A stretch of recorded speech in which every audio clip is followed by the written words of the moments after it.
Hi guys. Oh, why does it still say Mrs. Evil sick with COVID? I should have changed. I thought I changed for. I'm sorry. We're here. Oopsies. You know, what is a filthy casual MMA watch party if it's not us starting late? Because will we ever start on time? No. There goes disembodied hand. Longer. Look, long wave. Mrs. Evil. I thought I updated the headline. Or not Mr. Evil. It's supposed to be Dr. Evil. Hold on. I'm getting my shit together. Dan says hi. I'm saying hi too. She says hi. Wait, hold on. Let me hit the button.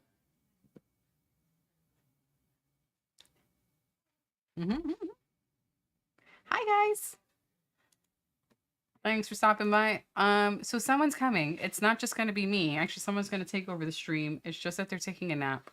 Or just waking up from a nap. Because even though he does not have COVID anymore, it still kind of feels like crap. Oh, you didn't hear it? Can you hear me?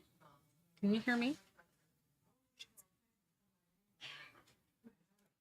Let me know if you can hear me. JL. No, Mr. Joseph A. Martinez tonight. You have to make me say his whole name. You suck. Thank you, Dan, for the mic check. I'm not sure how to operate the soundboard thing. I'm going to allow the professional to take care of that. Yes. But thank you for the donation. And I said his name. I hope you're happy. I said it. Thank you for adding to the tip jar. You are so nice. Hello there. Doc is on his way. I am Mrs. Evil. But welcome to the party. We have a pay-per-view tonight. Oh my god. Why do I always have like a million tabs open? You would think I know better, but I don't.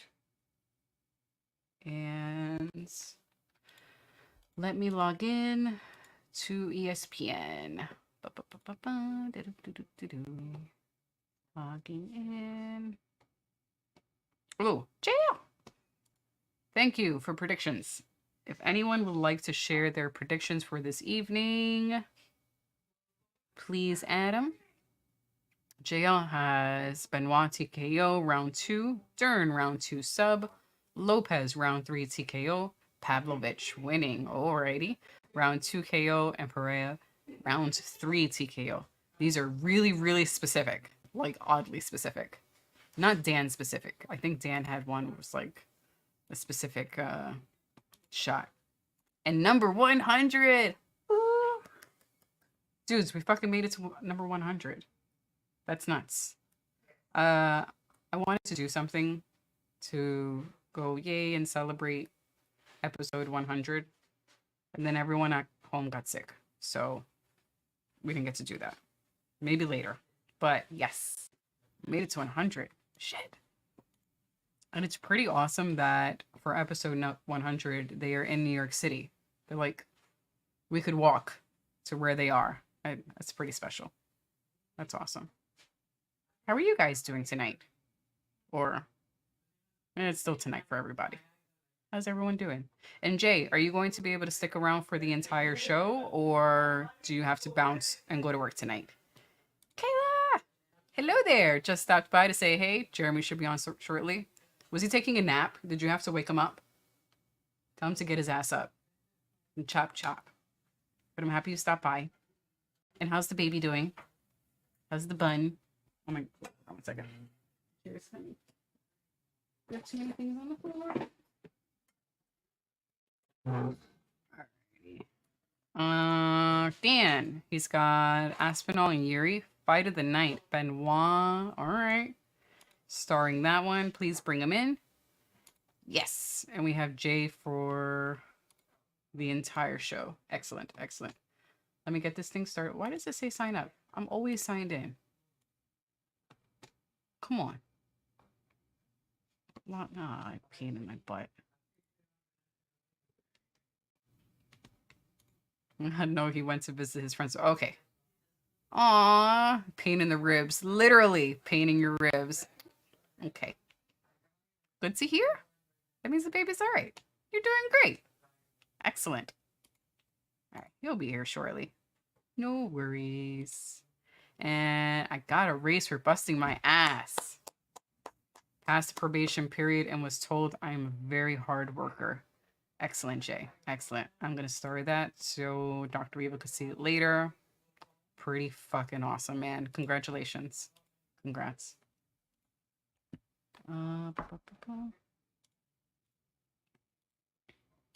Let me log in. I thought I was already logged in. And come on. Come on. Prelims. I'm already subscribed. Stop asking me to subscribe. Come on. 100 episodes and I'm still fighting with ESPN.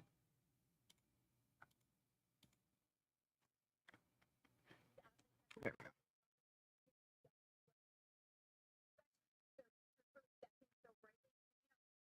I'm really liking this outfit.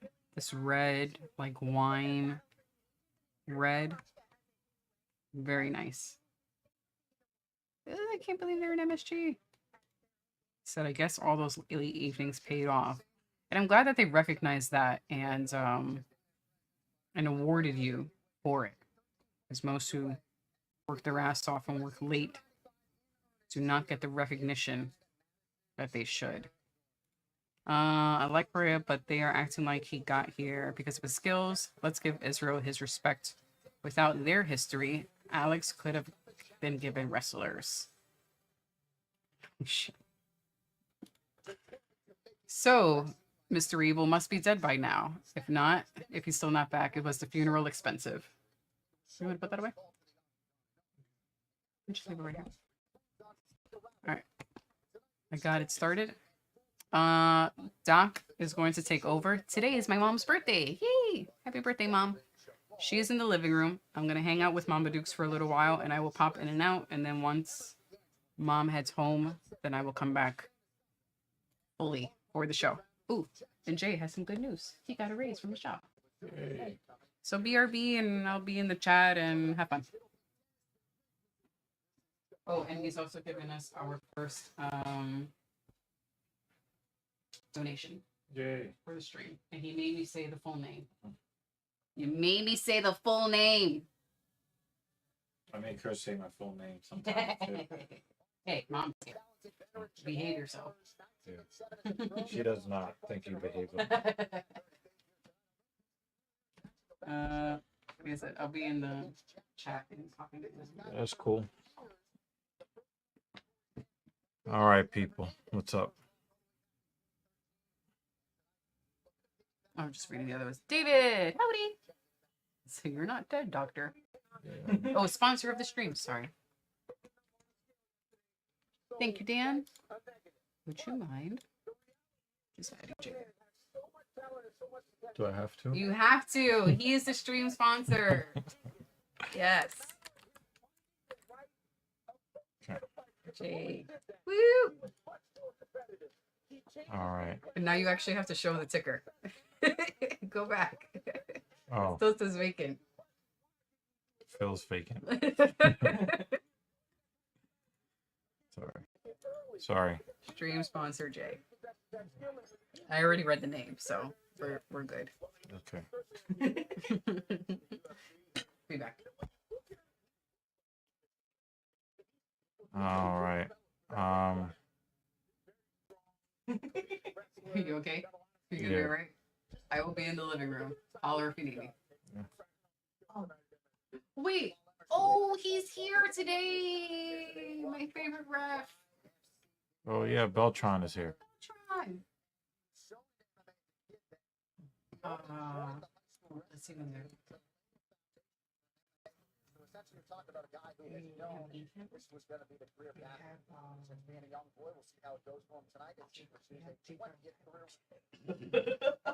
All right, it's nice to see you guys again. UFC 295.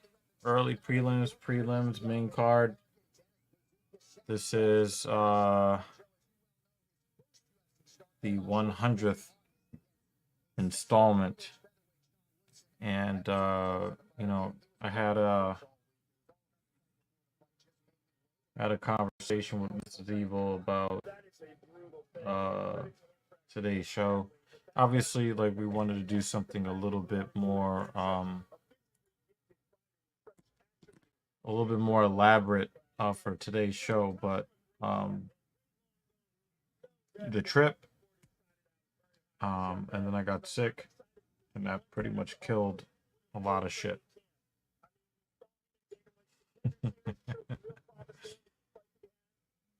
Hold on a second.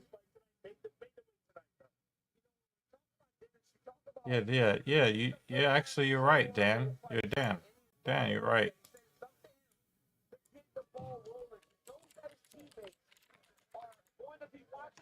You're absolutely right about that.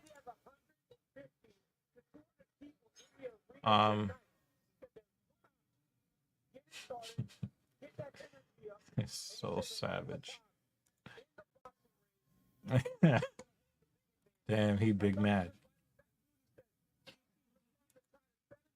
Dan Genta said, if you got a raise at work, that means that we got to get a raise in the stream. That's what he said.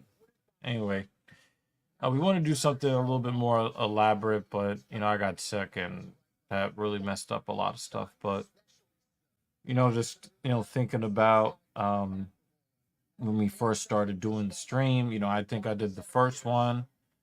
Lutch came and hung out for you know, a good many of them for some weeks. And then, you know, Mrs. Evil came, and, you know, you guys, I think I've told you this already, but she doesn't really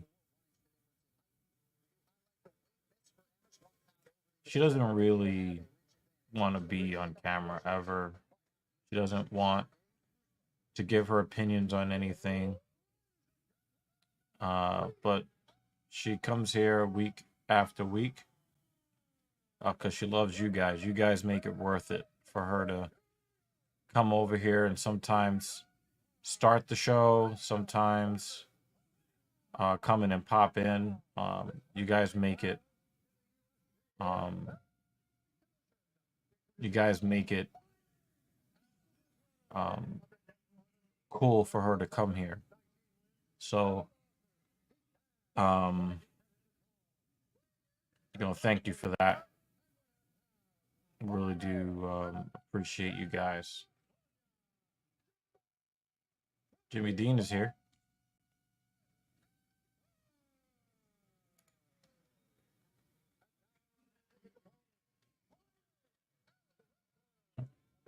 Videos on half speed ever since Mrs. Evil left. Yeah. You know, Jimmy Dean was one of the originals from way, way back. You know, I mean, many of the people who were here when we started are still here today. Now, Rick Allen had a different name at the time, a much longer name. We won't say that name. Yeah, Emmer's missed by a pound. Today, we're going to give another fighter a little bit of a break. Roosevelt Roberts. We're going to give Roosevelt Roberts a break, too, because he signed on for his fight as a late replacement, and he missed by 2 pounds over the upper limit. So we're not going to be ragging on Roosevelt Roberts. I don't know what Jamal Emmer's problem is. Come on, man. There's only 1 pound that you needed to make weight. You know, it's not an egregious weight miss, which is why he's only being fined 20%.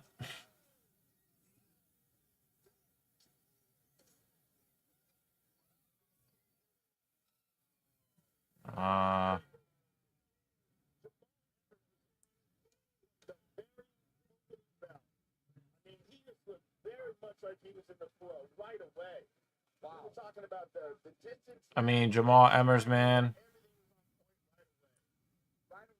I mean, yeah, I mean, could you have made weight though?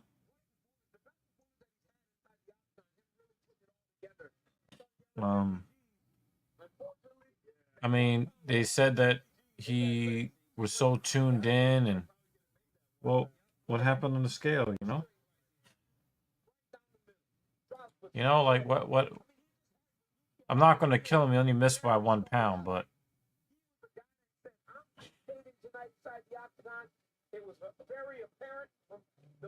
I mean, we have weight classes for a reason, you know. I don't know. Tap is here, man. What's going on, man?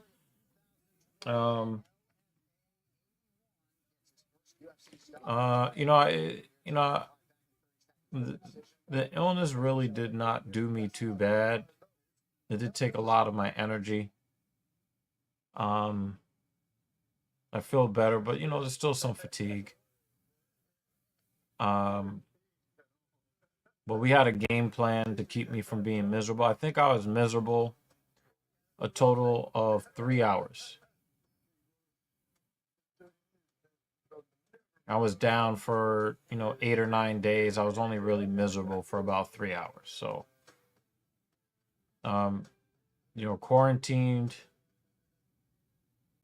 and yeah, just a little tired. But thank you for asking. Really thank all of you for coming here for episode 100. I'm very, very happy that you people are here. You guys are going to help me through today. Yeah, I'm still pretty fatigued, Jimmy Dean. So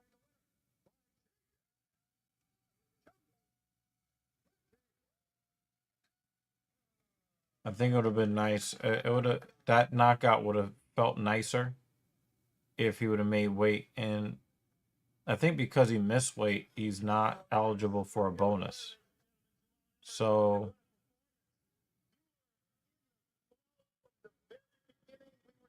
it would have been nice. That would have been really nice if he would have made weight. The main card and co-main are very good matchmaking. I think Pavlovich is going to win because Aspinall only had 2 weeks for a camp, and Alex is going to win because Yuri had a year.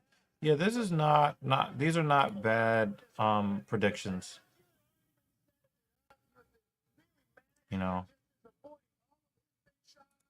Yeah, there really is no excuse, man.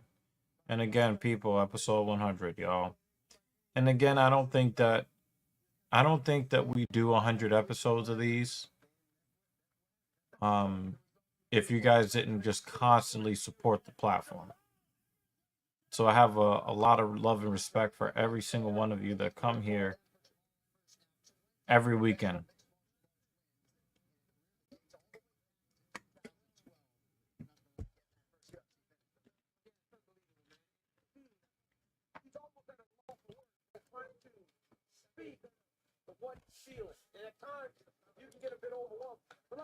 Yeah, we're not gonna kill Jamal. He missed by 1 pound, but it's like, dude, make the weight. Make the weight, man. Yeah.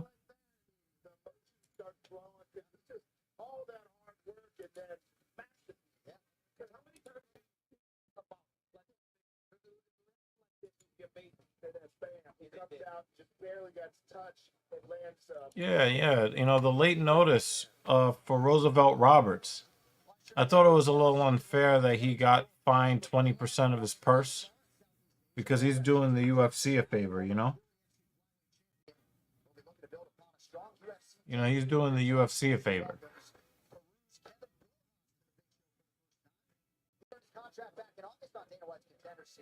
Stepping in on short notice.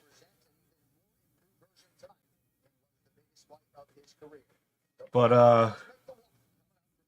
I'm not gonna kill Jamal for missing weight. He missed by 1 pound, but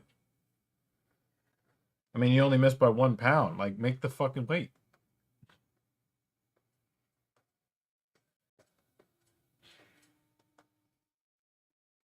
some people may think that we're being a little bit too harsh on these fighters. And then you'll hear some people say, well, why don't you try to make weight the way they make weight? Well, pay me. Pay me to make weight and I'll make weight. Right?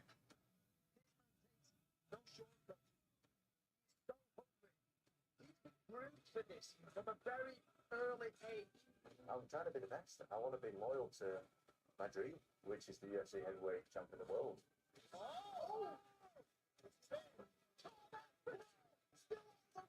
You know, Tom talks a lot. Maybe I'm looking into it too much, but it sounds like he's talking about the negatives as a coping. I guess you're talking about mechanism. And if you're talking about Tom, I think you're talking about Tom Aspinall. Tom Aspinall is about as realistic and humble as they come. I remember before he got injured against Curtis Razor Blades, the win before that, whoever was interviewing him, it could have been Bisbing or it could have been DC. They were talking all that title talk. And he says, no, like I have not earned the right to fight for the title. I have a long way to go before I'm fighting for the title. And that was a really endearing a really endearing moment. Really made me like Tom Aspinall a lot, in that he was able to just be realistic and just not talk a bunch of shit. I think that this matchup was probably going to be made, but it wasn't going to be made for November 11th.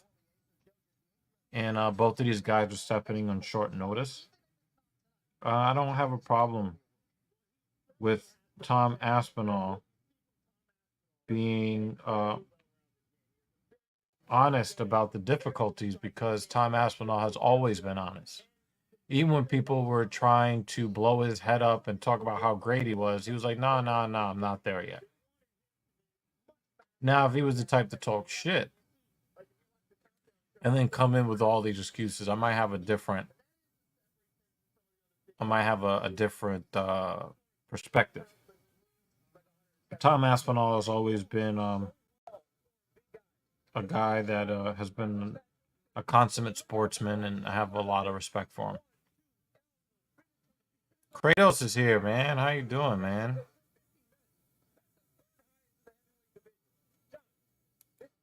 Yeah, he's always been a very humble and respectful guy, Dave. Yeah, guys, I did fully intend on joining you last week. But the illness had basically hit for real earlier that day. So that was pretty difficult.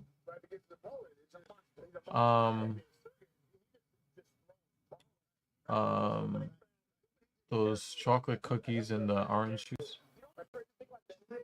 Yeah, the small boxes on the counter.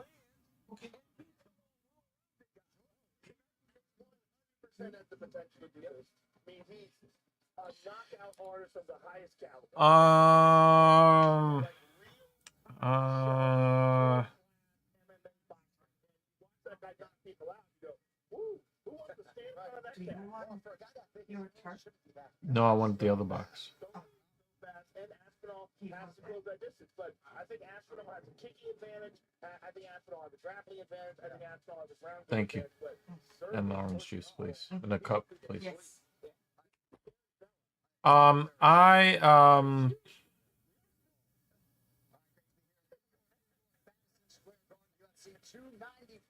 understand why he's saying what he's saying, but I don't necessarily agree, Jay. I understand why Almeida fought the way he did last weekend. But after a performance like that, and if you guys were really paying attention, there were 2 points in the fight where he almost ended up like Curtis Blades. Completely knocked the fuck out.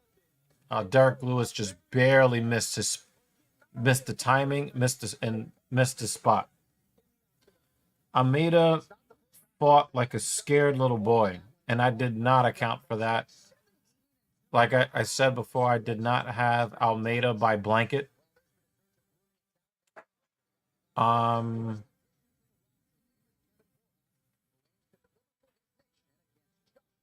just, that is not, I understand why he wants Cyril gone or nothing. I just think that I would like to see him in a fight against somebody else because Cyril Gane is being downgraded now that Pavlovich and Aspinall have been elevated to main event championship status. You know, Gane has to kind of fight probably one of those two guys to get the title shot. So I don't hate the idea, but I thought that You want ice? I thought that thank you. I thought that that was a shameful performance by Almeida, although understandable. I would not be calling for Cyril Gane. I think that the better position, I think that the position that he put himself in with a win of that caliber is to fight somebody ahead of him in the standings, and then maybe a Cyril Gane, and then maybe the winner of an Aspinall Pavlovich matchup down the line. I don't think Almeida is a bad fighter. I just thought that he did not represent himself very well last week. I don't know if you guys saw Derek Lewis's comments, but he said that fight reminded him of his time in prison. I fucking died. Oh man, Derek Lewis, man. Even when he loses, he wins. Yeah, Spivak, I just never want to see him fight again. Thoughts on Usman getting suspended? Usman was suspended for 6 months for a compound that was in prescribed medication. The guy that he beat was talking about, cheating. It's obvious that he wasn't cheating. He probably just did not report the prescription medication in time. They didn't think he was cheating because if they thought he was cheating, he would have gotten a 2-year suspension. He got a 6-month suspension. So no, I'm not gonna jump on the hype train that Usman Nurmagomedov is a cheater. Of course, everybody hates the Dagestani, so anything that can possibly be said negative about them, people are gonna say. I just think that he got prescribed the medication. He didn't report it in time. And it really is really nothing more than that. They turned his victory into a no contest.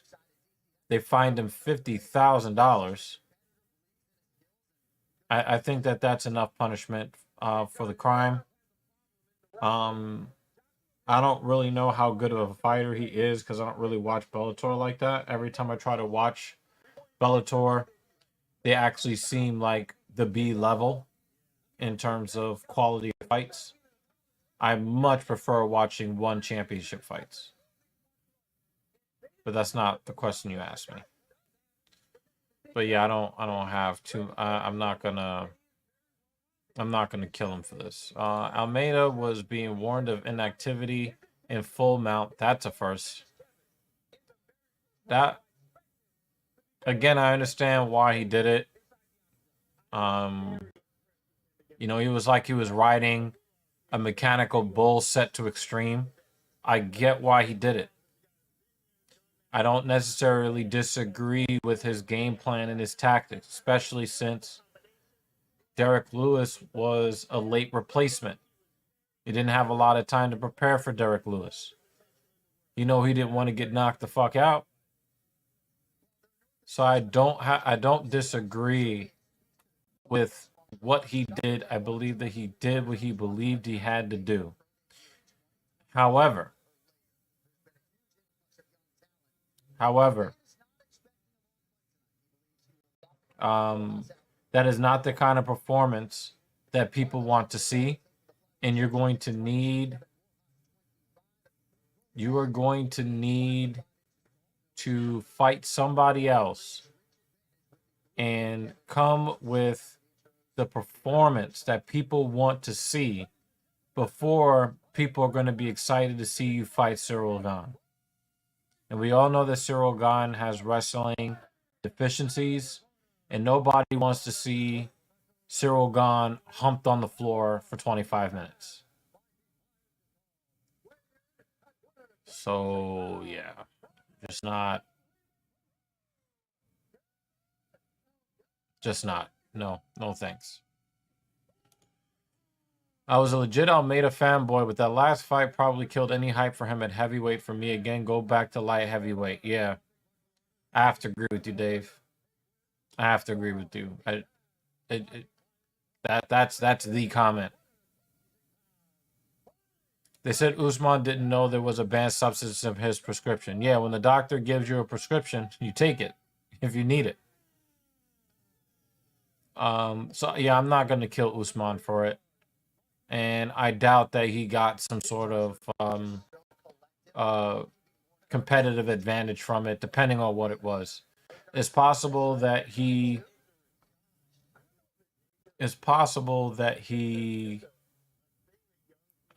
did get a boost from it, and why they turned it into a contest. It's possible. But the thing is, regardless of whether you know what's in it, you sign a contract, and the contract says that you are responsible for the things that go in your body. And if it's on the banned substance list and you need an exemption, you need to acknowledge it and report it to, you know, the fighting promotion, and you need to report it to the relevant athletic commission, which in this case was California's. And he failed to do that, and he's paying for it. Will I label him a cheater? No. Okay. I knew Almeida was a one-trick pony, but holy, it was on full display last weekend. No, I don't believe that Almeida is a one-trick pony. I just think that he was overly cautious, and it made him look bad. I'll give you another example of somebody that was overly cautious and made themselves look bad. Francis Ngannou, when he fought who? Derek Lewis. Derek Lewis tends to make people, you know, Derek Lewis can lose a fight for 24 minutes and 50 seconds and then hit you one time, and you're waking up losing a fight that you won. So Almeida's not a fool. Almeida's got hands. He's got wrestling. He was, you know, he's also outweighed by 30 pounds. So I'm not going to kill Almeida for his performance, but I thought it was shameful overall for somebody who wants to fight Cyril Gane next. So I think that we could split it down the middle. We can give Almeida the credit he deserves as a fighter, and just say you got to fight somebody else before you fight Cyril Gane. That's all. Kratos is the third like on the stream. Guys, please hit the like button. We are inching so close to 2,600 subscribers. Before you know it, we'll be at 3,000. Before you know it, we'll be at 5,000. So I really would like you guys to, you know, kind of help out the platform. I love it when you guys throw the super chat, super stickers.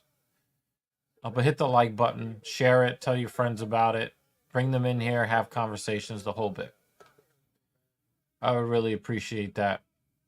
And Dan Jensen would really appreciate having more people to be bloodthirsty with. All right.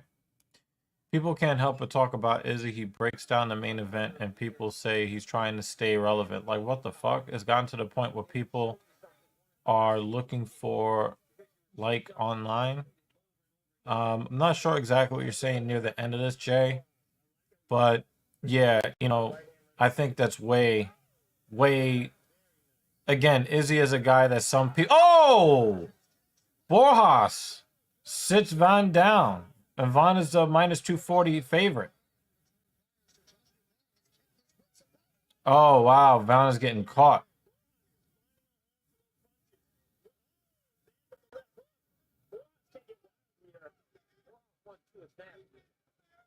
Wow, whoa. Tony has been training with Goggins, and Tony looks sluggish and bad. It's not out of breath or hard workout sluggish. He's past his prime and needs to retire sluggish. I'm going to agree with you at least partially, Jay. When you're doing SEAL like training, that'll make anybody look old. So I want to see how he recovers from that and what his next fight looks like. Obviously, I want him to win his next fight. Did you see the Ariel and Chael beef? No, they seem to disagree on one of these light heavyweight fighters or something like that. I don't know, but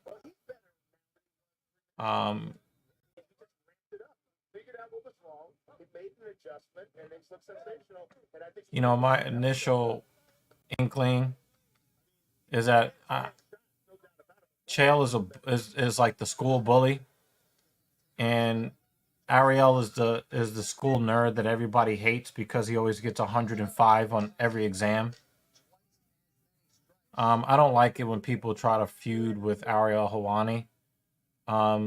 I think it makes if you're trying to feud with Ariel Helwani, you look weak. You never look good trying to fight the smallest, skinniest guy in the class. Sorry. Would you say that Bellator is the impact of MMA? No, they're not that bad. Maybe they're that bad. Yeah, maybe. You might be onto something. Bellator is the Bingo Hall Indies of MMA. It's not that bad, but I'm not going to necessarily say, the Ring of Honor. Yeah, yeah, that's more like it. Still boggles my mind. You pay hundreds for a ticket at a pay-per-view and you don't show up right when event. I was thinking exactly that, Jay. I'm actually going to be at Madison Square Garden tomorrow. I'm actually very excited because this is going to be Leticia's very first hockey game. So we're going to be right there at Madison Square Garden tomorrow night. We got tickets to see the New York Rangers play. I believe it's the Columbus Blue Jackets. Rangers have some injury problems, so I'm a little bit nervous. But this is going to be Leticia's very first time. She's been to a handful of Knicks games. She's gone to a bunch of baseball games with me.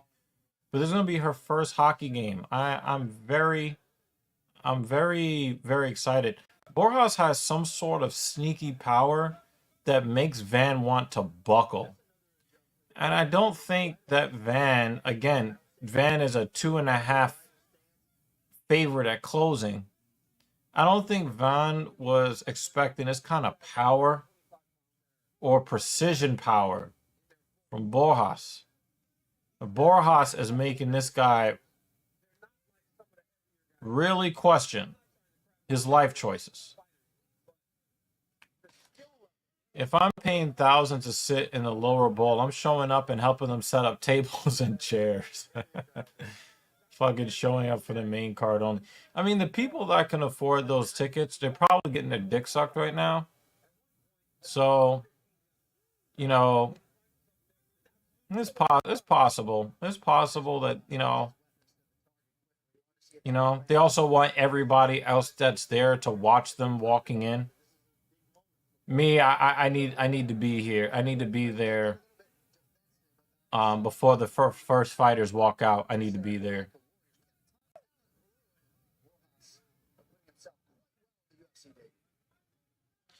I love Drickish and Sean is cool. I love Drickus and Sean is cool at times.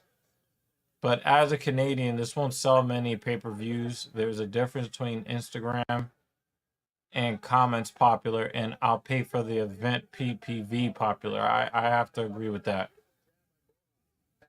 I have to agree with that.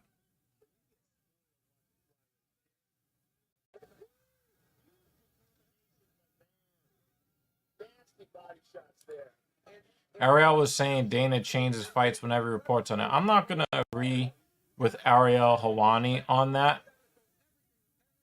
I understand why he would say something like that because it's such an acrimonious relationship between the two. And I can see Ariel having the mind frame that Dana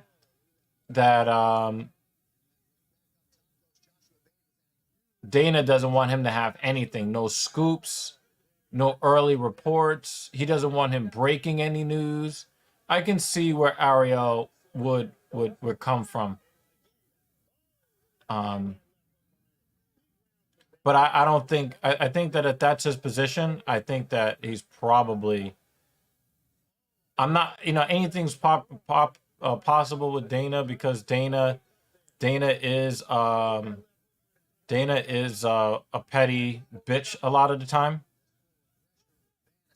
When I try to like Dana, he does some petty bitch ass shit that's really, really weak of a man of his stature. But my instincts tell me that Ariel is stretching here. So this is how I see this fight. Borjas came out like a man on fire. And I think that there's a reason why Van is favored. And I think that you see that Van is not doing a lot of headhunting. He's got Borjas on his back foot and he's tagging him to the body. I think what he's trying to do is he doesn't really believe in the professional fight experience of Borjas. And I think what he's doing is he's trying to take him in the deep water and to continue to walk him down. And you see that Borjas has slowed down tremendously. And he's on his back foot. And he's trying to counter-strike. But he ends up covering up a lot more than he's counter-striking. So he's really taken a lot out of Borjas' energy meter.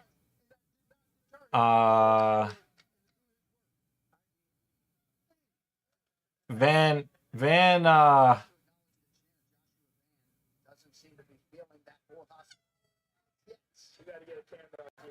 yeah, it looks like yeah, he just gave Borjas the body business. Oh man. You're just killing him to the body. Goodness gracious. That was not a 10-8. The first round was a 10-9. Second round a 10-9. It's tied. It's tied. Good question. You guys gonna buy a $47 hot dog and pop combination? I can tell you that you can get, a decent something from the garden for $15. You can get a bottle of water for like $6, $7, or $8. We're probably going to eat before we go to the game. Might get a bottle of water. We might get a little something. But Yeah, I don't think we'll be shelling. You funny. You funny. Ariel's a dork for that quote. He needs to give his head a proper shake. Give his head a shake for thinking he's that important. Um, again, that's my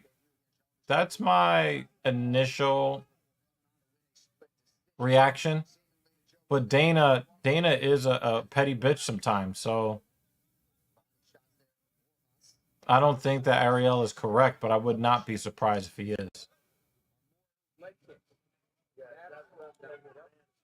Yeah, I could definitely see the Aldo comparison. Van is fighting like Strickland.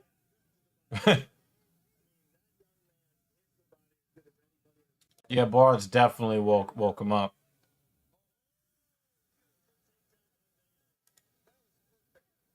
All right, I think I caught up on all the comments. Feel free to keep. Oh wow, he's on a. Oh wow, he went for a leg lock. Yeah, Borjas likes to throw his hands. But it looks like he's kind of gassing. He looks like he's gassing a little bit. You know, he's trying to circle away from Van's power, and then when they settle again, he just turtles up. And you know, he's looking to protect his head, so Van is digging him to the body.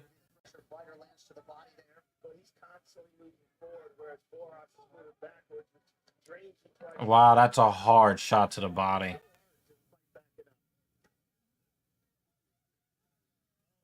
Van is looking more and more like Max Holloway. He's looking more and more like Max Holloway as this fight progresses.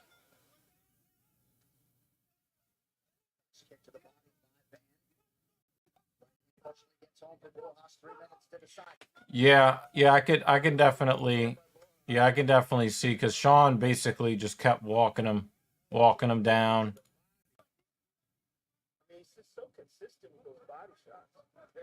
Yep, every time Borjas goes with a high guard, he just slams him to the rib cage, which is what you should always be doing. You know, head hunting doesn't really work very much. Um, you know, if you don't get him out of there with the first, 10, 15 headshots, you got to start mixing it up. And Van has done that tremendously. And it almost looks like he's been body shotted out of his power. No, I just think that I think that he got tired. Dave, I think he just got tired. He's on his back foot. You know, he's gotten hit to the body, 30, 40, 50 times. And, you know, if you want to get somebody tired and knock the sting out of his punches, you hit him to the body. I don't think he's predictable. It's just he's trying to load up as much energy as he can, as he possibly can, to get Van to back off of him for a second. But there's no sting on his punches anymore because he's been dug to the body so many times. So he's plotting because he's getting destroyed to the body. That's why. And Van is giving him that Max Holloway work. Goodness. Oh, see? He's just been loading up. He's just been loading up to deliver one of these.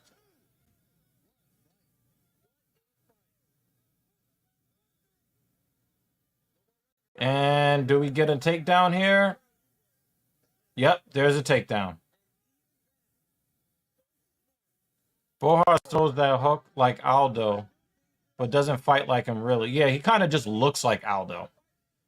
Is he trying to stick his arm? It looked like a really nasty type of submission. Wait, what is he doing here? Oh, I'm about to say, what is he doing with that man's arm? All right, Borjas looks like he's gonna slide off. He's too high. Yeah. Wow, what a Yeah, like I said, he fights more like Max Holloway. Lots of volume.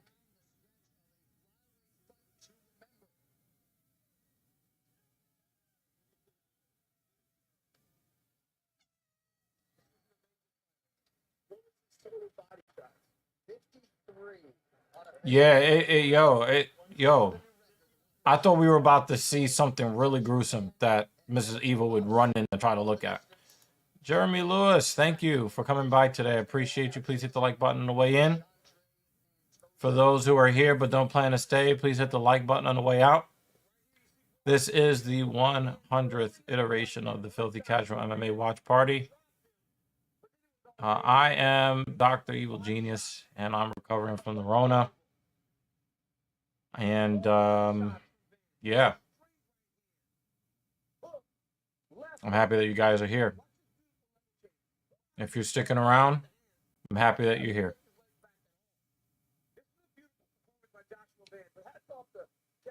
29-28 Van.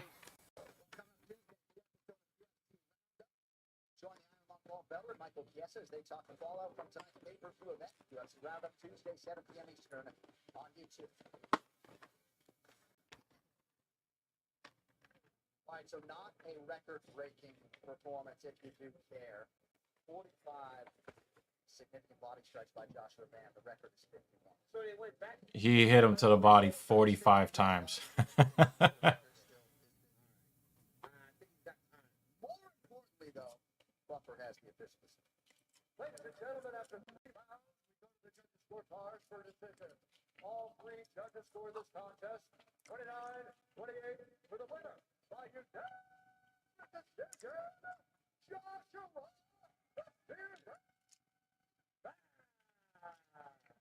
That was a nice recovery by Mr. Van. It was looking pretty precarious there in the first round, but he just body shotted the sting out of Borjas' strikes. Yeah, it's on a recovery mode. He showed a full array of skill tonight. Hey, first of all, I just want to say, I agree with you, Jay. I'm glad that he wasn't given that opportunity. As much of a fan, he's like my top 5 ever. Dustin Poirier. But no. And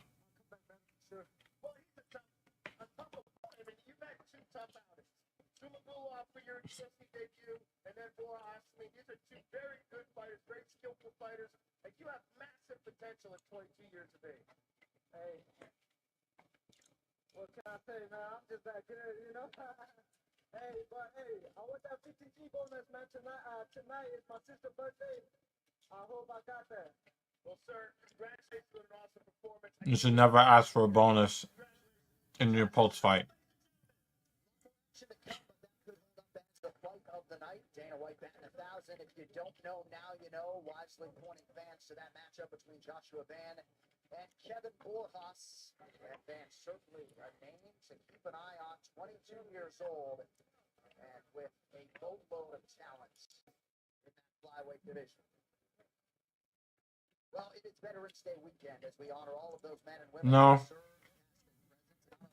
Pavlovich should be fighting Aspinall. Stipe is washed.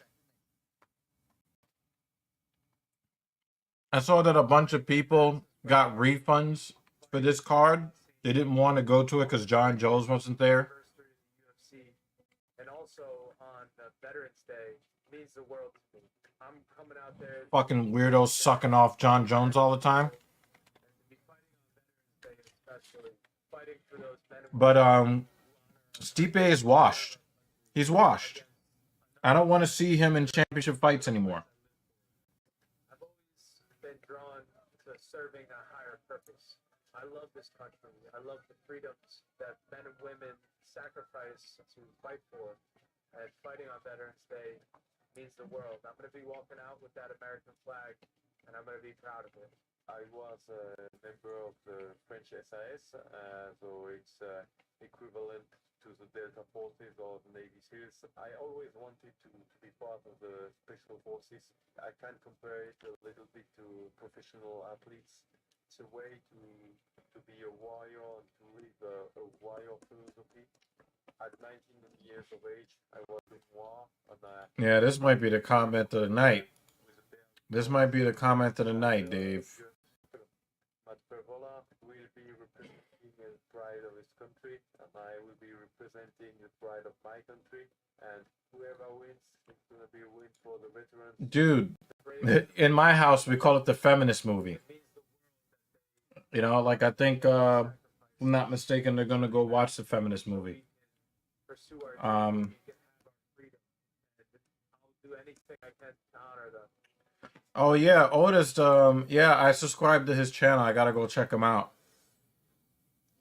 Shout out to Otis.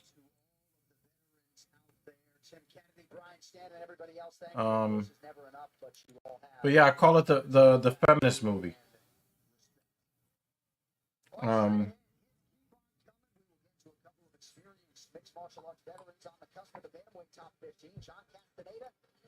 You know, I have paid for movie passes, and I'm not gonna go see it. I'm not gonna waste 2 hours of my time being told that I'm evil because I'm a male and that the future is female. I'm just not gonna spend 2 hours. So yeah, no thanks. You're gonna have to do better. Easy to think we're just aggressive. Jeremy Lewis, that would be interesting, man. You let me know what kind of channel you want to run, man. You let me know. Thoughts on Jorge saying he settled in court with Colby and he will see him on the street or in a cage. He said the war isn't over. So he didn't settle in court with Colby. He took a plea deal in criminal court.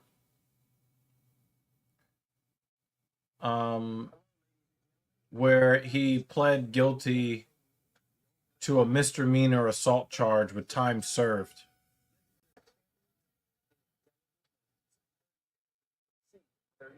I think they gave him that plea deal because they think that Colby is a bitch. You're a savage for this.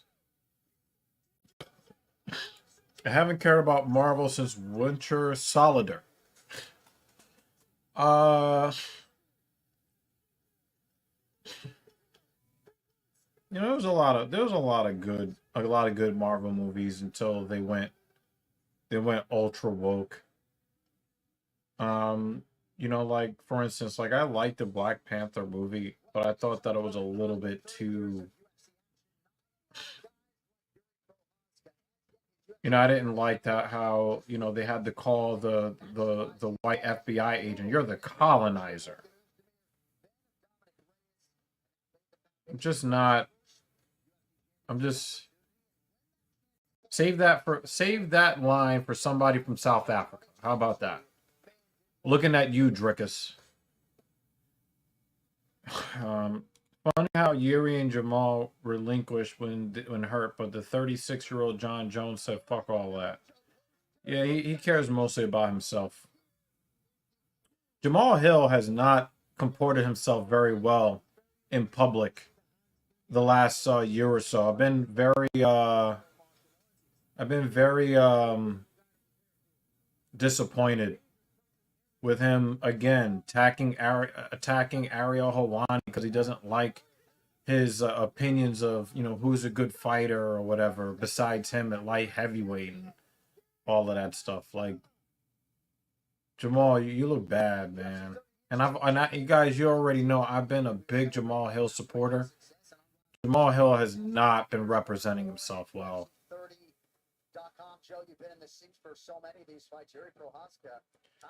You know, Hill and Procházka didn't have choices, but John Jones should not have a choice either. He should give up the belt. I mean, he tore his pec off his shoulder. The Holdovers is a good movie. Saw it last night. Is it in the theaters right now?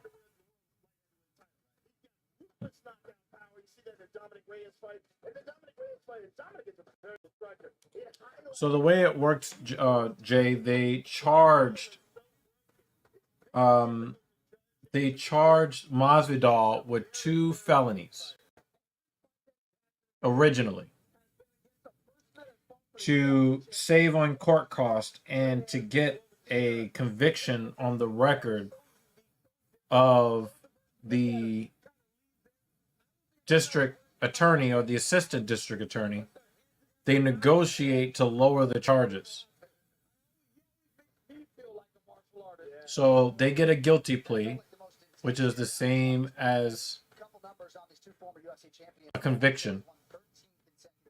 And they don't want to tie the courts up by, bringing people in for jury, for jury service and doing all of this stuff when it was just 2 grown professional fighters acting a fool. So they negotiated their way to that.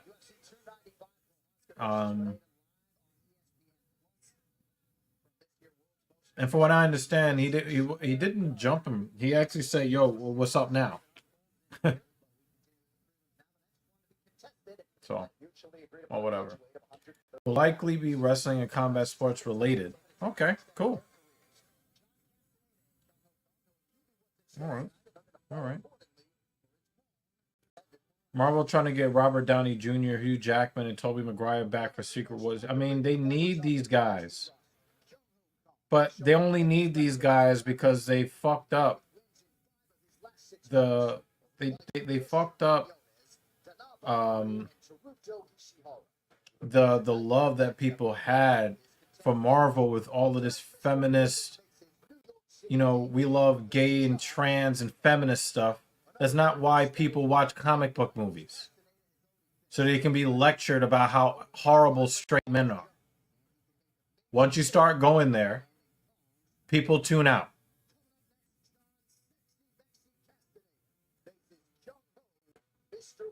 So hopefully the Marvels is the last mistake they make.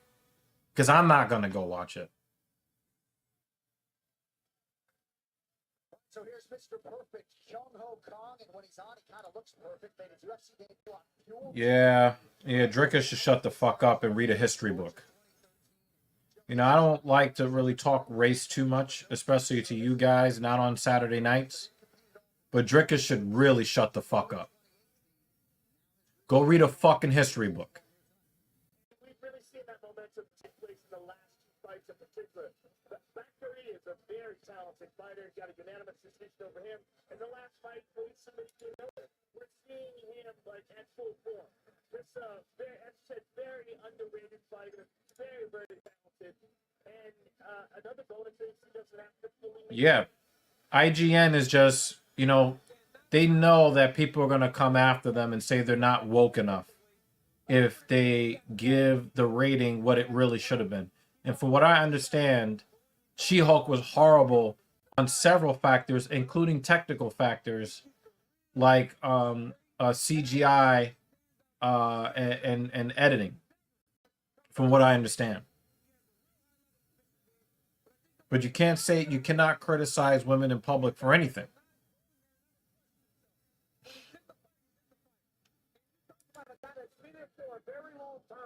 Oh my God. This is also true. Yeah, I mean, they were trying to sell it with the radical feminism, with the man hate.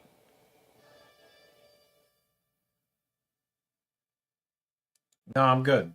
I'm good with that. If Mrs. Eva was sitting right here, I would massage her knee right now. You guys know what time it is. You tell the truth about what's going on, they say that you hate women. This is one confident 31-year-old looking to prove that he's not. They ain't gonna get me with that shit.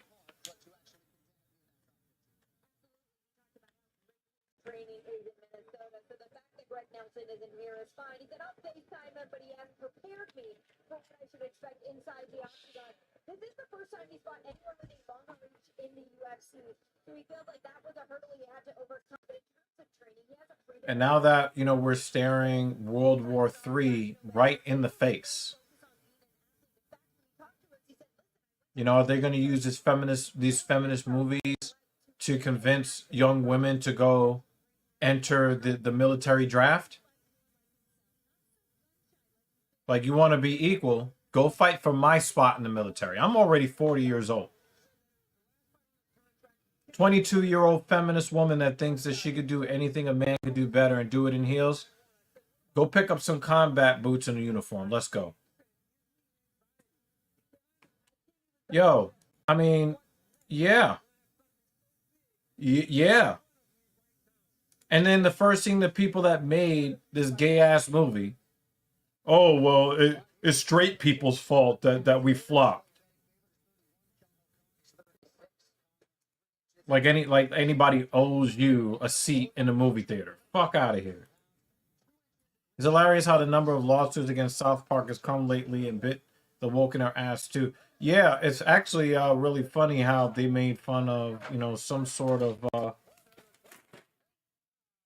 the fuck is that? Oh, okay. I'm like, what the fuck?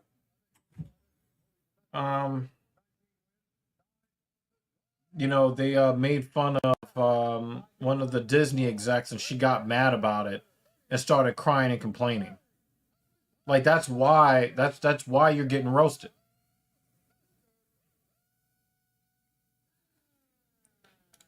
Any opinions on the 30-point drop in TKO stock? And oh, that's just because Vince sold a bunch of it. That's all. I didn't mention it already. Vince sold over 7 million shares. So that's, I'm about to say, like, what the fuck is that? It's been 17 and a half years. You've never given me my flowers. And you're going to bring this shit over here? What the fuck? I bought him a tart. Because I'm a nice wife. Oh, for those of you who have been around. Oh yeah, by the way, because we're talking one? bad about feminism. Oh wait, no, I need you to massage my left knee. My left knee hurts the most. Please show all your hate to my left knee. If anyone just pops up right now, they'd probably be like, "What the fuck is going on right now?" I'm showing how much I massage knees. Okay. Does anyone remember the live stream we did when Dr. Evil showed the fruit tart and it fell off the plate? I almost had a heart attack. Remember that? Well, I bought it again. Don't drop it on the table this time. It would break my heart. Here, I think it was a more fancy tart I dropped, right? I don't know, but you were like, "Look, everyone," and it went whoop, right off the plate. Jeremy says hello. Hi, Jeremy. Yeah, so the guy who took the fight on short notice is the reason why it's a catch weight. Oh, wait. So this catch weight bout was agreed to. Both fighters agreed to it late. In the other one of the fighters agreed to it late and didn't make the weight that he contracted for. So I guess he promised that he was going to make the weight, and he ended up not making the weight. So I think that's the difference, Jay. Dan, Dr. Evil, and Jeremy will all be safe and watching UFC every Saturday. Me and Jay will be next to Oleg because we have to defend Ukraine once World War III starts. Damn, son. Damn, why you gotta put it like that, Dave?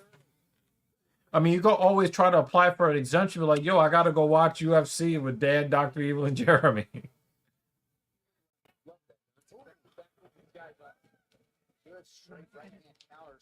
Try not to burn down the house. Like Seth Rollins? Wait, did he? I just chuckled, but I don't know actually anything. It's in his entrance theme. Oh. Shows how much I pay attention. Yeah, you don't. I'm great like that.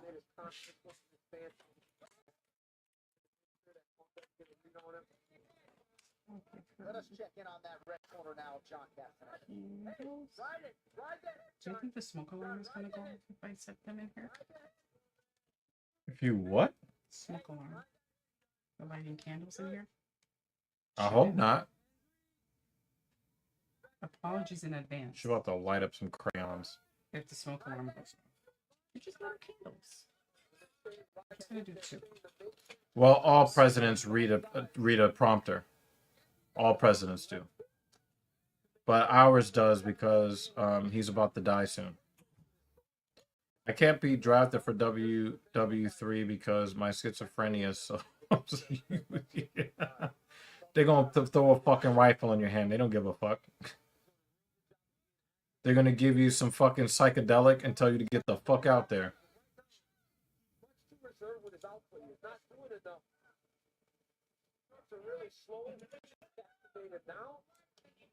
Yeah, so again, this was an agreed upon catch weight, which both fighters only made the weight for.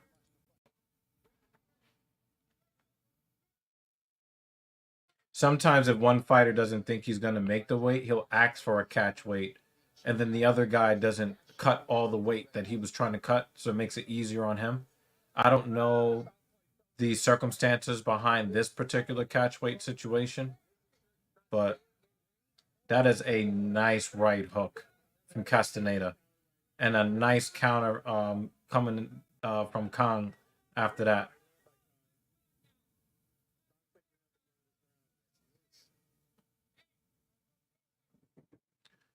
Yeah, but that's most wars, you know. Usually the invading force takes the most casualties. So everybody's gonna say that. Yep, they're gonna let him. They're gonna let him run right onto the battlefield to see if there are any landmines.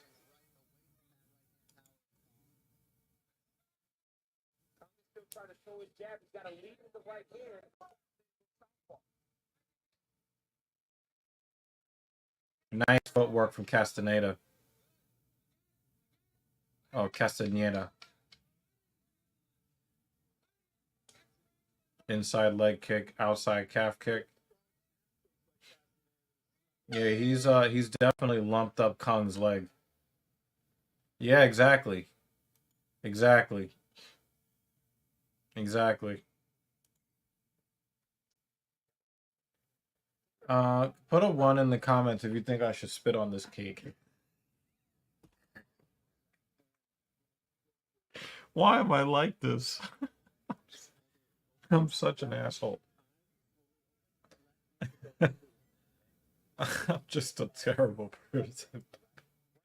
Don't put a 1 in the chat.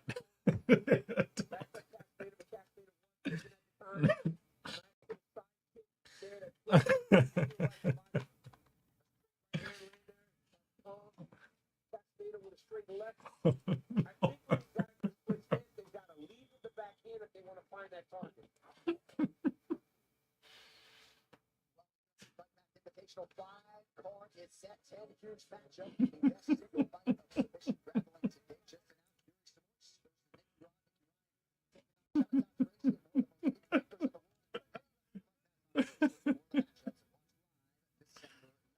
I'm sorry, guys. Did Kong just sit him down? Or he just slipped?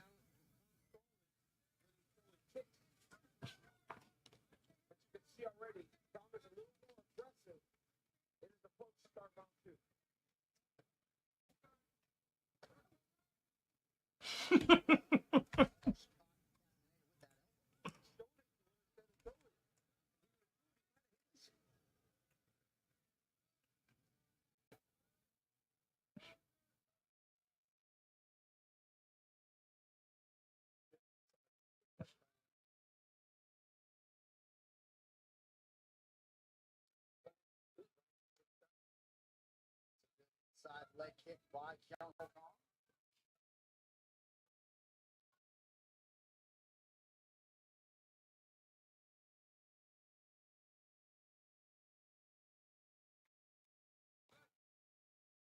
Is moving so much so it's hard for Kong to get a beat on him.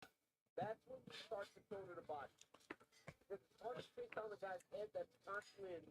World War III isn't going to start because it would have started by now. The situation in Israel has been ongoing for decades. There's nothing new there, and Ukraine will run out of money weapons. So this is what you may not be factoring in,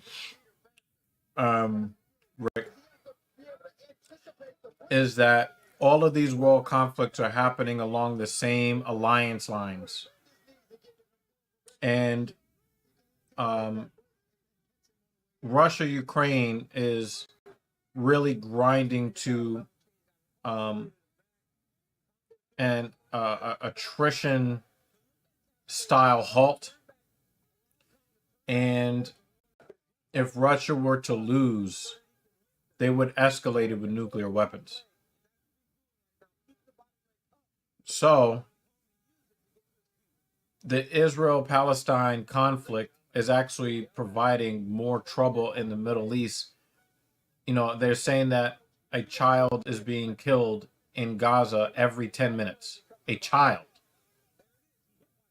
So there are some ethical and some regional problems with the way that, and so, you know, there are a lot of issues with the, you know, that you're starting to see them come to a head now. Yes, there have been decades of conflict, but nothing really on this level. And so when you look at the when you start looking at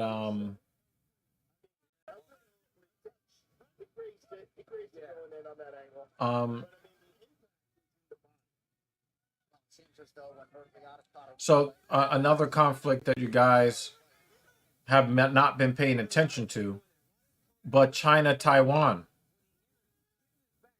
And that would also happen along the same alliance lines, with Russia siding with China, Iran siding with China, Russia and Iran, China and Iran are siding with Russia in the Ukraine conflict. Iran is siding with Palestine and the other Middle Eastern countries. And they have agreements with Russia. And then China would get drawn into that as well. So you're talking about three conflicts that are threatening to draw more countries in. Now, a lot of these countries are trying to avoid World War III by not formally declaring war. They're not formally declaring war, but you're getting closer and closer and closer to that time where Russia is just going to take the gloves off, and they're not going to say special military operation. They're just going to declare war. That is going to automatically trigger their alliance agreements with, you know, countries like China, who are going to immediately try to take over Taiwan.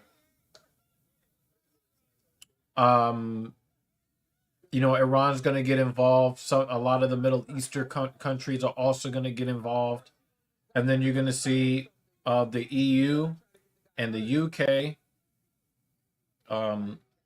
You're going to have U.S. service members on the ground.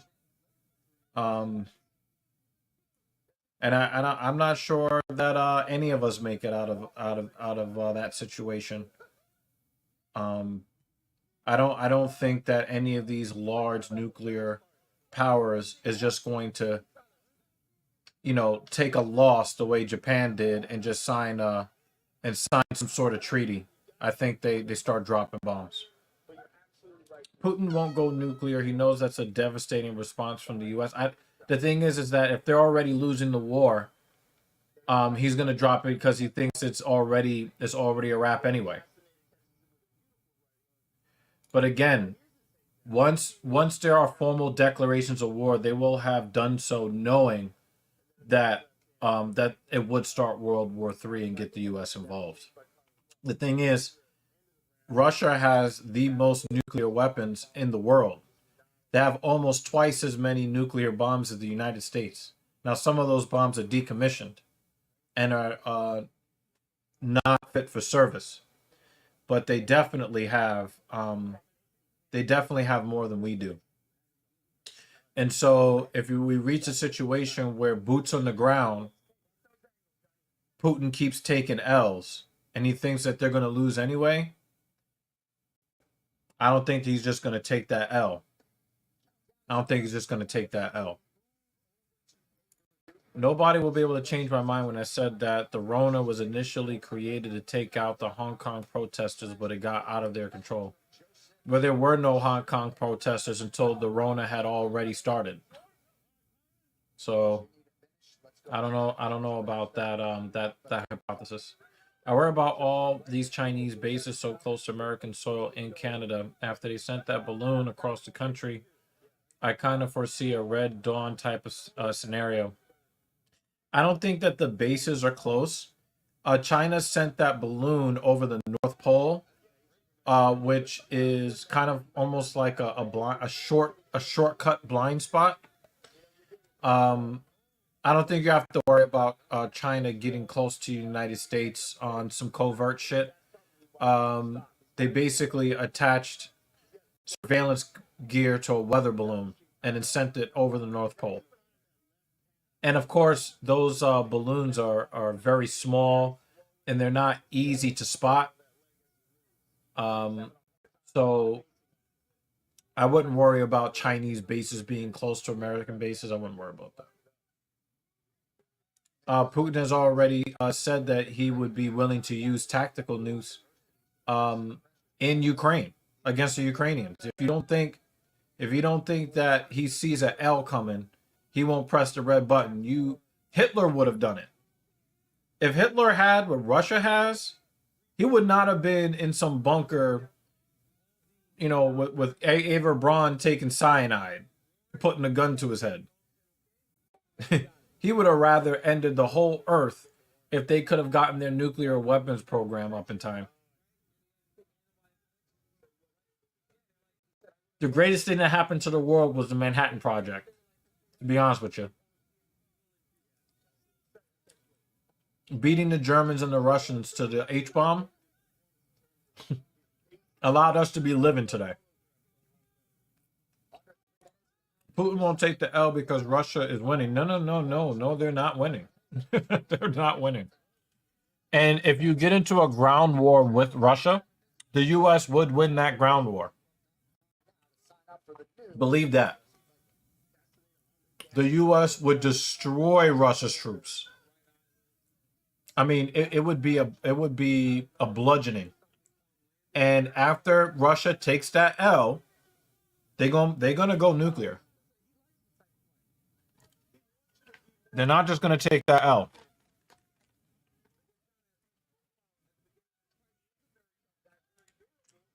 Putin can't win a ground war where there are U.S. troops involved. Period. Yesterday, they just mixing it up now in this third round and really recognizing that it's a fair and close fight. So, putting some distance. So that little box there will I think the first reports were 2019. I have to go back and look at the timing, though.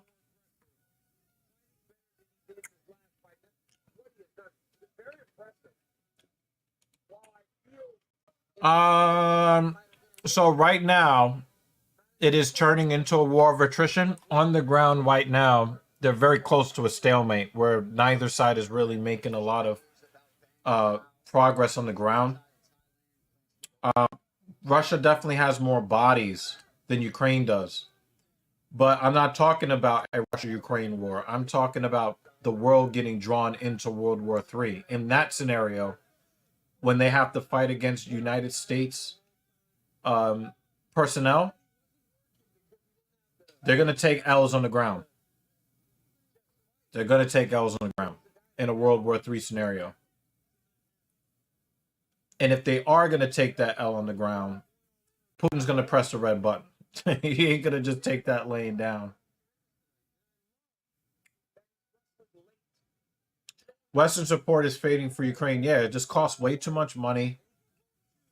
And now we're talking about the United States and Russia not having the stockpiles that they need to fight their own wars. The mortar fire and the rockets that they are providing to the Ukrainian military now makes it where the U.S. is depleted for their own stockpiles, which is a problem in and of itself. But again, if we end up in a situation where we get formal declarations of war, Russia's not beating the American military on the ground. They're just not beating them on the ground. So again, you're not. I guess you're not getting what I'm saying here.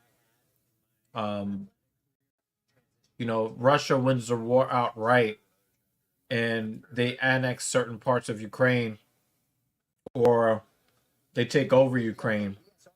I don't think that will be the end of that. I don't think that will be the end of the tension in that part of Europe. That won't be the end of it. If Russia, one of the things that that Putin has been clear on is that he believes that these countries that formed the former USSR, that they belong to Russia. So they've been talking about reclaiming these territories and restoring Russia to the former glory.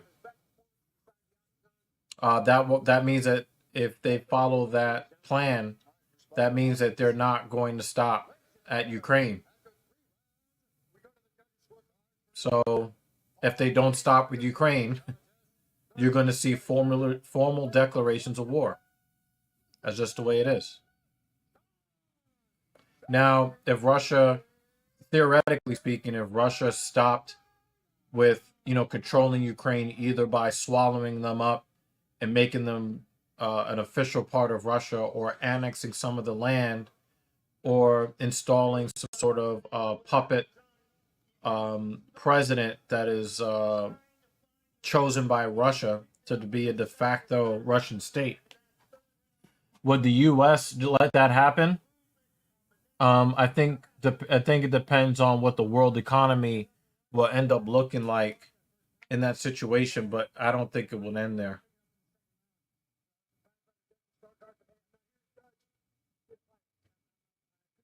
I don't think it would end there. But the second, and particularly in the third, you really put some distance between you and him.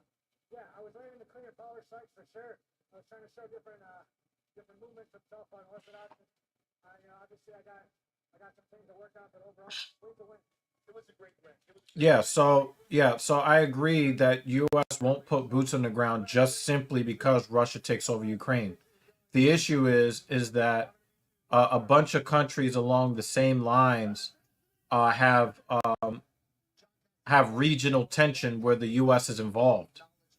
So it's not just about Ukraine and Russia. It's also Gaza and Israel. It's also China and Taiwan. And those hostilities are ramping up as well. It's not just about Ukraine and Russia.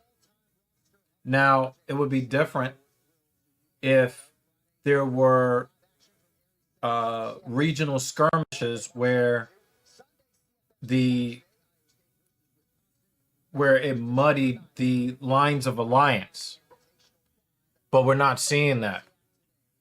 When you look at the countries that support Ukraine, the countries that support Ukraine also support Taiwan, also support Israel.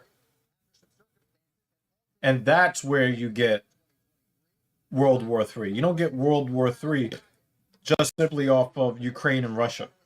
I don't think that the world has the appetite for a world war just off of something like that. So I do agree with you that it would not be Russia, Ukraine, but it will be when World War III does start. We're going to look at this the annexation of Crimea, we're going to look at that as the first step. When the Archduke and the Archduchess were assassinated, I believe that was 1914. Nobody thought that we would see World War I just off of that assassination, but that was the first step in a series of events that led to World War I. When Germany invaded Poland, everybody was trying to avoid a second world war or a replay of the Great War, which we now know as World War I. Nobody thought that we were going there at that time.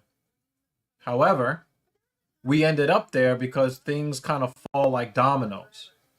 So what I'm saying to you, Rick, is Ukraine and Russia is not going to be the reason.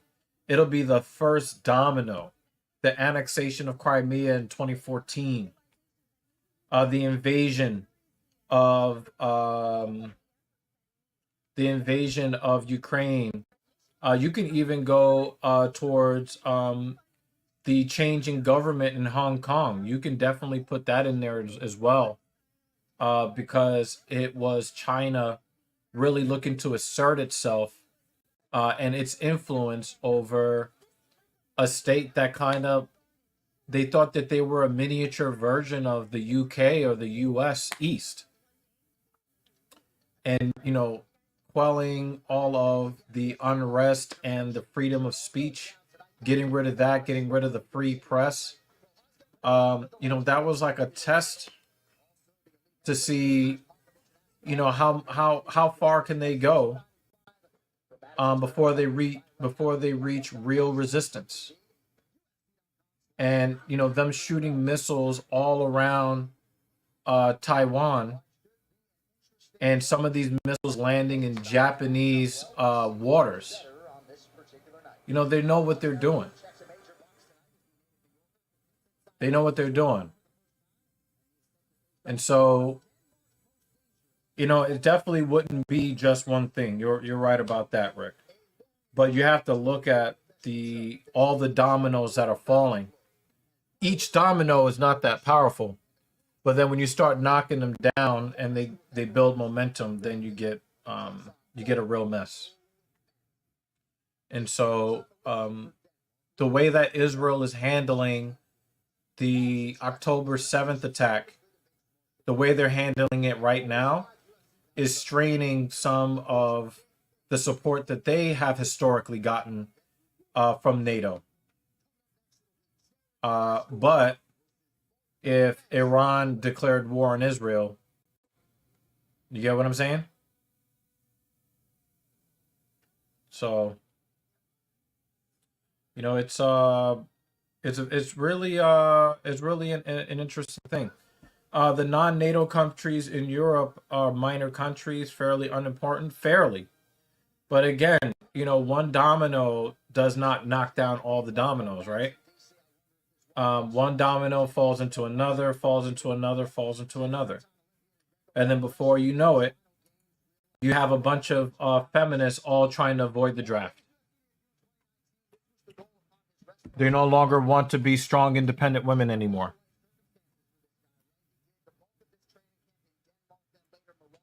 So, what's up with Madsen's ribs sticking out all the time? Anybody who's not going to Mark Madsen's body is a fucking idiot. His ribs just, there's like a big ass bull. He might as well just tattoo a bullseye on both sides of his rib cage.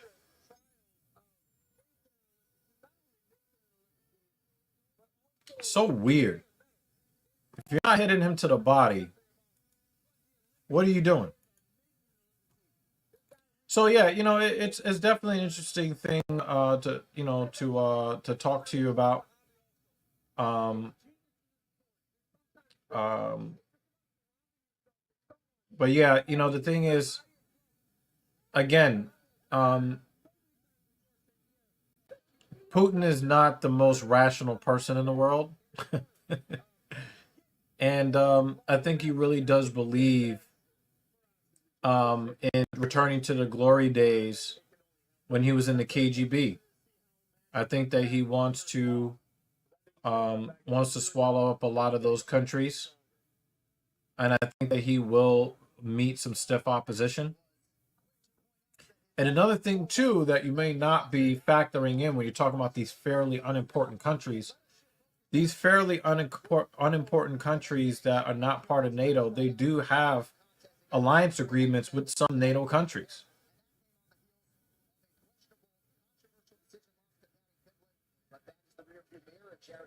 So, you know, we're not that far away from World War III as you guys may think.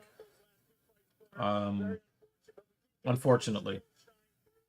For me, I just think that it's stupid for Putin or anybody who's in the White House or any of these countries to be thinking about World War, because there's just too much money to make. There's too many different people that you can get to suck your dick in the world, in a Bugatti or a Koenigsegg. Right? There's just too much luxury living in the world for you to be trying to start World War III. You know what I'm saying? No, I've got beef with both of them, Dan. Believe me, I am not nationalistic by any stretch. I don't root for USA. I don't know if you've noticed. I'm not one of those guys. I'm just calling it how I just call it how I see it on the world stage. And it's not looking good. It's not looking good. Yeah, Jared is looking in good shape, but I don't think that Jared is going to aim for the ribs of Mark Madsen. Now, I am very surprised that Jared Gordon is a 2-1 favorite. He's not that skilled. He's not that skilled. I think Mark Madsen is riding a 1-fight losing streak, if I'm not mistaken. But yeah. You know, I hope that you guys are right, actually. Rick, Dan, I hope that you guys are right. I just fear that you're not. And in the event that you guys are wrong, I really want to see these strong, independent women that don't need no man. I really want them to step up for the military draft. Wow, he's wearing a Free Palestine shirt. Ooh. Better hope his employer didn't see that.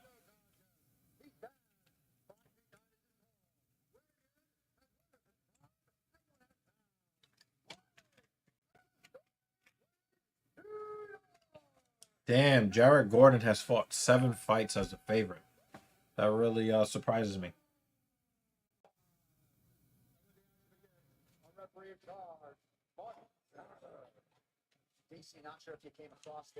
Is it me or we're not seeing as much Herb Dean lately?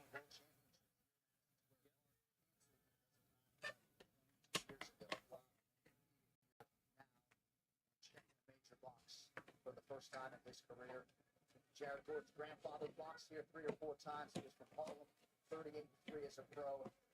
Now it's the turn for these gentlemen. I don't know how to close that shit. Well, Madsen's got some serious longevity. When you think about that. I was at the World Championships in 03 to reschedule one. I wrestled it here in Madison Square Garden. So Jared Gordon starts out with the outside calf kick. So it looks like Madsen really wants to get the grappling going. Yeah, he really wants to grab him. You do not want to share a prison cell with Mark Madsen. That's what I've decided. See? Hey! Gordon immediately goes for that fucking target of a rib cage.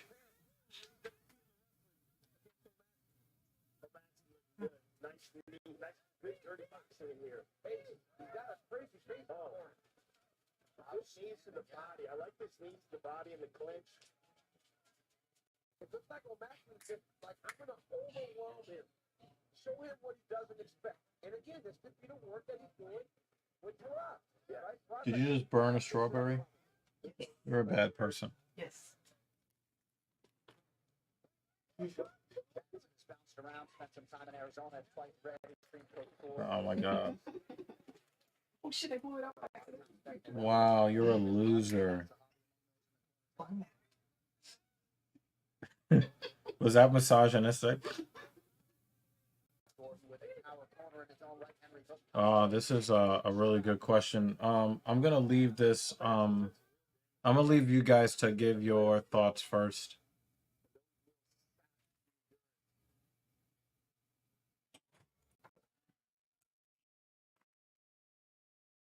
Look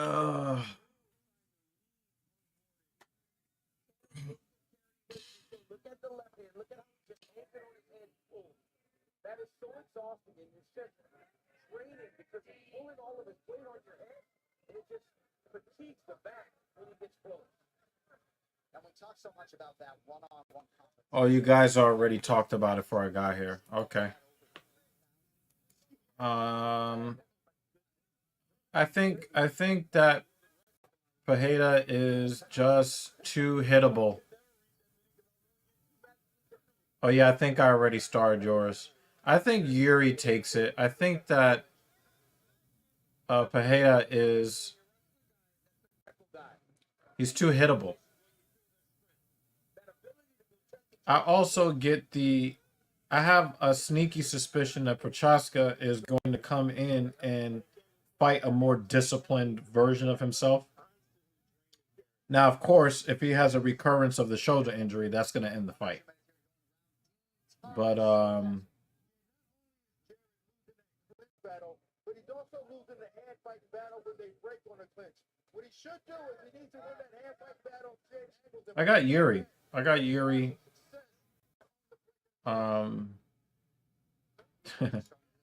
Hey man, how you doing, man?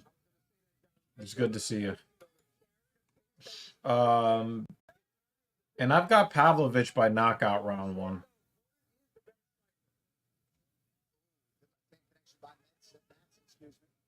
Pavlovich is just so fucking powerful. And we've never seen Tom Aspinall's chin tested, but you will definitely see a tested chin. And I'm not seeing anybody. I think that if Pavlovich hits you, you're going out at some point in that fight. Showing Joe right now, 2023 Hall of Famer Jens Mulder live with this, reacting to the fights and chatting with you. Shout out to Jens. Enjoy the most interactive UFC community. It's all about how to fight UFC.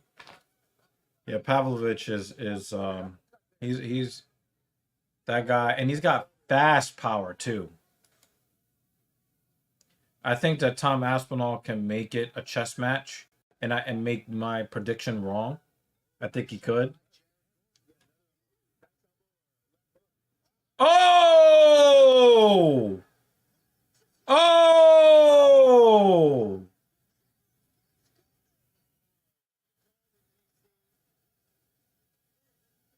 I didn't think Madsen was just going to collapse from that. Wow.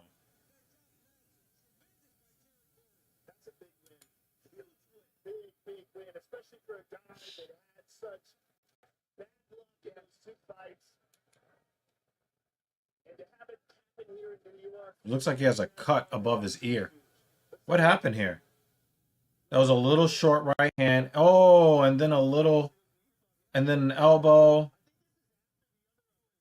And then, wow, he just collapsed. He barely got touched. Oh, no, he got hit behind the ear. And it just shut him off. Wow. Wow. Boom. He jumped to the ground. His body said, I need to be on the floor right now.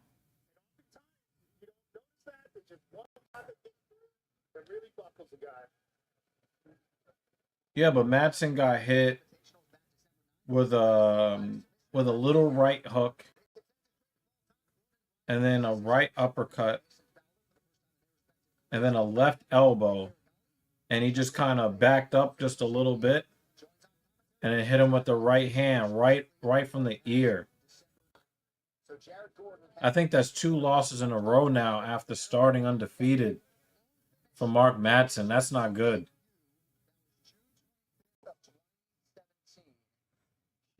Yeah, right the back of the jaw, right on the ear. Yeah.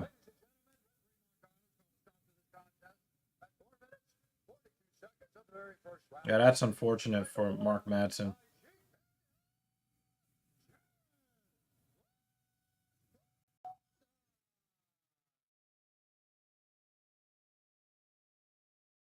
I'm really hoping for Tony Ferguson to beat that annoying kid.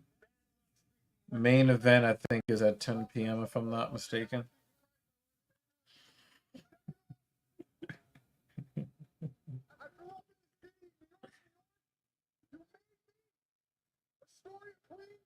Stand up. My grandfather fought at the stadium 4 times. I used to shoot heroin in Penn Station underneath this building. Now I'm fighting in it and knocking guys out. You can do anything you want. I know that Tony is not beating Patty, but I can. I think it's 9 p.m. Vex's time. I don't know if I deserve it. I think But yeah.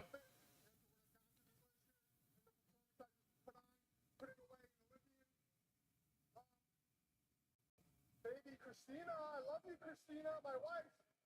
Thank you for everything, guys. I love you all. Jared, you've gone through a lot. You've overcome so much. Yeah. Came a lot in the beginning of this first round. I mean, he really put some pressure on you early. Yeah, I knew he was obviously going to be clinch heavy, but I prepared for that. My man Jordan Oliver, one of the best wrestlers in this country, helped me big time.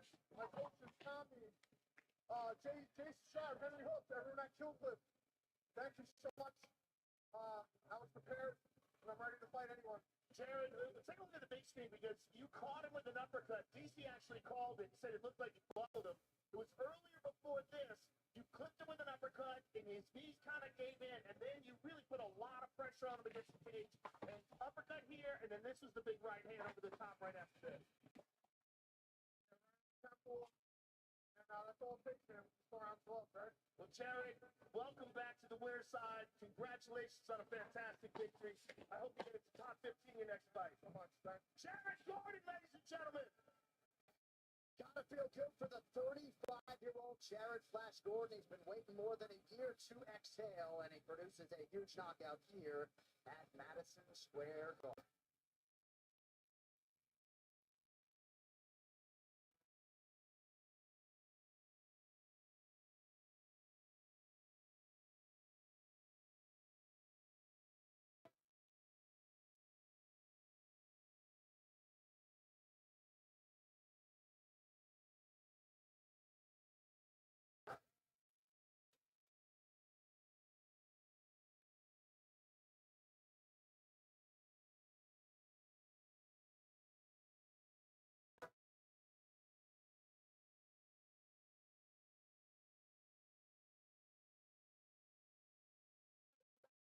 Mrs. Evil is with the family in another room.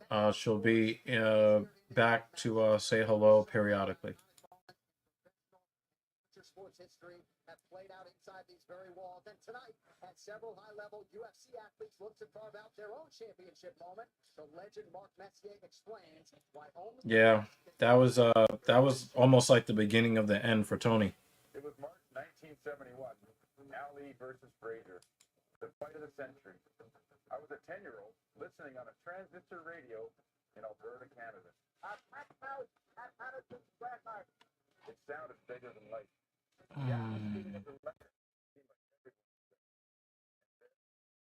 Yeah, 10 p.m. Eastern. Oh yeah, she's in the chat, y'all. I was joining the New York Rangers, and I remember arriving for my first game at Madison Square Garden like it was yesterday. And the cast is number 11, Mark Messier. It was spiritual. Just knowing the great athletes who had made the same walk before me. I could feel it. I was entering into the cathedral of sport.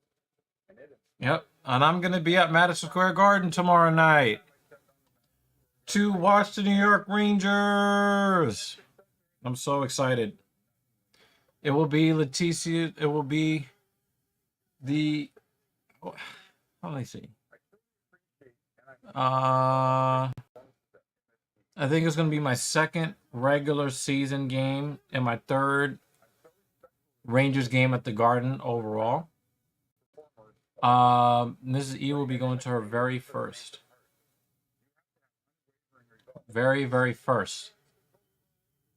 professional hockey game.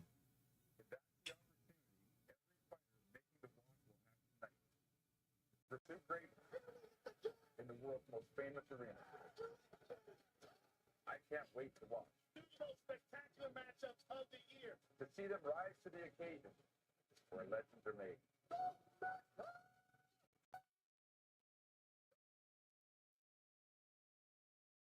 No, I don't think that Justin Gaethje beating him up destroyed his confidence. I think it aged him. Tony Ferguson never has any problem with his confidence. I think that's part of the problem. He has a little bit too much in the way of confidence. And of course, who could forget was the first touchdown here, UFC 205, November 12, 2016. As we show you the timeline. Tony Ferguson always has the confidence. It just his reaction time, and his ability to recover from hard hits has gone away. Now, the Justin fight wasn't really what ended him. It was 5 of the 12 fights that he had on that 12-fight winning streak where he was knocked down in those fights. All of that shit, all of that damage ages you. All of that damage ages you. And every single time he got knocked down in a fight, it made it more likely he would be knocked out in the future. Joe, you've been here for all of those, your favorite Madison Square Garden moments to date. Well, my favorite one was the first one, for a couple reasons. First, we were finally in New York. Finally in the greatest arena of combat sports. Hey, Conor McGregor hit that major. Yep. I'd appreciate it, guys, if you haven't done so already. Please. I've only been to one hockey event, and it was the Red Wings versus don't remember who, but it was super cool. Yeah. I've been watching more hockey lately. That Gaethje fight didn't destroy his confidence. He was talking about how the Bobby Green fight was going to be the start of another championship. Yeah, he's never wanted for confidence. It's just that his body won't do what his brain is telling it to do anymore. And for that reason, he should retire.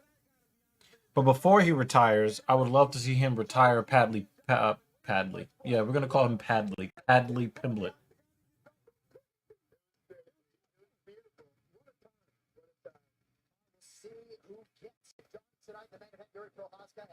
Wow, look at those odds. Odds are very, very close. Inside the world's most famous arena, you can buy it right now at mplus.com/PPV, UFC.com/PPV, everywhere outside of the state. Nah, he was already aged, and then Chandler. And he was winning that fight against Chandler, too, when he got kicked in the face. So, you know, it is what it is. Yeah, I definitely agree with this. BJ Penn is another one, too. Since he doesn't believe in CTE, donate your brain. I know Mark Madsen. See, Zach David always comes to me because he knows I'm a wrestling fan. I watched Mark Madsen be a thorn in the side of American Greco-Roman wrestling in the semifinals when he was making the Olympic finals, when he was making the World finals, when he come back from Procházka, always being here from America. He went up there and got stopped, and by the way, at his own game, he was right where he wanted to be. And I'm talking about Madsen. Ford came from behind, cut it, kill him, promo, talked about he used to hooked on drugs, he was right underneath his station. Now he's up here, knocking people out of the guard. This is what dreams are made of. It certainly is, Anthony. 49 seconds. Oh, I'm sorry, that was Jamal Emery. Round one for Jared Gordon to get this one done. Walk me through the highlight. How exactly did you score this finish. Jared Gordon had a really tough time kind of dealing with the clinch game. It was a lot of dirty boxing, a lot of collar ties and uppercuts. And he seemed like he was retracting from it most of the fight. But Jared Gordon at some point just had to decide he was just going to fight in the clinch. Vegas wins another one too. I was very surprised at the 2-1 favorite for Gordon, and you know, he proved Vegas right. He's now 6-2 as a favorite, which is insane. No, I don't think this is fair, Jay. I don't think this is particularly fair. You know, he believes in himself at all times. And I think that if everybody had Tony's mentality, people could do a lot more in life overall.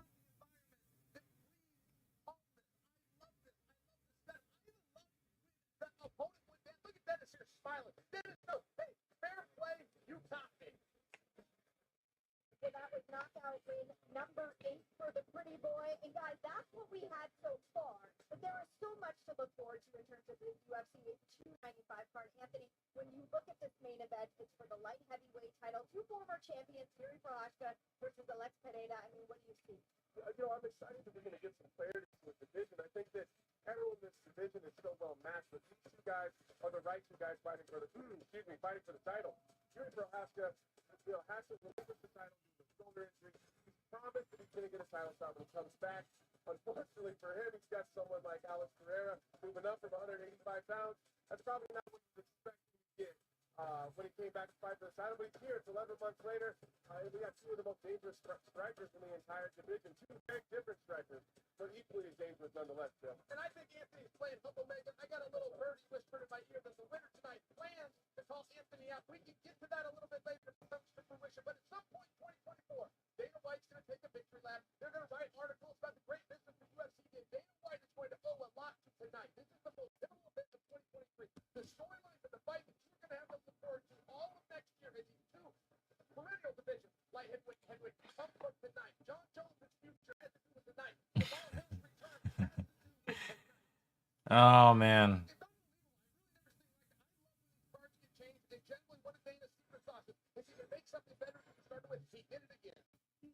The heavyweight title, John Jones had to withdraw due to injury. Smith says he expects.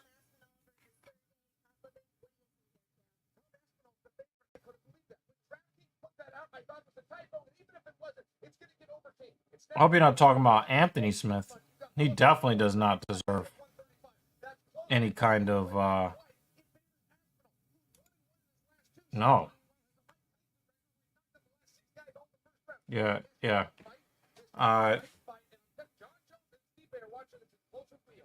think they're absolutely watching this closely. I know the Stipe is in New York City. He's going to be here tonight. And I think a lot of people are listening to chill. This is moved closer to a pickup now. We need some clarity in these divisions, and I think tonight is where light heavyweight and heavyweight you're going to know exactly where we're going. Yeah, I don't know about that. I don't know about that. I don't want to be disrespectful, but I'm just going to say I don't know about that. Coming up next, we've got some great prelims set up for you, kicking off in the lightweight division. Nadim Sadikov versus Vyacheslav Barshov is up next. We've got a great featured prelim in the flyweight division between Steve Urseg and Alessandro Costa. You do not want to miss all of the action live from the world's most famous arena. UFC 295 goes down right here in New York City. And you can watch it on ESPN Plus, ESPN YouTube, and ESPN News. Stay right here for all the action.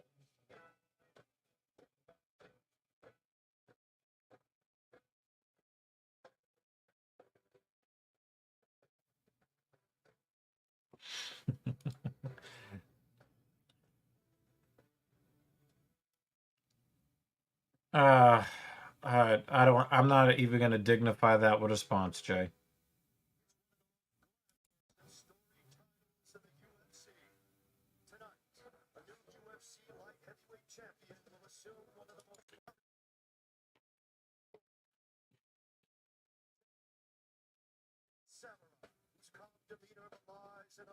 What do you mean, Dan?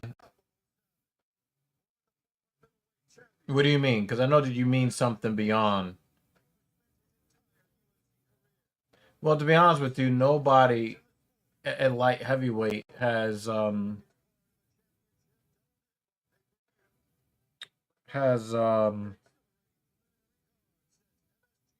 separated themselves from the pack.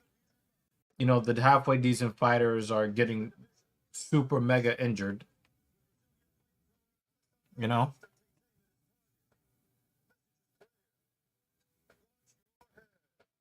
Buckle your seatbelt because Australian submission diver is cut from the exact same cloth. An all-action tornado. He's always looking for the finish. So tonight, the pair of finishers meet in the center of the octagon. no, okay. So Dan, I think Anthony Smith is hoping that he gets called out by the champion if he wins the belt. He thinks he's gonna get a call out from Polton, which I think is delusional.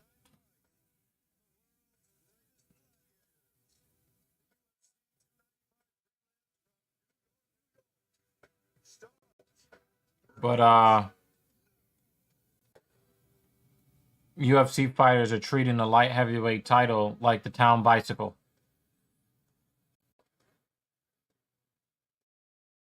Jake Miller is here. Thank you for showing up to the 100th episode of the Filthy Casual MMA Watch Party. I'd say the most dominant and standout guy at 205 is Hill because he dominated Glover. Even then, I think Alex is a nightmare matchup for him. I'm going to say that Procházka is better than all of them.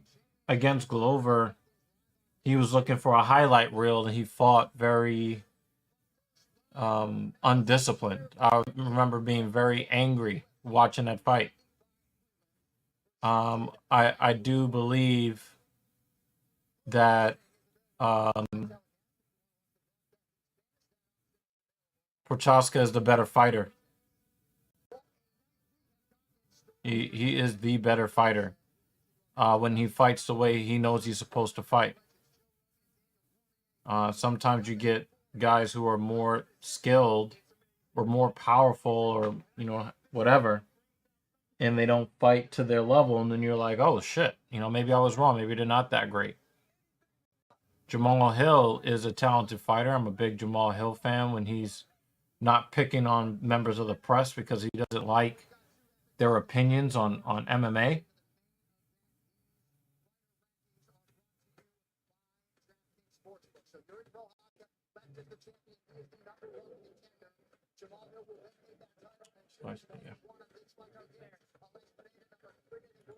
He definitely does feel like he has a cushioned path, doesn't it? Doesn't he?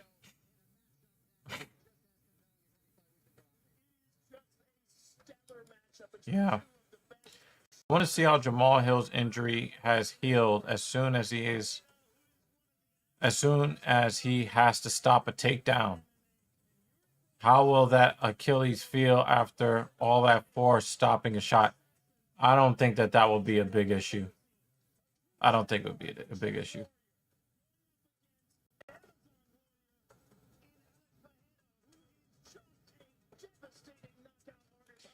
Alex gets hit a lot, and people blame the loss to Izzy on a weight cut. Funny how when he wins, they say he's so big for the weight class. When he lost, is he cut too much weight. Yeah, I agree with that, Jay. And he didn't knock out Izzy. And that's a hill that I'm willing to die on. He did not knock out Israel Adesanya. An overzealous referee ended the fight way too quickly.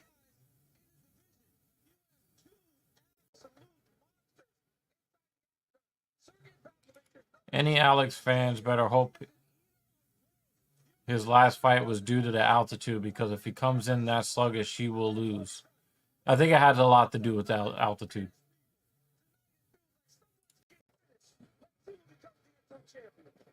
Well, Brunson lays on people, for one.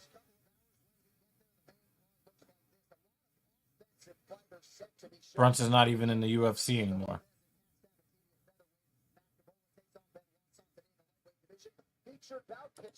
Well, Izzy didn't let them. And Kelvin Gastelum is not a wrestler. Marvin Vittori's not a wrestler either. Brunson is the one that tries to lay on people.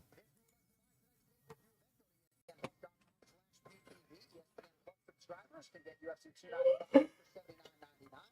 After you purchase the event, you can watch it anywhere, including connected TVs, tablets, laptops, and phones. And if you are not in the United States, check out UFC.com/BBB.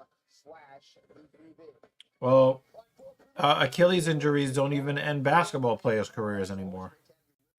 I mean, Kobe Bryant came back from it. Kevin Durant came back from it.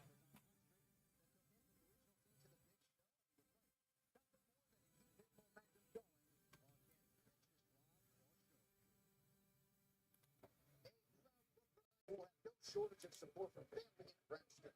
It seems Sackhoff knows the importance of fighting in Madison Square Garden. He's focused only on the task at hand, and that is defeating the bitch. Yeah. Yeah. Once he won he was gifted that title off of Izzy. You know, off to the races with Alex.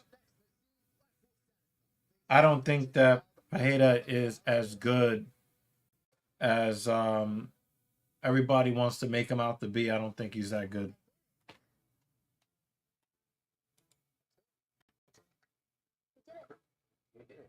Yeah, pretty much. I mean, he did beat Polish Power, though. It wasn't like he just beat a nobody. But yeah, this guy's been fast-tracked. I think it's also because he's an older fighter as well, and they want to get as much star power out of him before he gets old and retires. Because he's going to get older a lot quicker than a lot of these other fighters. Austin Eckler. Yeah, I don't really talk about that league or anybody that plays in that league, so I wouldn't have that kind of knowledge, Jake. All due respect to you, good sir. I don't know anything about what's going on with that league. USAA, yeah, they have awesome rates on coverage for our car, home, and stuff. She has a lot of stuff, a lot of cool stuff. But USAA also has banking, credit cards, and loans, plus advice and other perks. Alex may have gotten a favored path to the belt, but it was a perfect storm. He has history with a dominant champion that he KO'd in kickboxing, and Izzy cleared every contender. Yeah. Yeah. But the thing is that he doesn't have that same kind of greasing for light heavyweight, and he's getting the title shot here, basically gifted to him because of another weird-ass injury. So I think it's pretty weird. I think it's weird that they put in Muhammad Ali in an MMA game. I think that's weird too.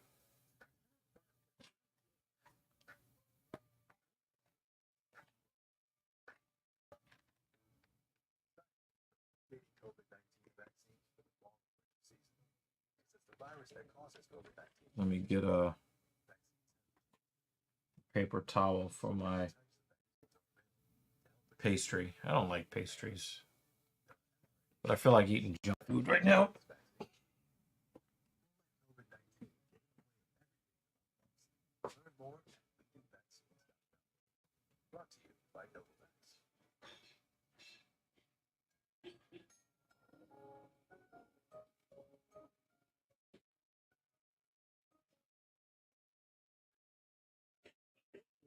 Take the time and melt into your holiday moments with Lindor.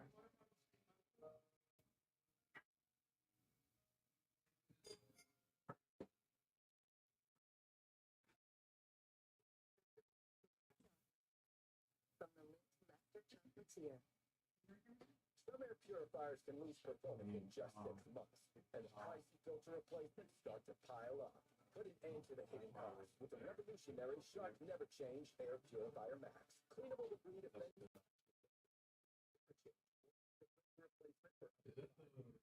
Ultra-powerful purification, capturing odors, allergens, I didn't know if we could actually stream it. Never Change Air Purifier Max. Probably just 24 now that you've already started watching it. I'll try to watch it. Years of age, taking on the Russian, 31 years of age, Vyacheslav Marshov. Marshov won it solo, both men successful on the weigh-in day, and both men with the inside the boots buckle.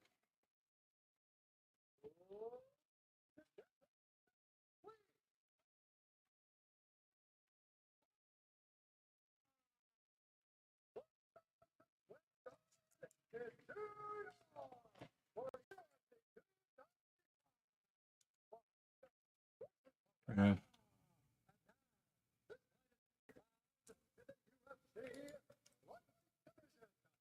Even though we were hyped for those Izzy fights, we were still able to recognize that he did not actually deserve the fight that he got.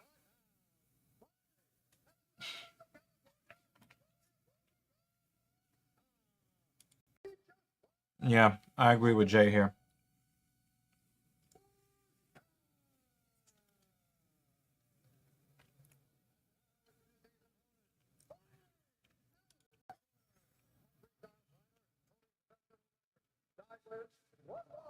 He's down. 5 feet 10 inches tall. Weighed in at 135 and 1 half pounds.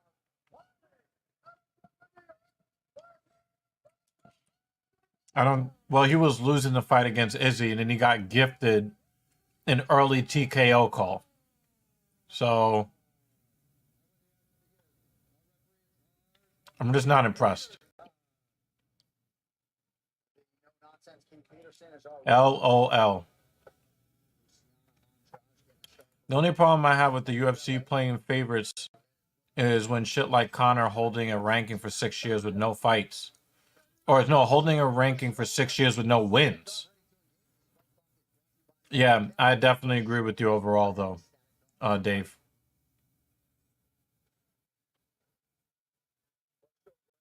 You got a personal gripe. Okay. I respect it. I respect it. Told us he was going to mix it up, and then, well, he didn't see this as a striker versus grappler matchup. Prevailing wisdom is that they'll look to do some work on the ground.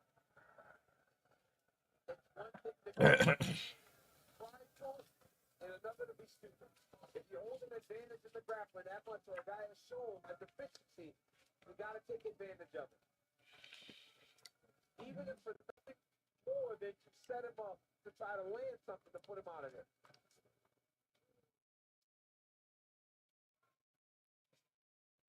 Both fighters will switch stances, southpaw versus southpaw early.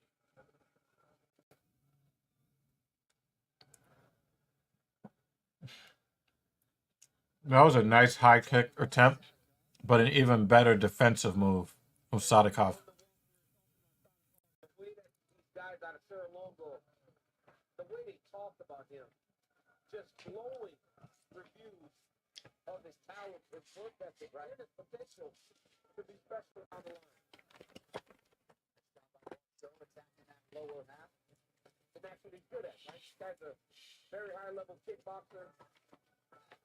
Said that in his own country or village, his small gym has produced about 8 world kickboxing.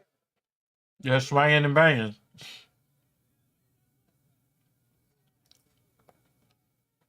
That was a hard tap kick from Borchev.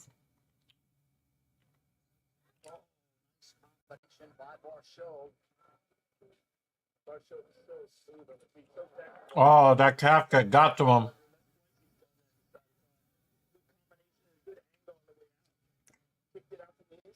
I wonder if Sadikov maybe just real heavy on that front foot.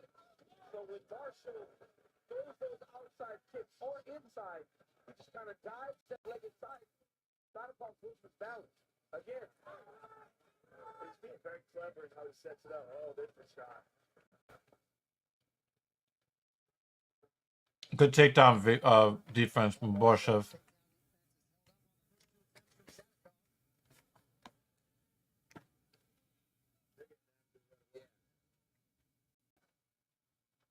High-level skills very close to hit fighting. Oh, but he is kicking that leg out. Actually, I would like you to come up, being that this is the 100th episode, and you're such a big part of the show. I would appreciate if you came up, and kind of talk about your time here on TSP before we fired you. That was a joke. Show Sadikov had landed a left of his own. Good kick to the body there. Boy, he's changed to excellent.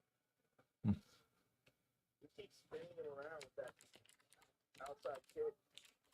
Ooh, nice kick to the body by Barshov. Barshov has outstruck Sadikov unofficially 40-15 in a significant struggle.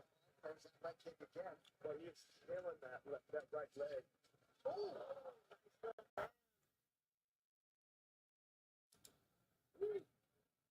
And you know why that outside kick is so effective for Barshov? A lot of times southpaws weren't used to seeing another. But yeah, this is episode 100, and Is so good at sneaking him in. His body great too. Oh. all right. So it says for now, Android Chrome has a bug that causes an echo.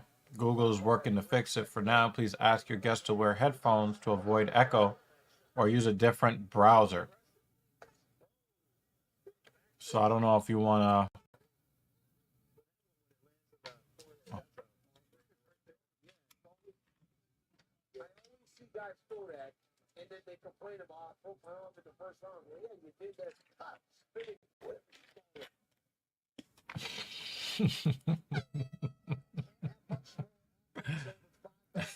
You stupid. To the open round two, about 30 seconds after this word from DraftKings Sportsbook.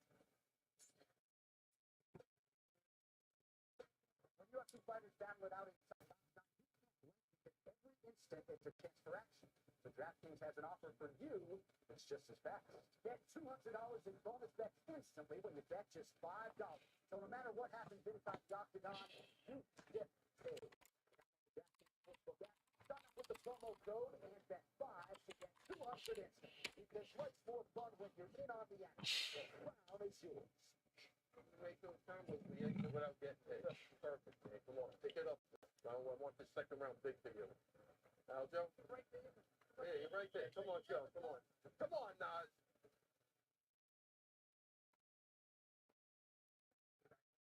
All right, so perhaps some work to do for Nazim Sadikov after being out. Lutch actually had his 1,000th upload recently, so congratulations to him on that.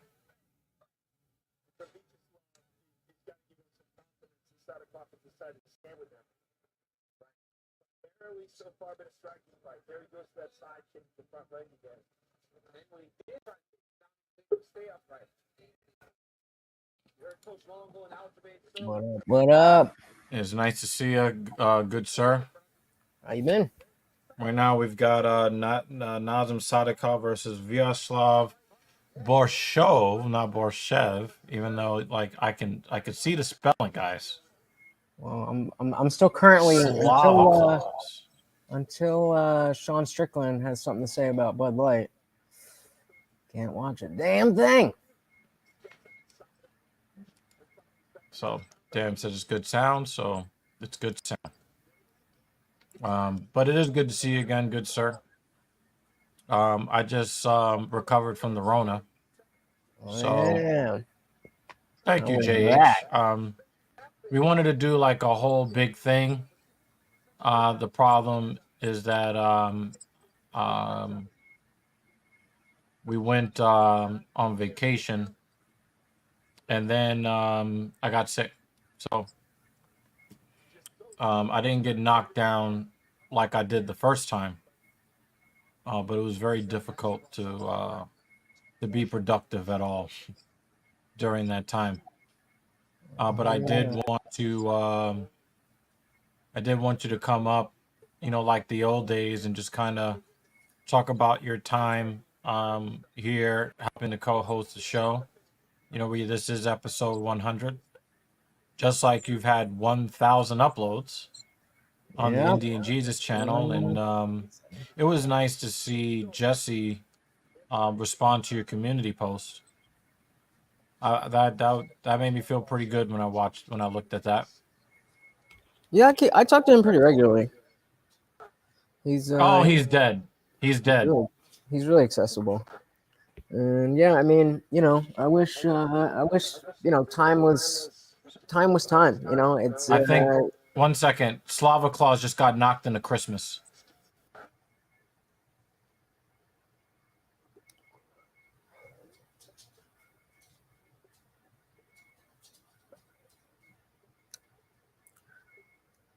But yeah, I mean, I wish we like the Look at this time- recovery.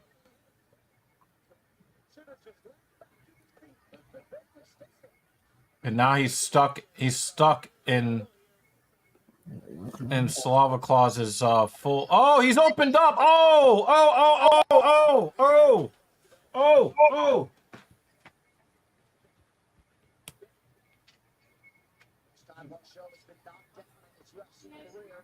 Are you seeing this?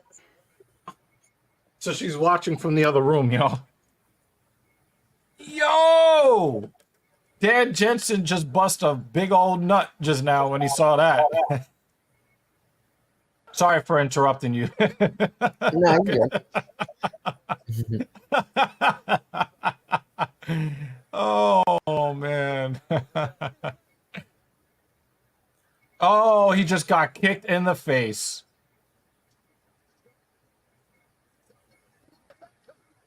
And then he took him down again.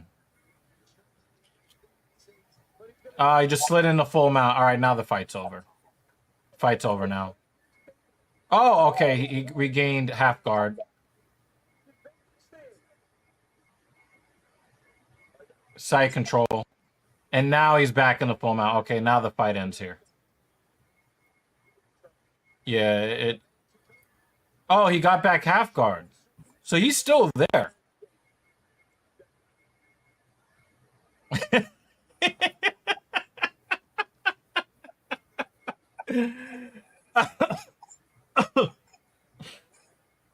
We had no blood until you showed up, Lutch.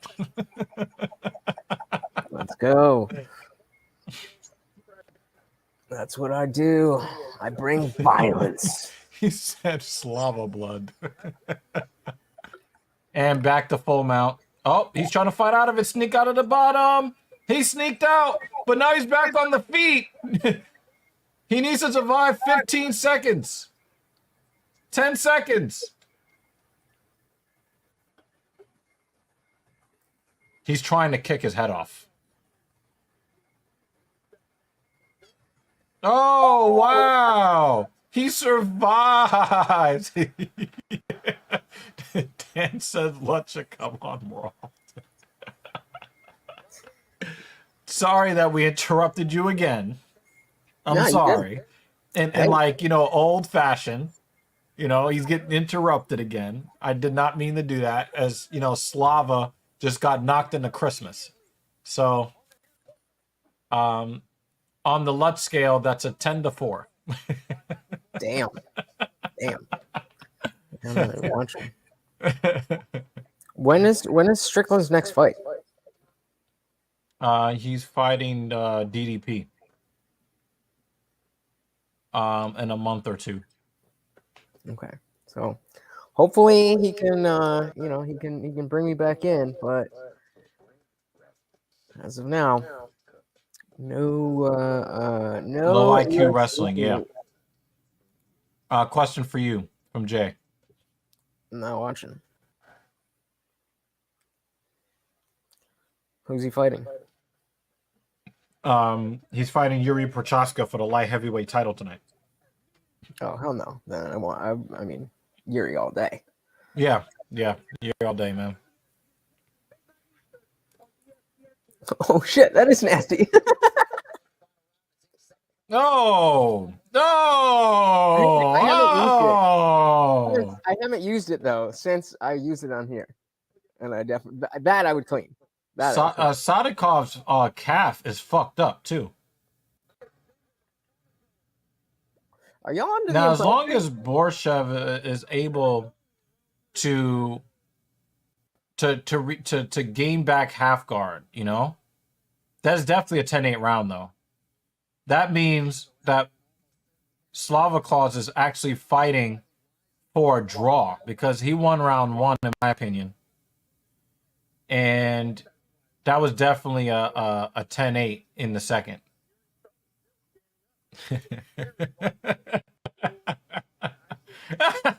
Then what were you doing? What were you doing? Well, that's what I'm saying. It's from the last time I was on here. I had it, and then I just left it there. So like Oh my God. it was just there because I had water in it, and I rinsed it out. And that's why the white was all good for that. Like this definitely needs soap the next time I use that. But like, are you guys under the impression Oh, he that just took a I knee. wash that mug downstairs every show? Mm-hmm. So maybe you should show up every week so that cup can get washed at least once a week. That's the thing. Well, that's exactly what I was saying before. Is that Saturday night specifically is yes I am. Oh, The that's just the time when I can best get blocks of editing done and all that stuff, and just it's Slava hard to Claus try to giving fit out everything in. presents, knuckle presents.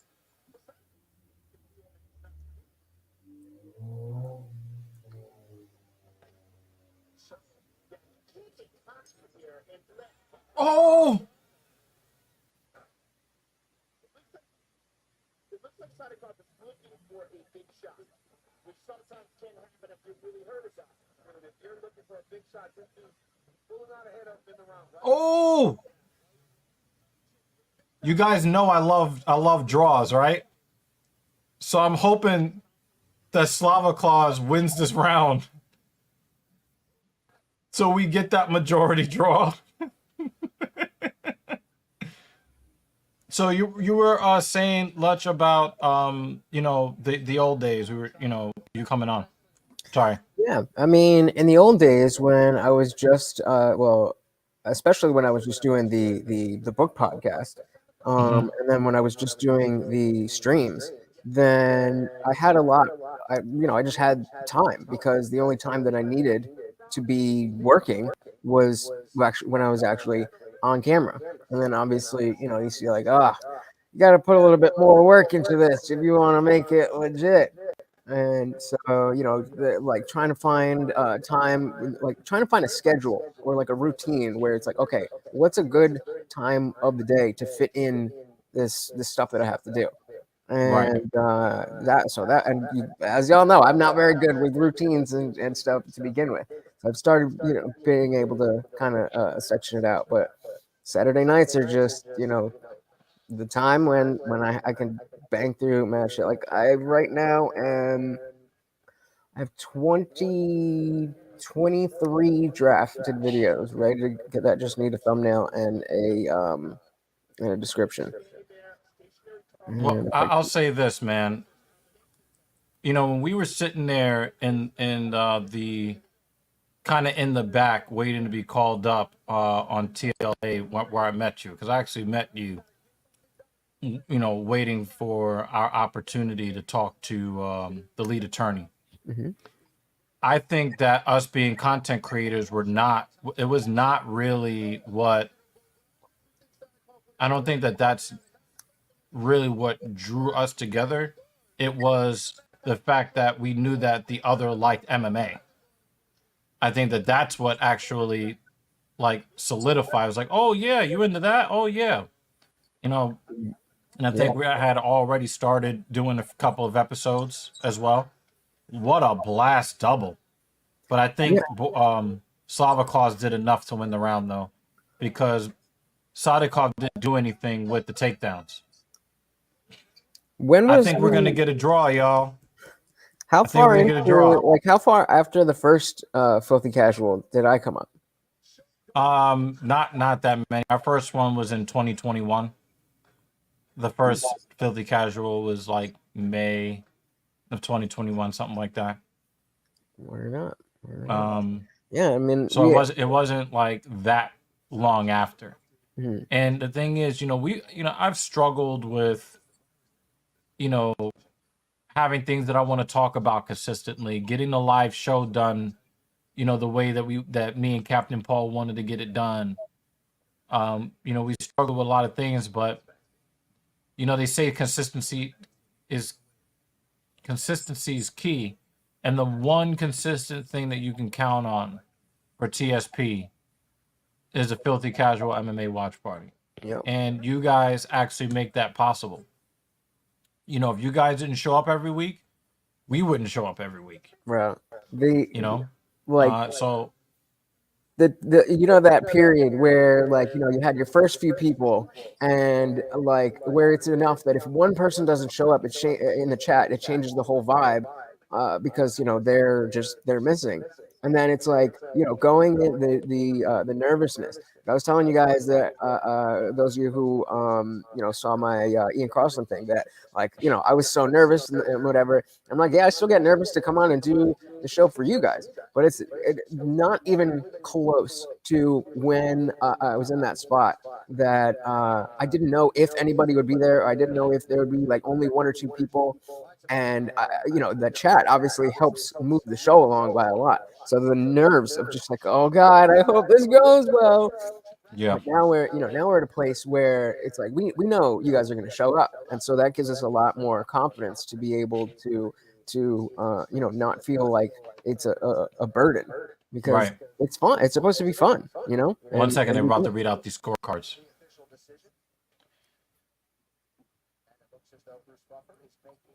It looked like Slava Claus was fighting for the opportunity to fight Sadikov again.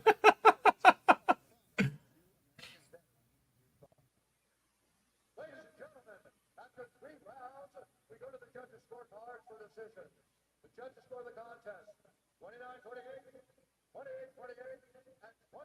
and 28-28. Is it a draw?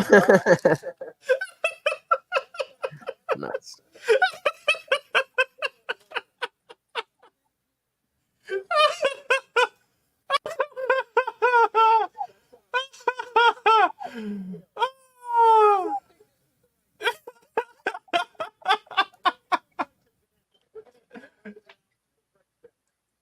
Rounds 1 and 3 to Slava Claus, and 10-8 in round 2 for Sadikov.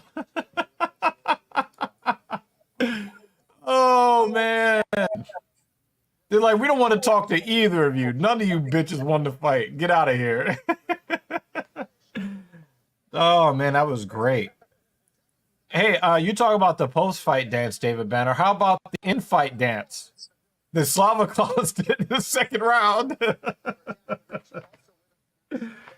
Oh man, Majority draw. yeah, it was a draw. Sorry to interrupt, but we had to let that scorecard read. You were saying, sir? No, just that the anything that you're gonna do for real is eventually going to turn into work, and with YouTube, it turned into work so much faster than I thought it was, than I thought it would. And yeah, I miss the days when 7 hours on a Saturday, let's hang out and watch the fights.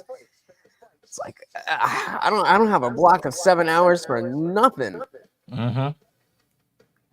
I mean, you missed a geopolitical debate earlier. You missed it. I'm listening. So we were talking about the because first of all, you know that there's a new Marvel feminist movie that just came out this week. Yep. That I'm not. I can watch it for free, and I'm still not going. I mean, I'm gonna watch it for free, but no, I'm not gonna waste 2 hours of my time being told that I'm evil because I was born with a penis, and that the future is female. Thank you. I've heard that rhetoric since I was since puberty. I'm 40 now. I've had enough. I've had enough of that message. Yeah, we've been having that similar conversation in my server because of the end of Loki. Well, let's not talk about that because I haven't seen Loki yet. but the thing is, you know, my issue is that everybody wants to talk all of that feminist shit, but now we are looking World War III right in the face. Yep, all the fucking TikToks of like, Yeah, oh, yeah. they're not gonna draft me because I need this and that. And it's like, oh, honey, sweetie, Now, some of us baby. in the comments don't believe that World War III can happen. And I'm like, you're looking at three major global conflicts along the same alliance lines. Who doesn't Let's think? be real here. Who It only doesn't takes think? one formal declaration of war, and it's World War III. I mean, essentially, we're already there. We're already Yeah. there. Like the And pieces I've been are already saying in this motion. since the annexation of Crimea. And I've been saying this. I was like, it's not one thing that's going to start World War III. It is a bunch of small dominoes fall. Yep. So we did get into a little bit of that debate and then tried to quickly cut that shit off. Right. But we had a couple of those debates, did we not, Elch, back in the day? Oh hell yeah! Back in the day, that was you know that because especially since we can't show the fights, then I mean, and definitely modeling after you know the OGs of how Rogan would do his watch parties, where it's like we're all watching it, so it's not about like commentating the fight. It's about like normally how you would hang out with your boys and whoever if you're watching the fight. Like everybody's watching, but we're still talking. We're getting into this and we're getting into that. And you know the show kind of moved more in a direction of like people like well Jeremy's doing the opposite, but like where people would just be listening, and so they do want to hear like what happened, or people are doing multitasking and doing that kind of stuff, and just kind of you know move in that direction. And it's just hard for me not to get into those topics. Yeah. It's definitely a personal flaw, and you know being the Indian Jesus is was always in the cards because I just can't. I mean, you know, I can talk about other stuff too, but it's something is always going to be in my mind, bringing it back to that. And like, you know, when you guys are not interested in hearing that, then you know, aside from the notion of like, okay, well, I physically don't have the time to be here now. You know, and understandably, we can't do the same kind of stuff. You know, from the old days. Right. Yeah. Yeah, I mean, definitely. you know, that's the way it goes, right? Yeah. And you know, I try to come over to your platform when I can, and the topic is just right. You know what I mean? Sometimes I look at the thumbnail and the title, and I'm like, I think I'm just gonna go take a nap. Because I value my um Haven't drank from it since you guys saw it though. So if I were to, and the next time I drink out of it, I promise you I will clean it. Don't worry. He's gonna clean it after the next time he drinks out of it. But yeah, you know, our friendship has evolved. Our working relationship has evolved since those days when we used to really get on each other's nerves. And I got on your nerves a little bit more than you Yeah. got on my nerves. but you know, but it's part of the legacy of the show. You know what I mean? You know, I'm not sure what the show would look like if we didn't have those times here. You know, and of course, guess who has not shown up for our 100th episode? I'm trying to think if you're thinking Bruce Bob Trotter or No, Bruce Bob Trotter is Rick Allen, same person. oh okay. Well, what up? I don't know who. Captain Paul. Oh well, I I figured that when I didn't see him up yet. I mean, that's it. You know, that's another thing that I think, you know, when eventually it's like, okay, Lutch is a little too political for what we're trying to do on TSP, so you gotta tone it down. Before we got to that place, before we kind of, you guys realized what that was, you know, I'd like to think that, you know, because Cap can't always be here on Saturdays, that I did help kind of you know change the dynamic of the show to be like, okay, this is do we want this, do we want this? You know, give the opportunity to try things out, and obviously a bunch of you guys who never heard of me before came over, and you guys are regulars. Yep. I mean, Yep. it's good Because I times think over here. that like some of the fans of this show helped get your stream popping more. Mhm. Oh yeah, David, Yeah, Dan, definitely. Jeremy. Yeah, definitely. You guys You know, are, so there's a in lot of there. Jay for crossover. sure. And the thing is, like, you're getting interviews with guys with much larger platforms. And it's really nice to see you do your thing, with philosophers and commentators.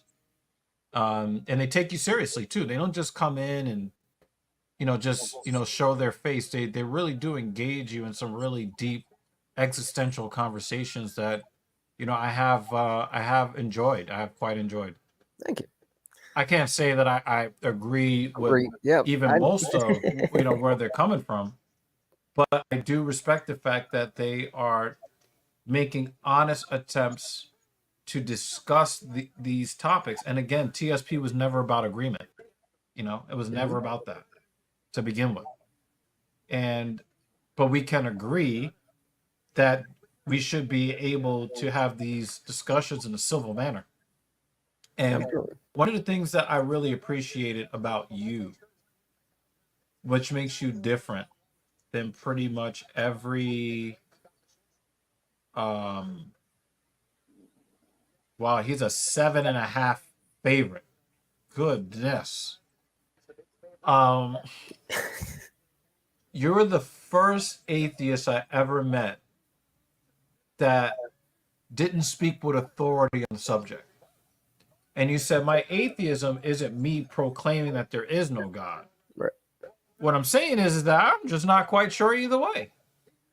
And that takes humility. We had a discussion earlier talking about Tom Aspinall, who is fighting for the interim heavyweight championship tonight. And people were like, oh, he talks so much and he talks and he yaps and he's already, coming up with excuses for why, what if he loses? It's like, listen, if he was the type to talk shit, then hell yeah, you give him that. But after he got a really huge win before he had the leg injury against Curtis Razor Blades, the interviewer in the cage is talking about championships. He's like, no, I haven't earned that yet. I'm not good enough for that. I've got a long way to go. He's that guy. Right. So you have to look at Tom Aspinall in a different way, that he's not just out here talking shit. He's just giving you the real. Right. Because he had the humility to come out and say something that was less egotistical. When you talked about your belief, your former belief in God, and then the things that happened, and your friend that passed away, these different things, and you're like, listen, I don't have all the life's answers. Let's all come together and see if we can get a little bit closer to understanding the shit we don't know. Exactly. That's really when it was very endearing to me, because finally somebody who is not making the same type of declaration, they're making the same type of declaration, but from a much more humble place. And I have a lot of respect for that.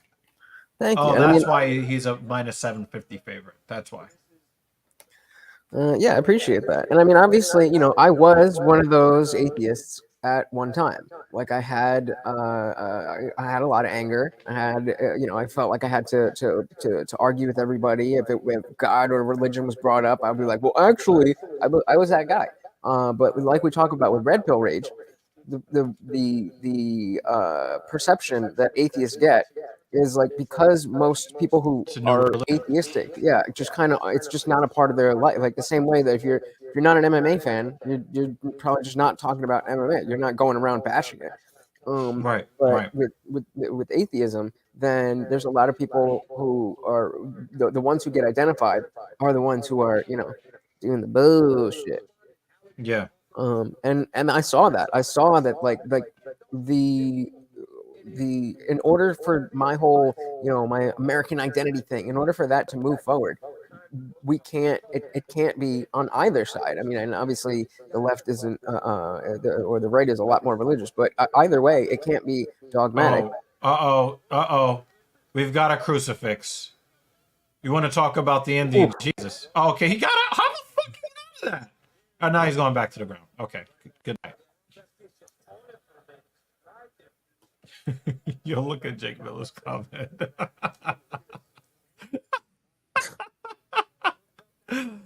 Oh, he's always got some funny shit to say, man. I like Jake. Jake is one of those stragglers that just walked in, saw what we were doing, put a couple of one-liners out there, laughed and left, came back, put another one-liner in there, laughed, left, you know? There you go. That's what We you need. appreciate Jake Miller here. Yeah, I mean that's like especially for obviously much more than the go. What are you doing? Obviously, as a like compared to just doing standalone videos, then the like you were talking about, the chat is such a huge part of how the show goes.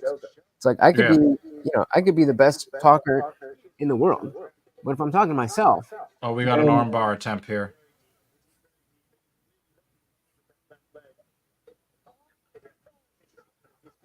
Yeah. Fucked his arm up.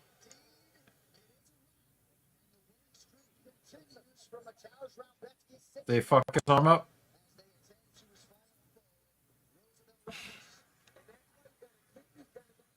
Roosevelt Roberts is a late replacement. And he's gonna lose 20% of his show money. And he gets a broken arm out of it, possibly.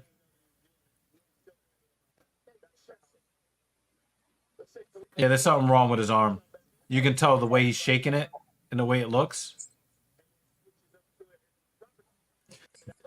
I don't got a dog to feed, man. yeah, what do I got?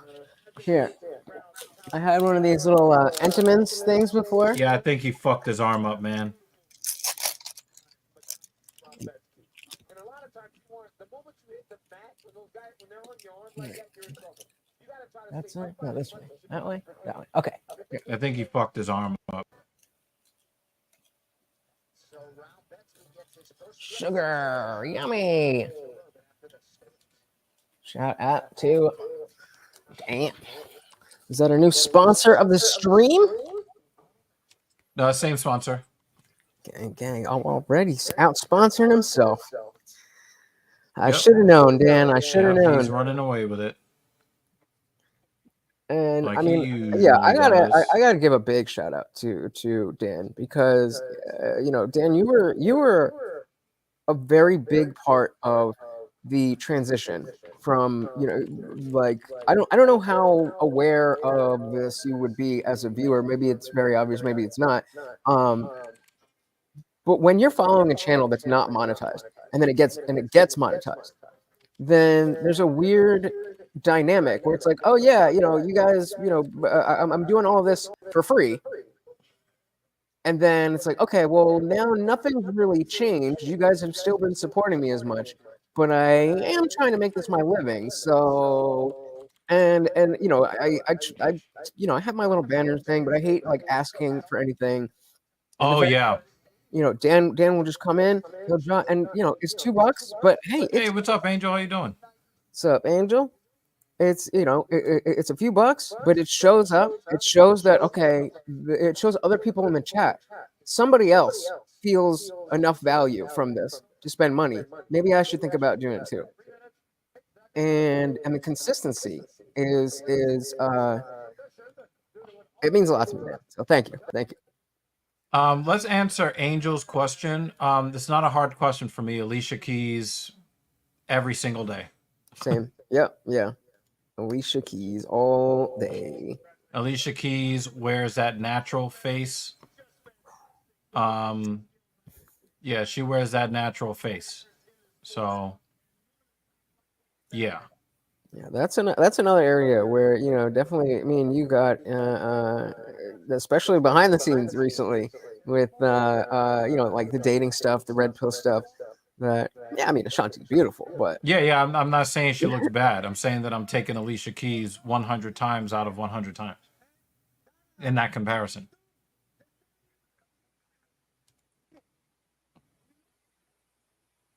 Let's take a look at the big Hey, Carbon is here. Guys, on the way in, please hit the like button. You know, like we need algorithm help because we've been shadow banned. Did you send anybody to our channel in the last week? Yeah, when you were on the stream, remember? No, I'm talking about this week. This past week. Like we had like 80 people subscribe over a 2-day period and we had not uploaded anything. Nice. I mean, whenever you're in the chat, I drop the channel. Whenever, because I'll talk about that. Like now that we did that stream with the Cheesecake Factory lady, that's whenever, because I don't do dating stuff as often anymore, that the whole red pill manosphere thing didn't kind of petered out. Like I'll still talk about it, but it's still a societal topic that still Right, needs to be talked about. but it just doesn't come up like it's not as easy for me to be like, oh, okay, today we're going to do this podcast about dating, and so it usually comes up in the context of a more directly political conversation. But yeah, I always like to shout out you and Darshan. You guys were instrumental in me shedding my beta-ness. And I mean, actually showed up in his stream a couple days ago. He had a really nice stream. You know, and here's the thing about the whole red pill thing, you know, which is why labels are dangerous, and Captain Paul didn't want to have that label here on TSP. Here's the thing about it, right? Whether you label or not, the issues that men are having in society are still here. Yep. And if people keep acting like these are problems that are not worth solving, we're going to have worse and worse problems in society. Period. Point blank. Yep. And I mean, from like, I think I have a decent grasp on like the things that I was missing in my life that now I know to point out to other people. But like the fact is that I spent a lot, like most of my time dealing with women was being in long-term relationships. So approaching women and having game and all that stuff, like it didn't come as naturally to me, and then because I was just already in the relationship. And so, as much as I could understand intellectually what is, what Kevin Samuels is saying, or Andrew Tate is saying, or whoever it is, then it's not the same thing when you're actually doing it, when you're actually putting it into motion. You know what I mean? And like even with this last chick, where we were talking about this one chick. We're just gonna call her that one chick. This. Because she could be lurking. Well, now, like, the dude who made my server, my Discord server, so he has his own server, which is like stacked. They got mad rooms and people in there all day and whatever. He was in my server when she was in my server, and then he invited her to that server. And now she's just there. Like that was supposed to be like, all right, if I gotta vent about YouTube or somebody's pissing me off, that like obviously I'm not gonna go. What's up, Jacob? Obviously I'm not gonna go, talk shit to other people in that same category. So I just need my space, and then she's just always there. Now Mrs. Evil knows the woman that you're talking about. And this is always her response when it comes to chicks that love attention. Did you check that? Wait. I don't. That's her response to that one chick that we're talking about. She wants to play all the weird ass games as long as she likes, favorites, and subscribes. You know what? No, I'm good. You could download, you could don't show me anything of this creator ever again. I'm good. Don't need it. Yep. And the thing is, they'll say, oh, the thing. You know that the Australian chick that was in the manosphere, what was her name? Not Laura Southern. It was a different. I can't remember. I Her know who name. you're talking about, but Sydney Watson. Sydney Watson. Yep, Sydney. She did an interview with these libertarian guys or whatever, and talking about her experience being in the manosphere, and she had some very interesting things to say. A lot of what I agreed with, getting hung up on, trying to win leverage games with women instead of ending the leverage games with women. Yep. No, that's not the chick that JL wanted to know who that Oh. was. She wants to know about. We Yeah, can't. and- We're not at liberty because then that would. Oh, what we're talking about. Yeah. Oh, so Jacob, if we were to show the fights on the screen, we would have Strike. a lot of legal trouble if we showed the fights on the screen. However, that being said, I have an idea. As soon as you finish, go. we have an idea that we want to do for people that subscribe to the Patreon, where we take one of the biggest pay-per-views that are out there and have a special like a Discord, video chat stream. That's exactly what I was gonna say. Where for the people that, I mean, we can't, I can't really go, you guys know where I'm going with this. I want can to save do you. I can save you. I can something save you. for I the can save you. people. I can save you. Hold up. I got this. So this is exactly what I was going to say. So you were just talking about Lauren Southern. She just did a documentary with the Timcast people, and I'm a Timcast member. So and it's behind their paywall. So tomorrow, what I'm going to do, I was going to do it tonight, but then I was like, oh yeah, all you guys are going to be over here. So what I'm going to do is I'm going to play the video from timcast.com in Discord. Then I'm gonna share that screen, and maybe show little bits, and then go full screen, and so that it's fair use enough. And so if you're a member, then you can watch the whole thing through Discord, and then it's gonna be a members only stream, so you could also chat. But if you're not a member, you'll be able to see it while it's live. It'll go to members only after. So Right. yeah, that's exactly the same thing. And so without saying it out loud, if we were to apply that to Jacob, then yeah. So we're going to be doing something similar to this, Jacob. Obviously, we would love you to become part of the community.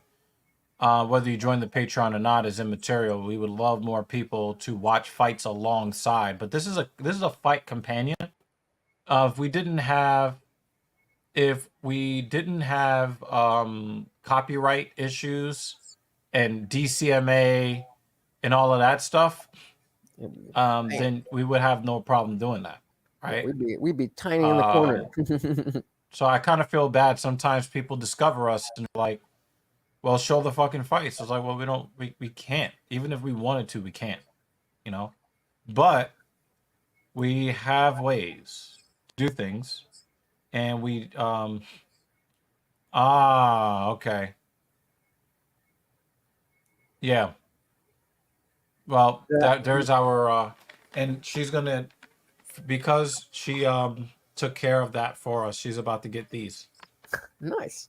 Well, yeah. I mean, the frame rate and stuff, you can change that. So yeah, if you do it at like I think if you change it to lower quality, I don't remember exactly. No, he said he's bringing them to you. But definitely Meltamine Media he's the one who told me about it. So and I mean, it might end up being, like less than, HD, but it's a good question. I do not know. But yeah, so it's not going to be like HD, but you'll be able to see it. And I gotta talk to y'all about Patreon versus like channel memberships and building your own website. So there's a $2 tier, a $5 tier, and a $10 tier for the Talking Shit podcast. Patreon members only. That's where the low T episodes are, right? Yeah, I mean, like, especially those of you guys who know me and have seen me talk about like dating stuff, like I know what I'm talking about. But like the difference between me being able to identify things and somebody like Dr. Evil Genius being able to identify Oh things. my God. Wow. Thanks for coming through. Wow, that's cool. You're here. That's Who is it? nice. Who Thank is it? you. I know you see me as a mod in JD's stream. The thing, what is it? Thank you for coming through. Somebody from Thank you JD's for crowd. coming through. I really appreciate it. Welcome, Wow. welcome to the party. That's cool, yo. That's really fucking cool. Thank you for coming through. Actually, yeah. Unrelated. I wanted to give you guys some tips on how to deal with the Rona, because you guys know that I was knocked down. Um,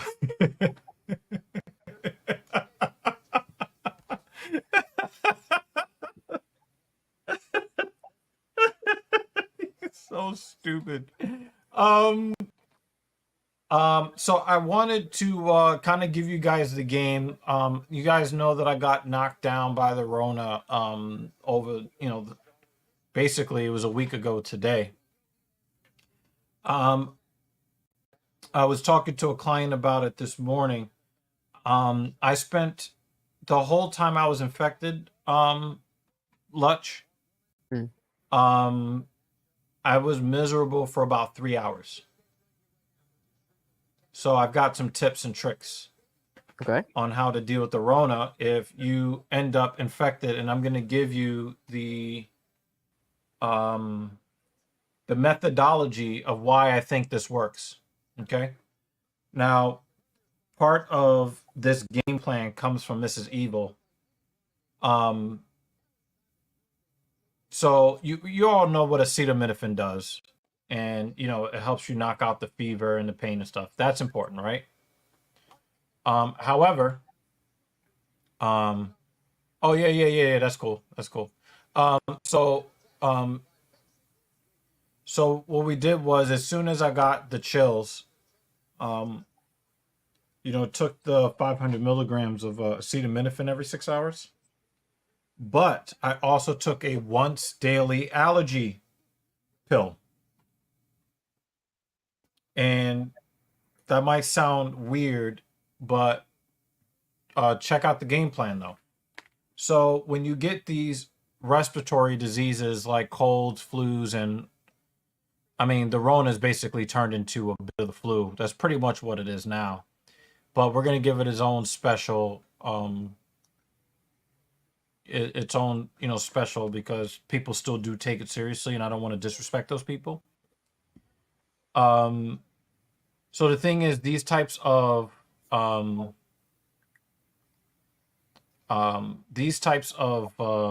respiratory infections, they like to travel into your sinuses. They like to travel through your esophagus. They like to travel into your lungs, and it basically just port itself to different parts of your body. Well, how do they port themselves? Through the mucus. When you take the allergy pill, it reduces the production of mucus by probably 90% or more. I was trying to be a creep. You don't have to try that hard. I Just was gonna make the same joke. No, I'm listening to you guys in Yeah. the living room. So my grandmother is sitting next to me because my mom and my grandmother are here. And I have to tell this much. And she didn't want me to tell you because she's like, no, don't tell him I said that. So I was like, oh, Uh-oh. Dr. Evil I know where this is going. is on a stream with a buddy of ours. He lives in Jersey. He's just hanging out with us. And she goes, This is what she said. She goes, I thought that was a girl. And I was like, no, that's a guy. And then she goes, oh, I'm so sorry. Don't tell him I said that. I was like, no. I am I got a absolutely beard. telling him you said that. I know I've been like nervously plucking out my hairs, but I do have a beard. She probably just didn't even. She got glasses. She's old. It's okay. But yeah, that's. I was like, I'm totally telling him that, and I'm I gonna thought tell she her was going now. the It's other gonna way. feel really bad that I said that. I thought she was This is going fine. the other way with it. Oh man. Okay, I'm gonna go put cake away because I'm gonna pack up cake for mom. Yeah. I will be back for the main card. So as I was saying, Mm-hmm. so when you cut down the mucus production and you get rid of the source of the postnasal drip that transports the virus to other areas of the body, then the virus basically is where it's at, right? And by the time the virus can make it, down through the esophagus, down into your lungs, that cause the bronchitis and those other, respiratory things, and basically you're just passing the virus up and down from your head to your chest and back again. You cut off the mucus production early, and it's basically the vehicle it takes to transport itself around the body is just not, and even if it can get around, it's not going to get around at the same speed at which the mucus would normally transport it around the body. So I took the allergy medication every day for about a week.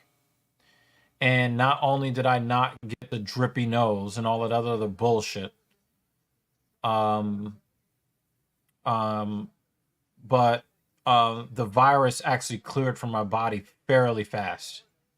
I was knocked down for 2 weeks the first time I had it, and I think I tested negative on the 7th day, fully negative on the 7th day this time around. Just making it where the virus just can't just travel wherever the fuck it wants. So another thing that helped get me right quickly. Oh, Loopy is a 2x favorite. Is my body normally likes to shut down the appetite. I forced food down. When I first got infected, I forced the food down, and it kept me eating throughout the process. I got better pretty fast. I was only miserable for about 3 hours, and basically I just was quarantined to my bedroom for a week, watching Lutch and all the other YouTubers I watch. So make sure you're watching the Indian Jesus, especially if you like controversial takes on socio-political topics. Go hang out with that man. Yeah, so I was able to knock that out. So next time I get a cold, or if I get the flu or the Rona again, I know exactly how I'm going to attack it. And when it came for like the really bad throat pain, I didn't get it because I didn't have a bunch of the virus moving through my esophagus, inflaming it, making me cough and sneeze a lot. I didn't have that, so my nose wasn't raw, my esophagus wasn't raw, my chest didn't hurt from constant coughing because I didn't have the coughing. I didn't have the sneezing. So that was cut down like 95, 99%.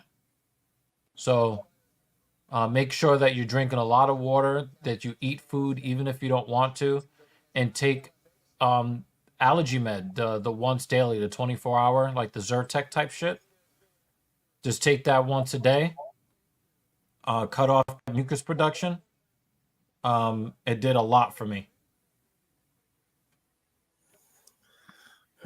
Yeah, I was thinking how much of this is going to be similar to like drug withdrawal stuff, and the definitely making sure, like, forcing yourself to eat. That's how I started drinking these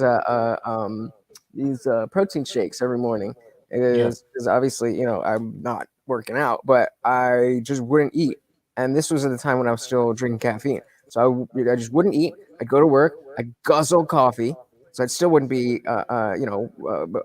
getting any food, but I just have the energy. Then I'd be up all night and still not able to eat because of all the caffeine. And then I'd finally fall asleep and just repeat the next day. So I was Mhm. like, you think I'm skinny now, bro? There was a noticeable difference. And, like, you could see that I was even skinnier than I am now. It was bad. Um, Yeah. but yeah, that's a big one. Making sure that you're getting nutrients, even if your stomach is saying, I don't know, man. I don't think we should be having anything down here. Yeah, but your body doesn't have the energy to fight the virus or whatever it is, the withdrawal or whatever it is, Right. if there's no food in your system. You know? So it is really important to have nutrients, even though you might be thinking. And the thing is, normally I eat 5 eggs, a 5 egg omelet, 5 large eggs every day. I cut it down to 2 or 3 eggs during that time because I really couldn't take that much food. But I ate as much as my body would allow. And then my appetite slowly came back to normal or That's the close other to thing. normal. That's the other thing too, is that the way that your body works is very adaptive. So if you go 2 days without eating, then your body's gonna be like, oh, all right, I guess this is what we do now, and so your appetite just shrinks. And so it may Yeah. not even be necessarily about like feeling nauseous or anything. It's just like the chemicals are like, okay, we can't tell him he's hungry because there's no more food coming. Yep. That's a similar one. Yep. Yeah, the Jeremy's late as fuck. chills. Oh, damn. The hottie just got sat down. Well, Ricci is definitely hotter than Loopy. Loopy is okay looking, You gotta but pull these chicks up Tabitha is between rounds. smoking hot. You gotta pull these So chicks up she's gonna between lose. rounds. You heard? I said you gotta pull these chicks up, the pictures up between rounds. I gotta see what we're looking at. um, yeah, I'll try to get something. But Tabitha Ricci, she's smoking hot. Loopy is, she's okay. I think I remember Ricci, but mm, Yeah, exactly. Like I always tell you, never bet on the hot chick to win in any MMA fight. Now there are some times where the hot chick beats the less hot chick or the ugly chick. There are times where it happens. But your money should always be on the less attractive woman.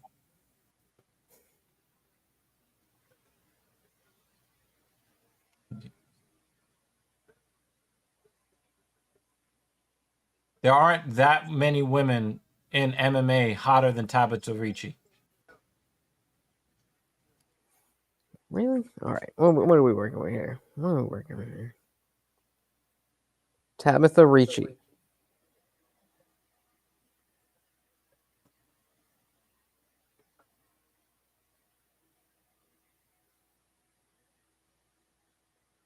All right.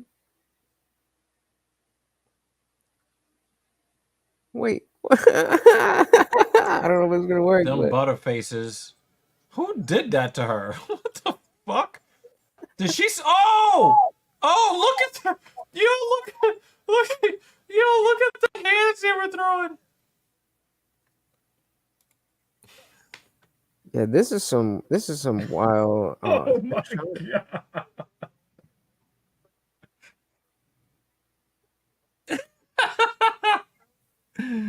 Yeah, that's most men though. I mean, not most men don't have sexual acts at all, but most guys are happy with fives. That's one of the lies they tell you in society. Oh, you have to look like this as a woman. Oh, you need to look like that. No, no, no. I care way more about how you act than what you look Yep. like. Now, let's not get it twisted. If you ugly, you ugly. Yeah. But But five if isn't you're ugly. Two is ugly. if you're average, I'm average too. Let's be average together. Jeremy Lewis quotes George Carlin. I never had a 10, never. But one night I fucked 5 2s. The math. Hey, Oh man. that math works out. I kind of tried to do my homework for this one, and when I saw the matchup, I was like, "Yeah, she's fucked." Talking about Tabitha Ricci, she's very, very attractive. Well, what does this other chick look like?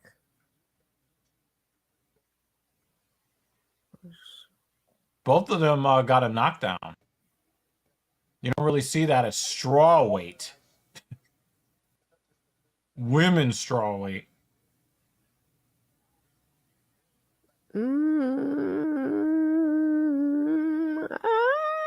I think I like. I think I like Loopy better.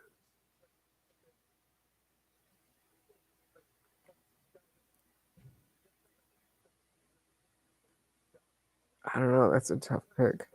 I think I gotta go. Like, It looks like most people have Loopy winning round 1. Anybody surprised? okay, so now that I'm looking a little bit closer, she's got a little bit of like a plain Jane type of. Loopy, right? Yeah. Yeah. But I'm into that. I'm into that. Like, Yeah. Like I said, I'm not saying that I wouldn't talk to her if I had the opportunity. She's not like my cup of tea. But Tabitha Ricci is smoking hot. Dan. Oh my god. Blind Bat, what's good, Blind Bat? Hey, that's another guy that don't see so good. Blind Bat.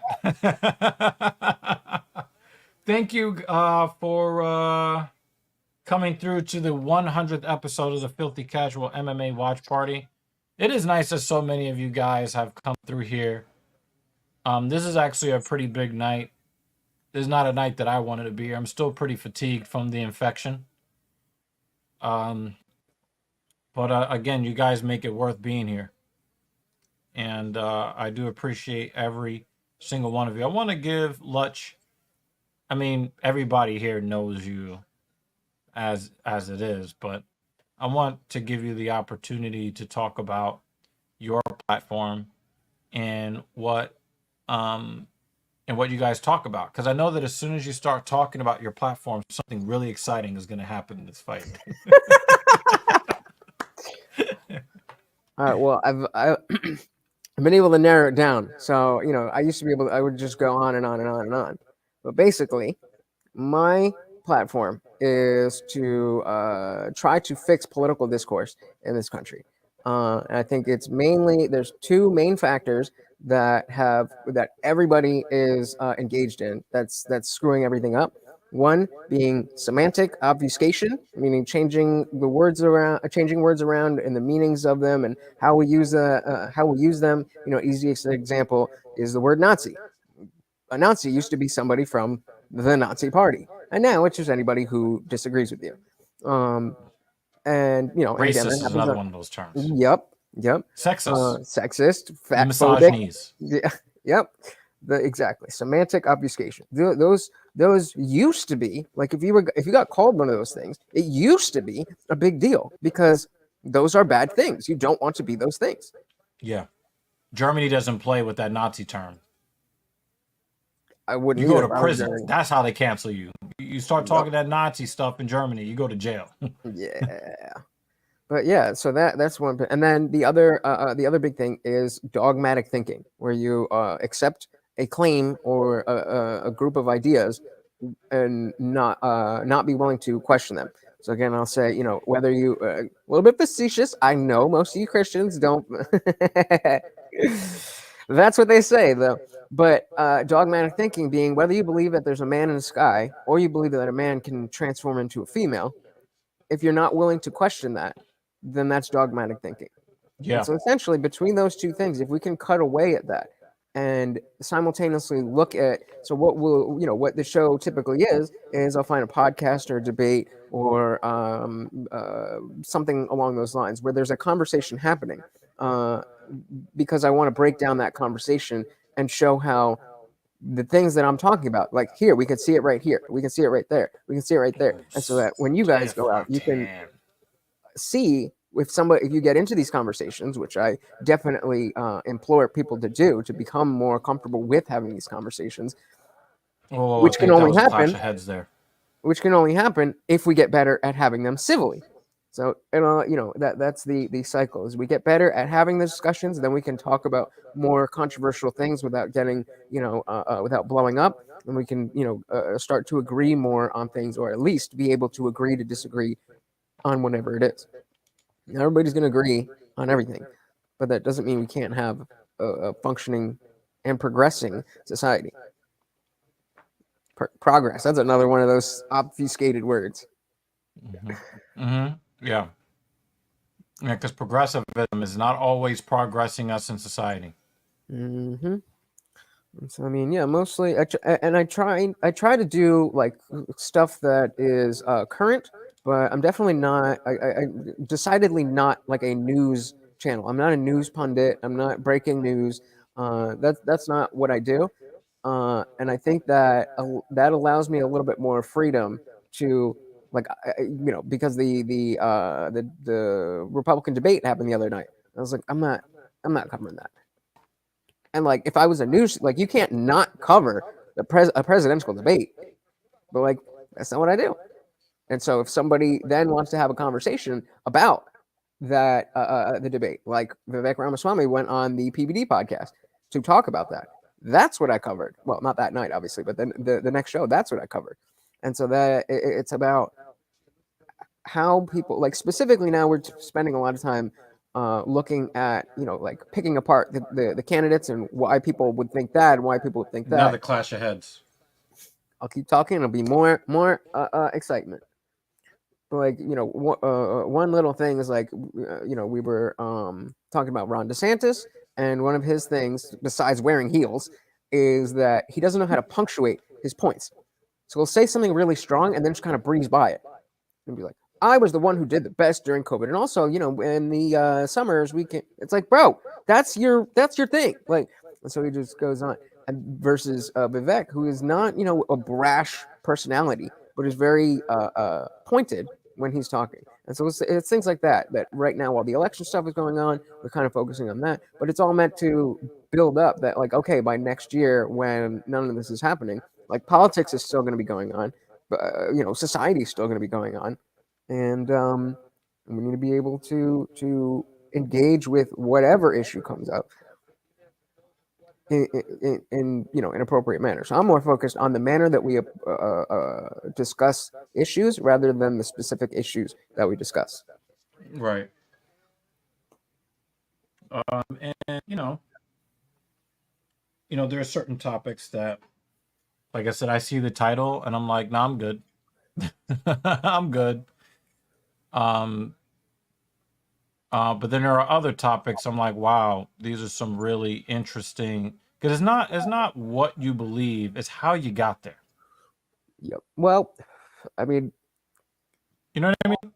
Kind of. How did but you I get to believe specifically what you say did? the opposite in the context of, like, people on the right being super religious. Like, even if you agree with everything they say, like, this is their values, this is your values, but they're better than you because they got here from Right. God, and you got here from some other way. But how you process information says a lot about how well your principles will stand up. Absolutely. So I think maybe, over time. Yeah. So maybe in terms of, like, bipartisanship, subs, maybe bipartisanship, it's about how you are thinking about it. But when it comes to, like, the policies you agree on, don't get bogged down in fighting about why you think the same thing if you think the same thing.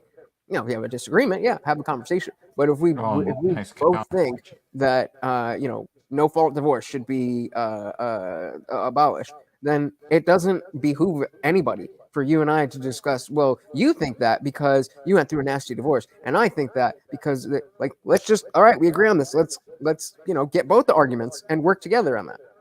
Right. Right. A lot of infighting. Yeah, but there's infighting everywhere. Sometimes it's fun to watch the infighting from a standpoint. Very true.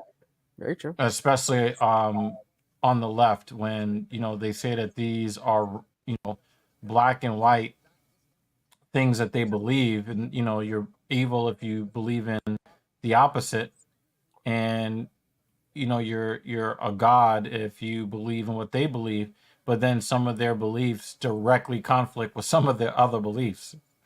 It's a lot of fun There's only to two ways watch to them get there. eat themselves. There's only two ways to get there, right or left. It's got to be semantic obfuscation and or dogmatic thinking. Yeah. Conflicting Yep. beliefs. So, that's been a big thing. And over on the Indian Jesus, you get more of a right winger's approach to political discourse, but it is still an honest Liberal. approach nonetheless. I definitely don't think you're definitely leaning right. I wouldn't say right wing, but certainly a more cultural conservative position. Yeah. I personally, what the fuck? There's been a hair on my hand that I've been trying to get rid of. I can't find it. I can feel it. I know exactly what you mean, man. Yeah, I mean, but I think of myself as a disaffected liberal. Like I was always a liberal. I believe in classical liberal values, and then when Trump came in and kind of blew those labels apart. So it's very difficult to really like nobody likes the label that they get from other people. Rogan Well, you know why I biased? say right wing? No. What is You that? know why I say right wing? Because you only have 2,100 subscribers when you should have 20,000. And if you were left wing, you'd have 20,000 Oh already. yeah. Oh yeah. Facts. Facts. Yeah. I don't know. So, that's just kind of what it is. But I wanted you to kind of sell your platform to the viewers before you bounce up out of here. I'm very happy that you came through here. Because again, like you know, 100 episodes, you must have been here for at least 30 of them. Yeah. Right? So you're a huge part of what this show has historically been in the past. And we do appreciate your presence here. Well, I appreciate that, guys. I mean, We now that appreciate now that I'm kind of getting into more of a groove with my schedule, like I may be able, I'm not going to say Popping that every I now can, and then. I'm not going to say that I could do this every week, but more often I'll be able to, at least stay for a little while. Especially if Sean Strickland comes through and holds Bud Light to their to what he needs to do, and I can actually become a fan You again. also gave us the Lutch scale. Lutch scale. That's going to make it to the UFC, and it's going to make the sport much better. Oh, thank you, Travel Queen. Very, very, very Yeah, much she appreciated. always anybody that is vetted by JD, she's gonna support, She's definitely not one of these snowflake type chicks either, so Awesome. you know what I Very mean? much appreciated. Very much appreciated. And all the shadow banning of your channel could not stop her from subbing to your channel. Awesome. Love each and every one. It's like in the beginning when we had like a couple hundred subs, then like you'd be watching that number. If it goes up one, you figure by the time we're up at 2,000, like you're not gonna be worried about one or two subscribers, but it still do be like that. It's like whoa, I lost 2 subscribers. Why? What did I say? Yeah. Thank you, Jeremy. Thank you. Yeah. Yeah, man. I this is a doing this is a skill that you have to learn. That's why anybody starting YouTube, I always push them to that Roberto Blake 100 crappy videos video, basically just saying you're gonna suck in the beginning, and especially as a live streamer where I don't have the luxury of doing 7 different takes. No! Somebody keep her 30-27 to Ricci.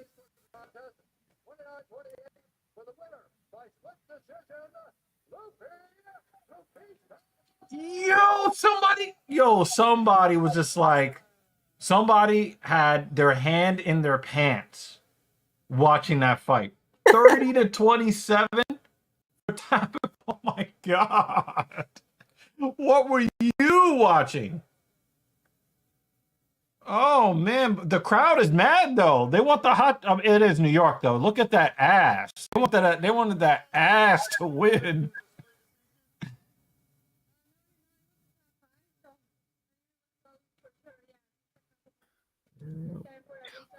Yeah, but like the so you know, if you're a YouTuber who just does regular videos and you mess up a line or whatever, then you know you just cut it. Yeah, that's what we were saying, Jay. Somebody was busy. Yeah. He definitely was watching that. He was watching that fight one handed.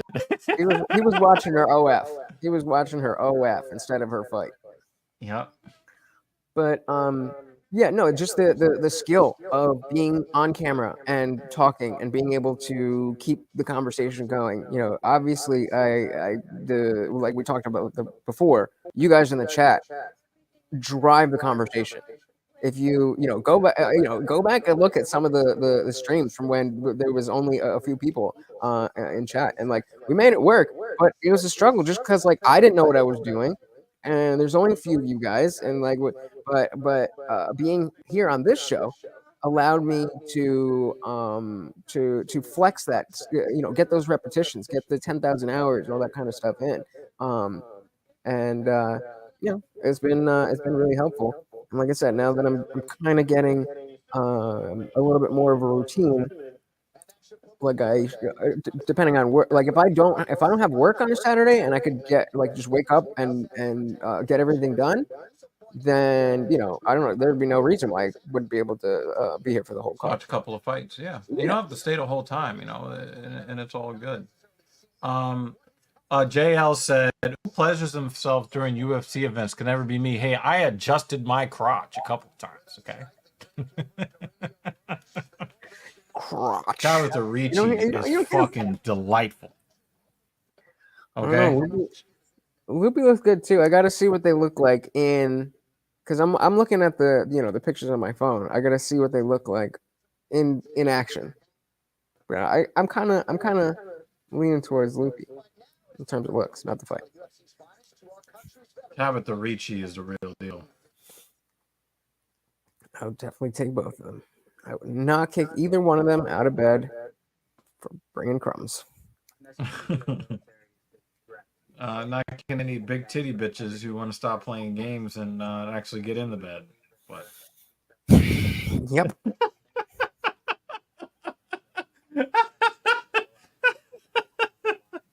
Oh man, it was a fucking pleasure to have you here.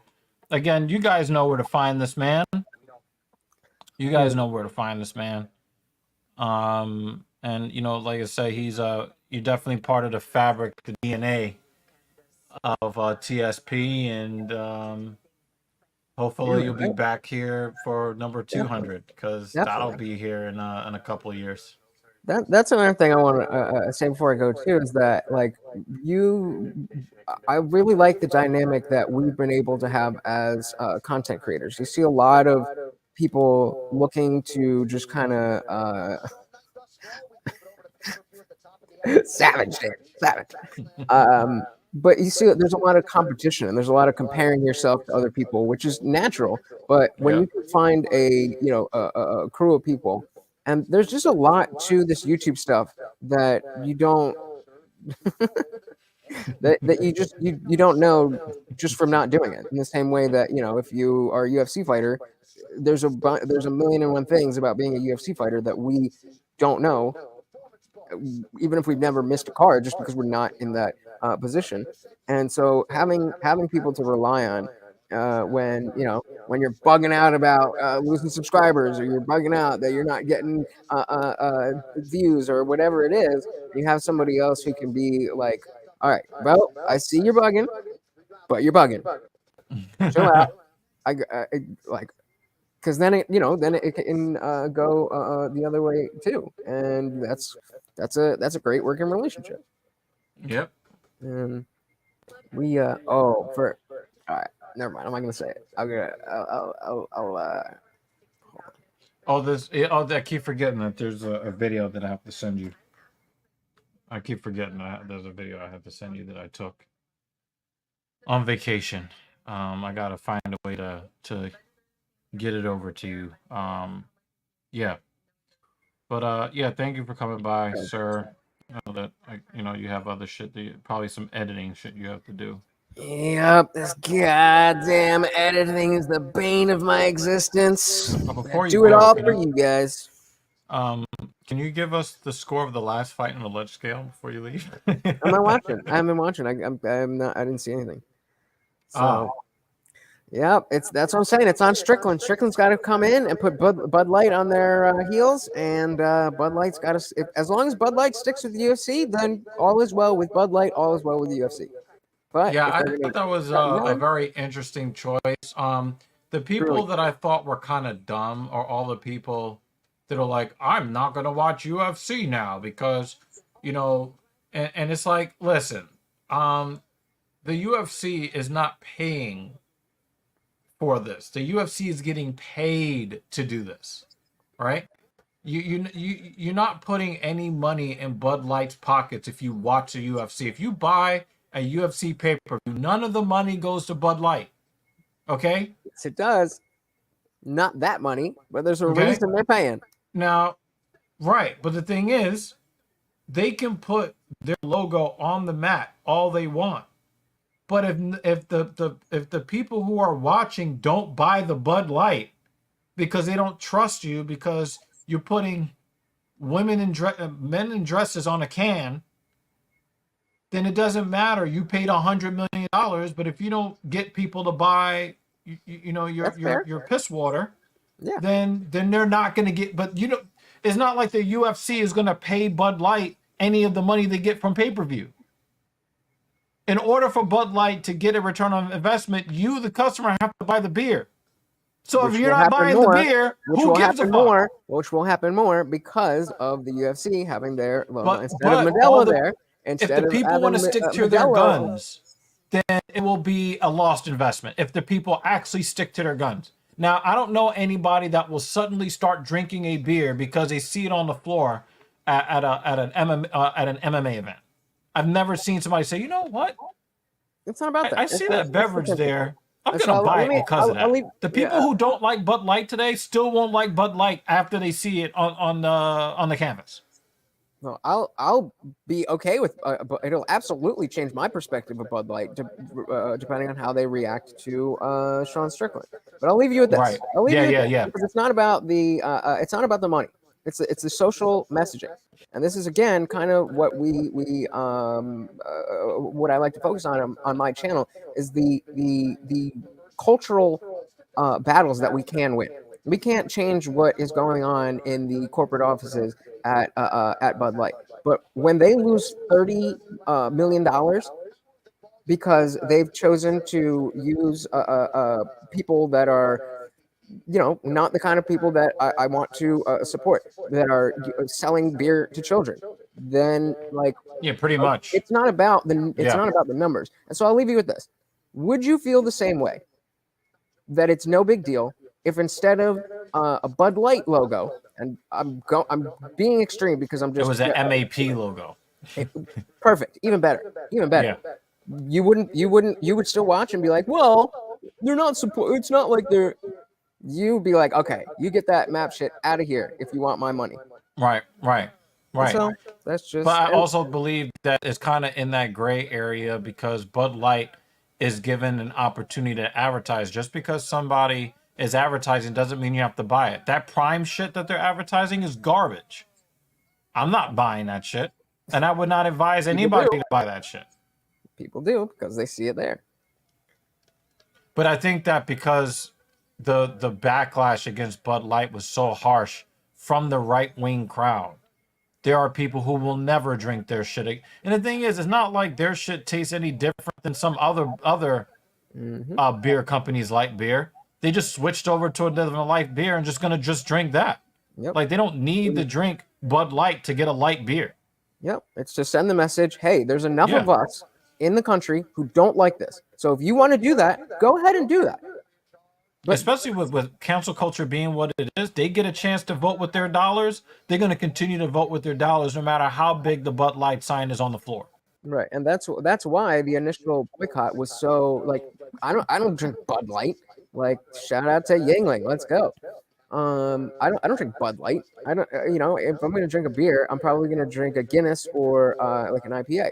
But number one, it was such an easy boycott to get on, and it was such a Yeah. strong direct message because it was specifically Dylan Mulvaney. It was specifically somebody who has a child audience. It's specifically somebody who's making a mockery of making a mockery of womanhood. Yep. Yeah, and so when you put all of those together.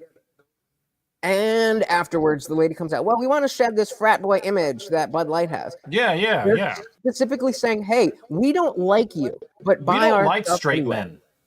men. And so then when you Who put fuck that my logo, like beer? so when you put that logo on the on the floor, the middle, and it's the biggest thing. Well, what does that say to me? Okay, well, you care more about their money than you care about my money. And if that's the case, Right, yep. then hey, Yep. you're free. And that's why And I'm try not to go giving get anybody. that money, because Right. those guys that are a bit on the fruity side, they drink fruity drinks as well. Yep. And so that's why I'm not like good telling luck selling anybody that else. to them.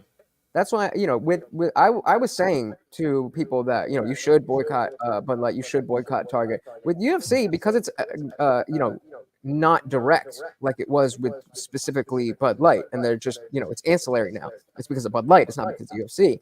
Oh, that was a heavy shot. That's why I'm like, if this is, if you don't think that this is a worthy boycott, then, I completely get it. There's Yeah. also the aspect of like how big of a thing is this in your life? Like I would love to boycott Disney, but I just love MCU stuff too much. Like I'm not gonna not watch them.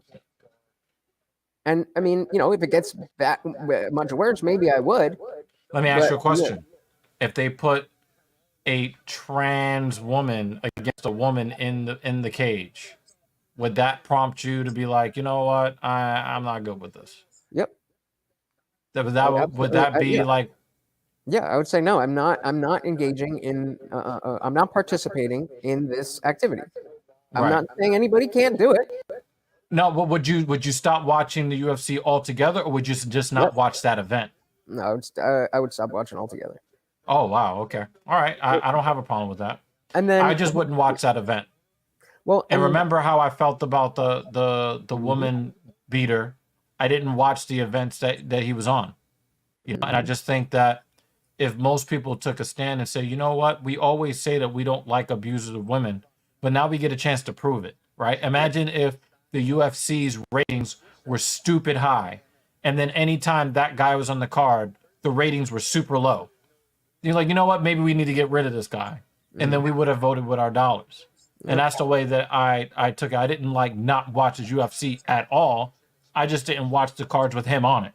well, and exactly, it's about this is something that with protests left, right, Dude. otherwise. Dude, pay Bud Light? attention, What do you mean? Xenon. We just talked about Bud Light. The boycott is working. They lost billions of dollars, and they're changing their. I think they even fired their senior advertising team. Yep. Yeah, all of that. Yes, Target- boycotts have worked. The Montgomery boycotts worked. Yep. That got it where black people didn't have to sit in the back of the bus anymore, and But- didn't have to give up their seat to white people anymore. That actually worked. Come on, But guys. Come on. Xenon brings up a good point that boycotts often don't work, and the reason is because No, of but the that's not what he messaging. said often. He said never. No. Well, but I'm saying they often don't work because it's about the messaging. I was just about to say with all the riots this way or that way or whatever. It was always a frustrating thing. It was like, what do you want? What is the thing that we can say? Okay, you want this? We'll give you that so that you stop rioting. And there was no clear answer. I remember a Caitlin Bennett video. She's one of these. He's on the chin. Um. That's probably pretty painful, though. She'll go and ask random people questions and stuff. And she went to some protest for something where everybody gathered around their thing wherever at the school, and they taped their mouths She had shut. to let it go. And she was there like, "What are you guys protesting? And nobody wanted to talk. It's like, oh, so you just want the Instagram pictures. You don't actually care about getting anything done. And so exactly, Tribal Queen. That's why the boycott, the Bud Light boycott wasn't completely boycott Anheuser-Busch. No, but Anheuser-Busch did take a hit across their other beers. Well, some people did, but that's why the messaging wasn't get rid of ABV, because there's so many beers under that. And so again, going back to what Xenon was saying about how often, But Corona became the #1 beer in the world after that. yep. Ironically, it goes back people to stopped buying. Remember, people stopped buying Corona when the Rona. It was like, oh, you get the You guys virus from drinking Corona. that one was surprising. But yeah, I mean, it's the messaging. It's about the messaging. Dan Jensen is a fucking savage.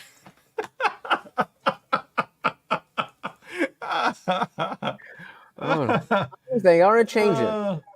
Yeah, yo, you make a really good point with this too. But the thing is, for me, I can't boycott every company, but if I become aware of something that really assaults my senses, I cannot imagine giving them money. Like Rapist Kelly. I cannot think about, everybody's like, oh my God, he's such a great singer, blah, blah, blah. But I know that if I listen to his music and I buy his music, then he's going to have more money so that he can lure more young girls in to get peed on. Like, why would I want to give to that cause when I can listen to other music where musicians are not doing that to 13-year-old girls? Yep. And also, another thing too, I know I'm kind of going off the deep end here, but I always hear about everybody hates MAP so much, right? But then you find one and you won't turn his music off. Based. Fucking based. You know, like, I thought you really hated those people so much. Right? So much so that we're willing to let other trans people who are just trying to live their lives, be collateral damage. And I understand that even though I personally try to be very particular about when we're talking about that stuff, that it's the people pushing the ideology, not necessarily the individual who feels that they have a different gender identity or whatever. Just throwing so hard. But it's it's going to happen, and so it's the people who are driving the bullshit aspect of it, which are harming the people that they claim to speak for. Yep. Like Dylan Mulvaney has done more harm to trans people than anyone since Caitlyn Jenner. That's why I always tell women that always want to support bad behavior, even bad behavior that they would not engage in themselves. These women that you're blindly supporting because of the sisterhood are destroying your public image. Mm-hmm. So when a woman is talking about, I don't eat at Cheesecake Factory, and you're like, well, she can do what she wants. I'm not going to say that kind of stuff, but she can do what she wants. Guess what? That woman is now speaking for you, whether you want her to or not. And now men are going to treat you differently as a result. That's the reality. You need to call out bad behavior and then distance yourself from it. Yep. Sorry, I couldn't. I couldn't. Yeah. And that's the thing about that, is that number one, it's difficult for people to see it when it's happening, and then it's also difficult for people to articulate what it is about it that they don't like. Like, they know that they don't like it, but not liking it and expressing that you don't like it is not enough. You have to understand why, and you have to be able to explain. And expressing it in public, in private, is not enough anymore either. Exactly. You know how many times I've wanted to bring women on the show, and so that they can actually say what they think. No, I don't want to get attacked by the sisterhood. Mm-hmm. But then you don't like the way guys are moving. You don't like the fact that guys want to take you on long walks on the beach dates. You don't like the fact that men don't approach you in public anymore. You don't like the fact that when you're in trouble, they don't come to help you anymore. You don't like those things. But the things that are necessary to change things back to the way they were, you don't want to do those things either. Well, you just got to accept the changes for what they are then. I mean, hey, I'm saying, if I was a woman from the 1980s to now, I would have definitely been riding this wave. But this wave is crashing, ladies. So be prepared. Be prepared. Yeah. All right, guys. That's the point, you know? Exactly. Yeah, You know, exactly. but he's willing to be cast out. In fact, he's about to cast himself out of here. Yes. Well, I mean, that's a good point about, no one wants to feel cast out. Well, if everybody is talking about this stuff, then nobody is going to be the lone person. And then, I understand people This have, is Friday night. families or jobs or whatever that they don't want to risk, but that is what is at risk. The idea of us having a family, the idea of us having a civilization. And so if you are not willing to put your name and your face out behind ideas, then, make sure you're supporting the people who are. If there's, Yes, please. like when, like, I mean, I'm sure. Do you I'm think sure. you're ever going to be able to get a corporate America job after what you put on your channel? No. Like, seriously, people, like, hit that fucking Cash App if he's got one. Hit the super chat and all of that. You got to do it, right? Yeah, I mean, Because you got if you're sponsoring not it. willing to say it, support the people that are willing to go to bat for you. Do you know why Kevin Samuels is a legend forever? Because he went out there and took one on the chin for the corporate America black man. Because the corporate America black man is the first guy to lose his job whenever he says something that, should never be said. You should never criticize a woman for anything. A white man might be able to withstand. A black man is getting fired like that.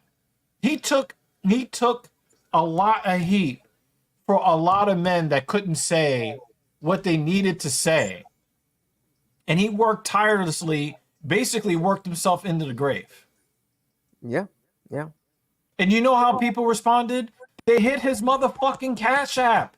They hit the super chat button. And that's the thing. Like, I have a feeling that, maybe some people don't like, they don't want to, just have a small super chat. So they'll save up and be like, Yeah. okay, I'll do this. Nah, And $1 I'm is telling fine. you, I am telling you, it's not even about the money. It's It's not not. even about the money. The fact that whatever amount, the fact that spitting you are right now. saying, hey, I've come to the Talking Shit podcast and I'm finding value in what you're doing. And I want to show you that directly. The button's right there. The Cash App is right there. Like, it's, whether it's TSP, whether it's the Indian Jesus, whether it's any other channel, we absolutely love what we're doing and want to talk to you guys. And, whether, we're going to get this much money or that much money.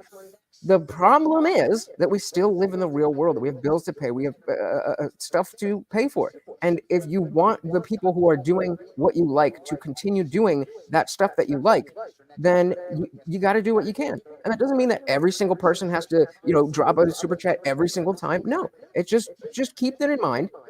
That together, if you just do your little part and somebody else does their little part, then you guys will do a lot more than somebody coming in and dropping one $20 super chat once a month.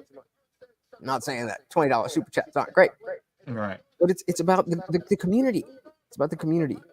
You guys as a community have so much power by doing 99 cents.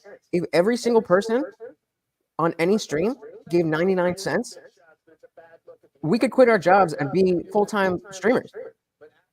I would have time to research things better. One of the things, I was doing a recent debate with a liberal guy, and he, I realized that as much as I make fun of people who are a little bit too, oh, where's the study? Where's your source? I'm realizing, okay, I need to read up on things a little bit more as well. But that takes time.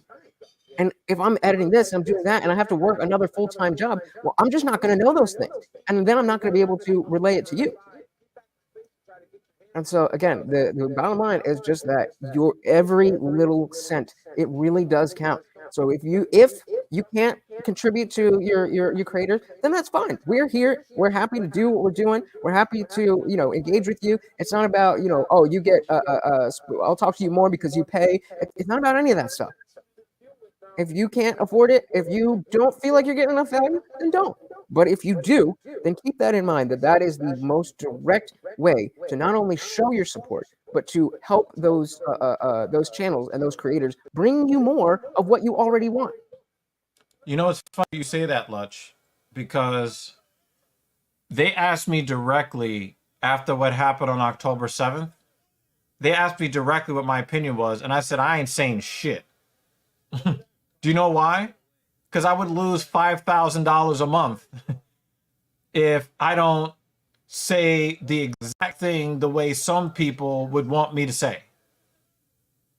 So for me, it was more it was more economically feasible for me to not say anything at all.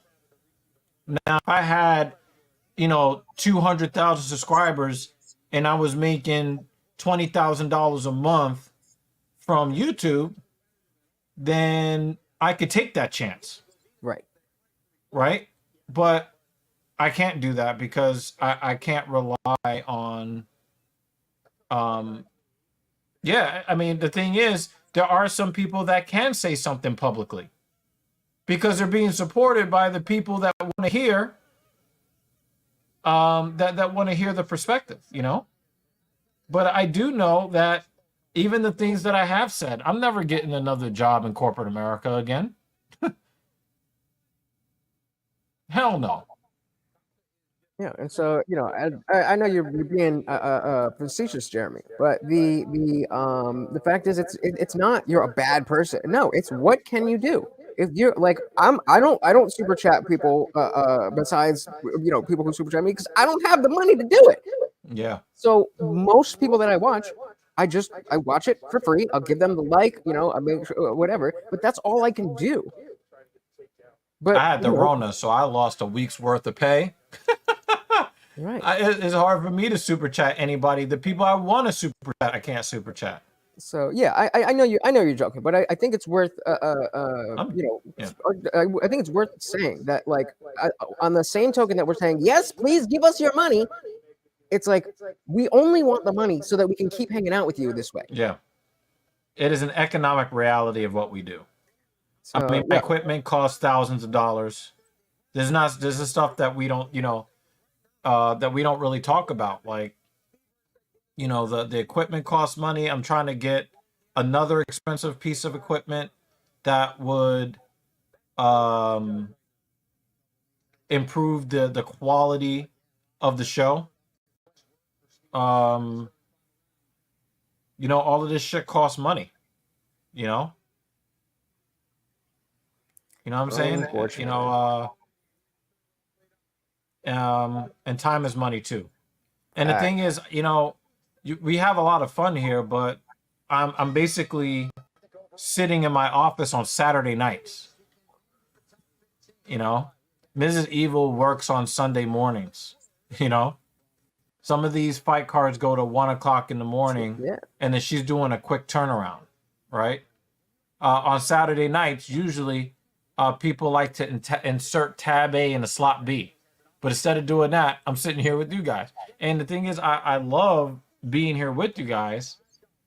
It is a reality of having an online platform that you're trying to build. You're sitting, in your office. You're sitting in your office for hours, so.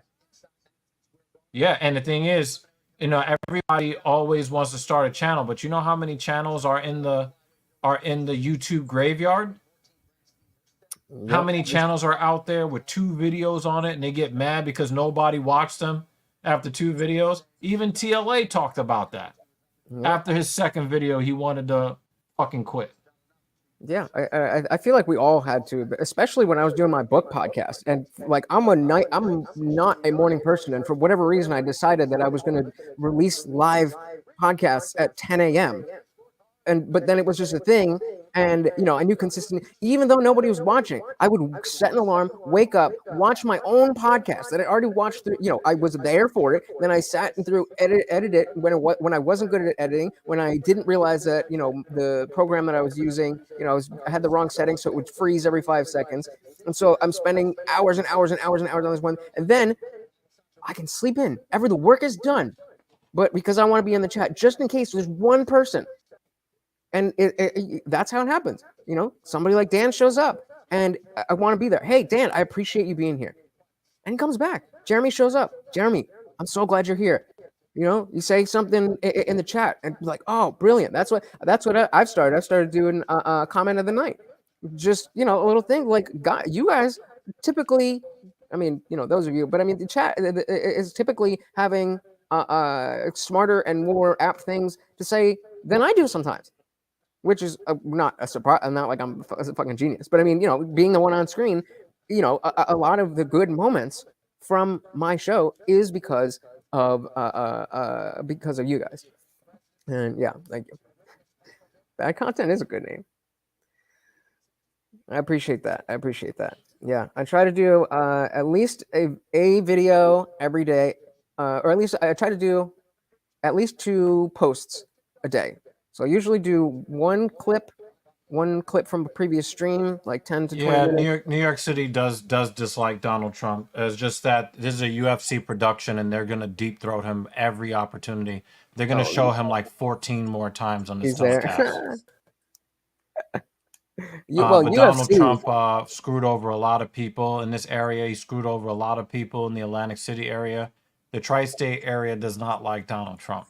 Yeah, but The thing go to is a that UFC the event in people California. who are constantly deep throating him, those people are very close to the production of UFC, the Dana Whites of the world. So you're not really seeing like a true cross Yeah, section of how yeah, that's people what I'm saying. feel about Donald Trump You could go to by a LA. UFC event. You're not seeing how people really feel about him. Fingers So, crossed, Jeremy. Fingers crossed. All right, guys. I gotta get back to work. no, New York City never changed their mind. Well, No, New York City never changed his mind. He's a. I'm not. I don't want to get into a I political was gonna say discussion. I'm not even gonna I'm touch just that one. gonna. I'm I'm not gonna gonna touch leave that that one, but alone. I do agree we are moving in that direction. Yeah. But thank you guys for even showing that like when you guys like Dr. Evil Genius will send me a text of a picture of one of you guys mentioning me, or like, oh, on the lunch scale it will be that, like, yo, like I kind of had a rough day today because I was, I was just sitting around and I was looking for somebody to talk to, and they're, the people who I usually talk to were busy, and one person wasn't, just wasn't really answering, and it's little things like just the fact that you guys, like little old me, I'm not even there. You're not talking about me. It has nothing to do with me, and yet I'm Oh, they're still on your always mind. thinking about you. Like, guys, that means so much to me. That means so much to me, and that's why I hate. Like, all right, let's not. I don't want to. I appreciate you guys so much. But on that note, I do got to get back to work. Yep. Check out a video. 1 p.m. Oh, actually, if you don't mind, I would like to make oh, well, I already talked about it a little bit. But if you are interested in that Lauren Southern documentary, Infringed, I don't really know exactly what it is, but it's about pew pews and 2A. It is a Timcast members only thing, but I'm a Timcast member, and I'm going to be doing a watch along similar to this, but I'm going to try to show as much of the actual video as I can. I don't know exactly when, probably around 3-ish, but if you are in the Discord server, then you will definitely get a notification, and if you subscribe, then you should see it live. Hope to see you guys there. Thank you. All right, man. We do really love that you're here doing the goddamn thing, and we're hoping that you have 10 times as many subscribers for your next 1,000 uploads. Hopefully. Thank you You guys know so what I'm much, saying? and thank you, Dr. Evil, Mrs. Evil. But thank you. But specifically you, Doc. I mean, we've gotten pretty tight, and Yeah. you've had my back in times when I didn't necessarily expect you to. When I would have totally been like, all right, I got to take that out. That's not really what it was, but and you were like, no, I see you, and that is very much noted and appreciated. Yeah, absolutely. And we'll always be behind you over these parts. And thank you for hanging out with us for some of the fights. Again, everybody in this community loves to see you. So it's all Love good. you guys too. Thank you so much, guys. All right, until next time, I am out of here. Peace. Peace. I think he was gonna do shit. Hold on a second. I gotta get one of these technical issues taken care of.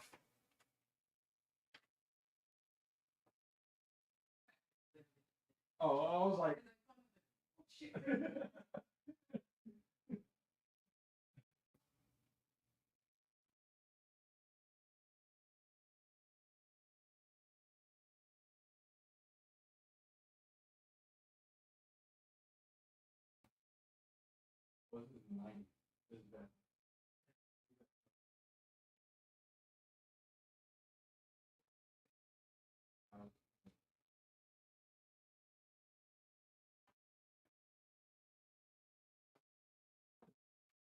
all right, let's see. This issue will go away.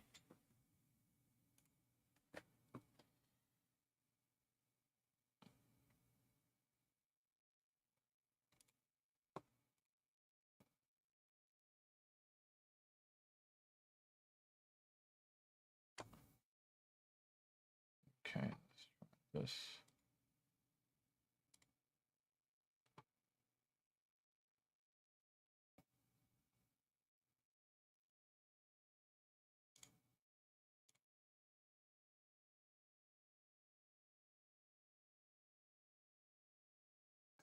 All right, it finally did the thing.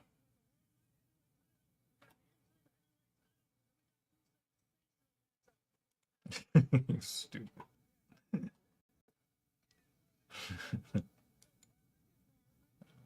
Oh yeah, let's get on JL's nerves real quick.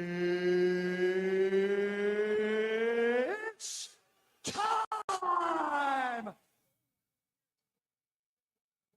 Yeah, I'm with you on this. Or a majority draw. You guys know I love draws, man. Pause. Hey yo. I love those 28-28 scorecards, man. Or in this case, it would be since it's a 5-round fight, it would be a 48-48. No, or 47-47.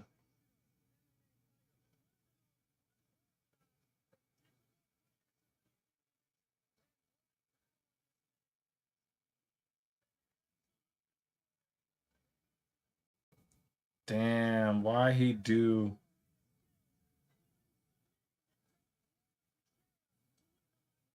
Uzumir like that?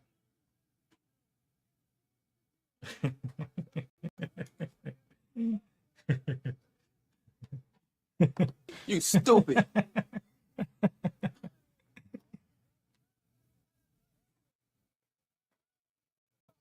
Oh man.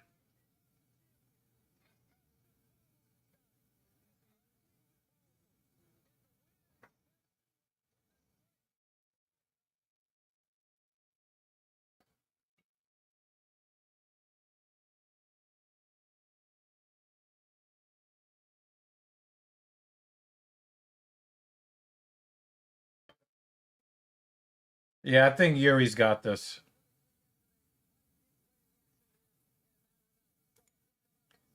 They think the thing is they think Procházka's hittable, but I think that Procházka's got the power, more than enough power, and precise power to put Alex out.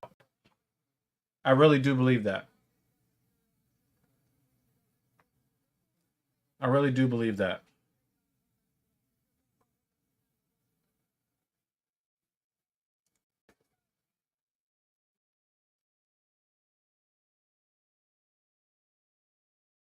I'm very interested in the heavyweight fight though. This is a much better fight than Jones versus Stipe.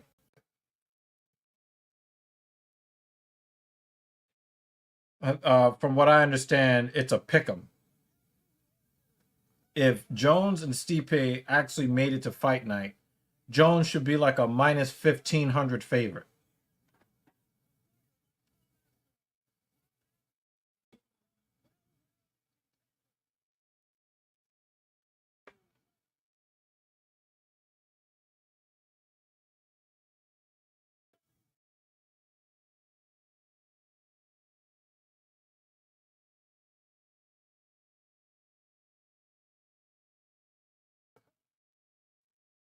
Damn, he marched through Marcin Tybura. No. It's very hard to pin down the greatest heavyweight of all time because there aren't many long title reigns at heavyweight. So it's very difficult to choose a greatest heavyweight of all time. When Stipe beat Ngannou, he was laying on that man for dear life. He got hit twice and ended up punch drunk after getting hit 2 times in the entire fight.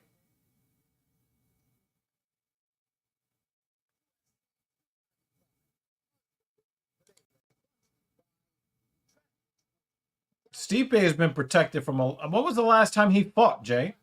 Come on. Stipe's washed. Let him go retire or something.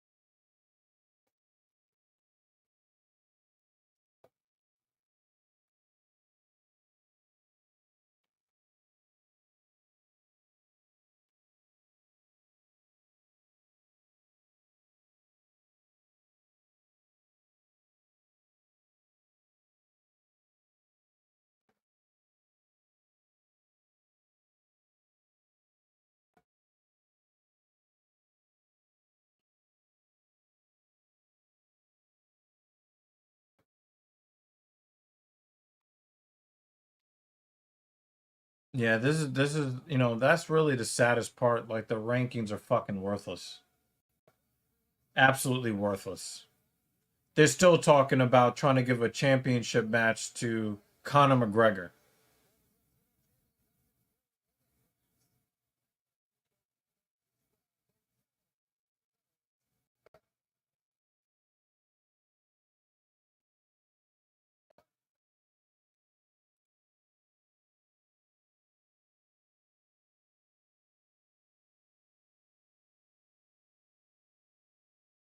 Now, see, I told you they're just gonna deep throat Donald Trump all night long.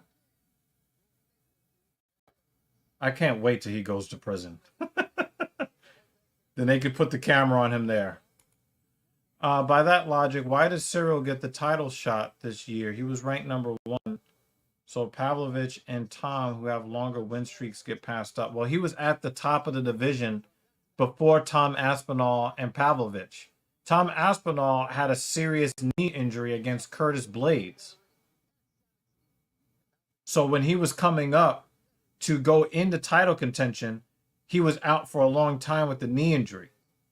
And Pavlovich was not really ranked that high because he did take a loss or 2 on the way up. He was only really starting to show his, murderous power against some of the guys in the lower part of the top 15 and unranked heavyweights. But Cyril Gane was at the top of the division already at that time. So I don't have a problem with Pavlovich and Aspinall fighting this fight right now. I don't have a problem with it. I know that there was a little bit of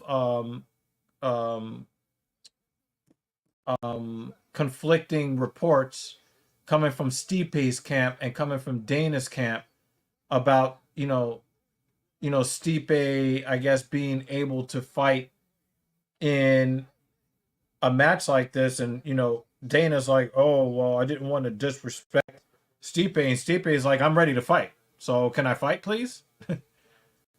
It's not me that didn't want to fight. They just didn't give me the option to fight.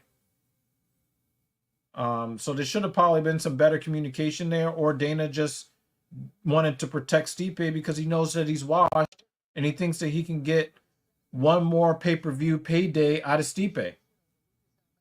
I think he's trying to serve him up to John Jones, and he knows that Stipe won't make it to John Jones.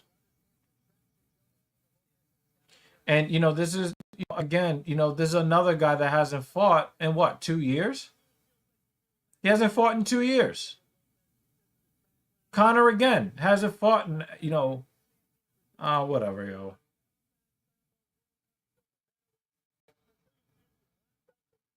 Stipe shouldn't even be ranked third.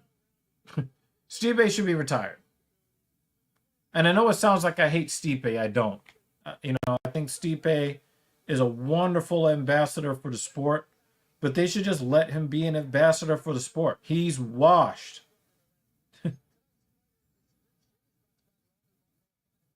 I'm so excited, guys. I'm going to see the Rangers play at the Garden tomorrow night.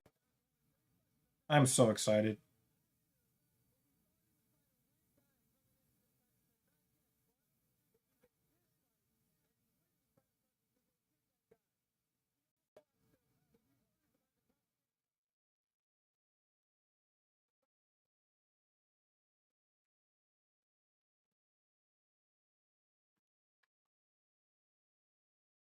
No, the rankings themselves are not necessarily a problem. It's what UFC does. What Mick Maynard and Dana White and those Sean Shelby, what they do with the rankings. I think that's the main issue. Sounds like Dana wants to protect Stipe. This isn't WWE. Regardless if you're retiring or not, it's pathetic. The baddest man on the planet gets saved from someone in the... Yeah, fuck out of here with that. It's so stupid.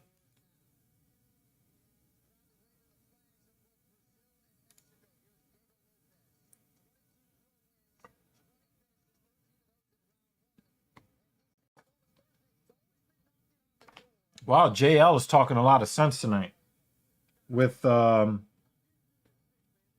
best announcer in the history of combat sports in the cage. JL's talking a lot of sense. Got to give you a lot of credit for that.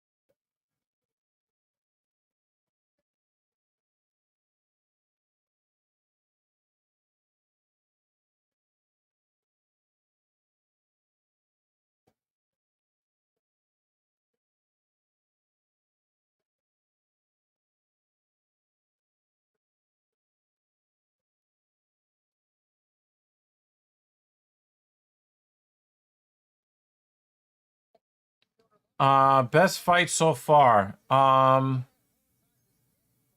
What do you guys think? I think that Sadikov versus Borsov was a really good fight. For as long as it lasted, Jared Gordon versus Mark Madsen.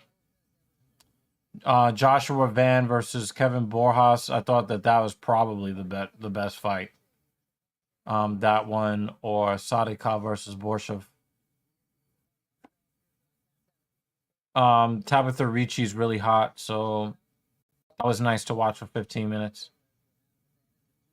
Urseg versus Costa was not bad either.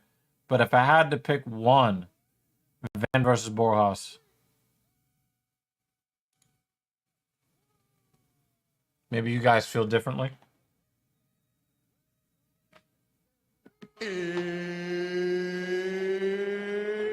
It's time!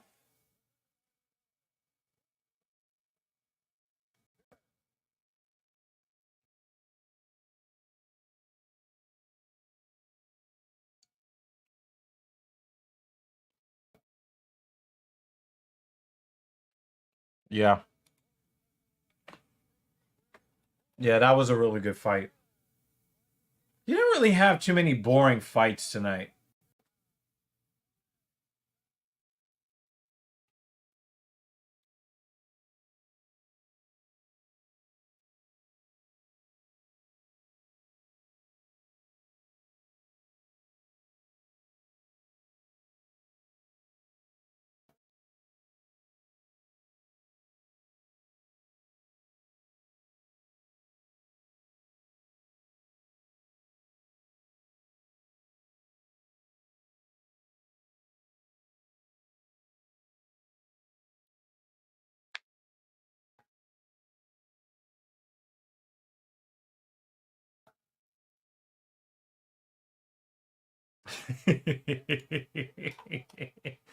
Yeah.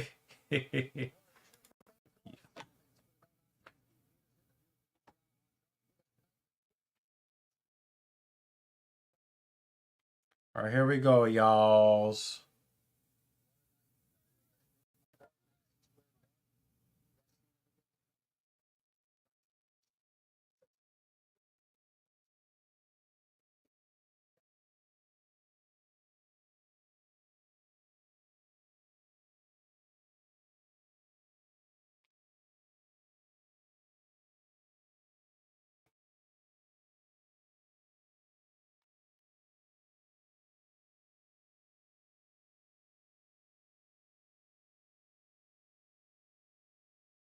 Oh, Sabatini.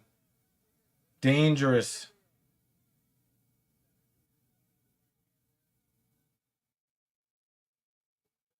Yeah, there's going to be a tough guy fight right there. That's going to be a tough guy fight.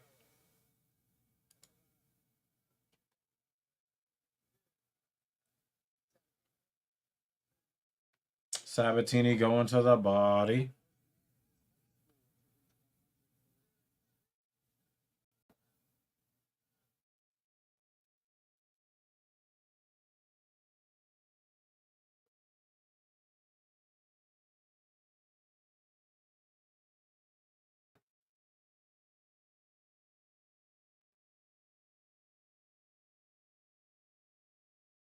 Wow, nice move by Lopez there. Oh! Oh! Oh!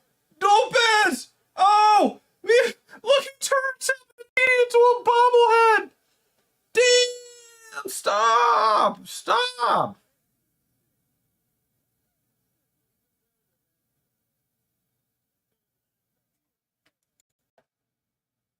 See, look at him sucking off Donald Trump.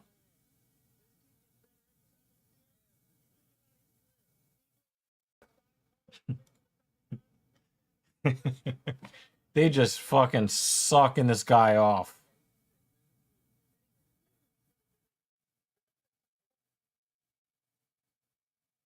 Like, seriously, hop off his fucking cock.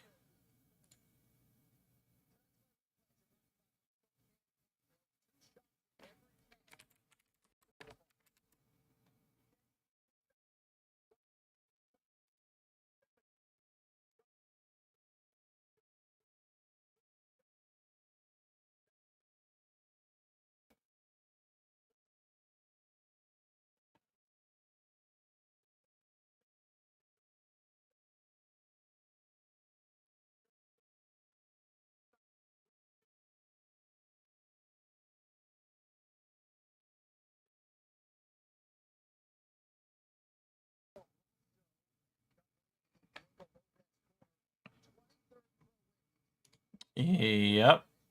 Yep. You already know.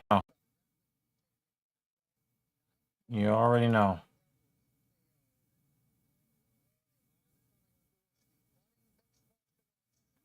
Yeah, Lopez just fucking demolished. And the thing is, Sabatini was throwing hard leather. He was throwing Sabatini was throwing hard. But once he went tilt, the game was over.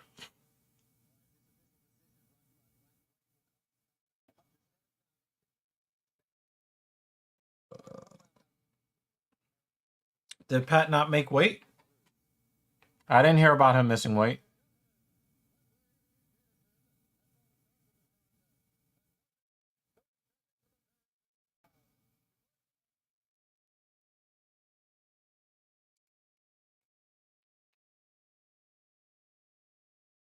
Keith Peterson got the fuck out the cage so fast. Oh shit.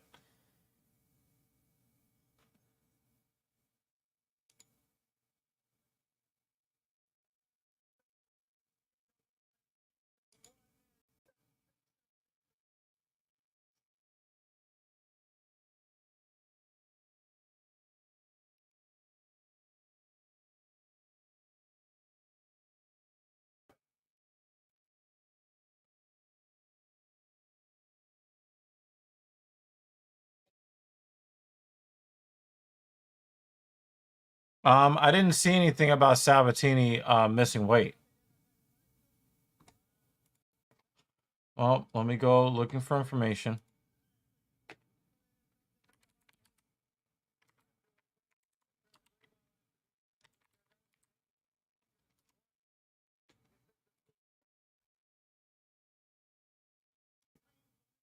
Yeah, only 2 fighters miss weight, from what I understand.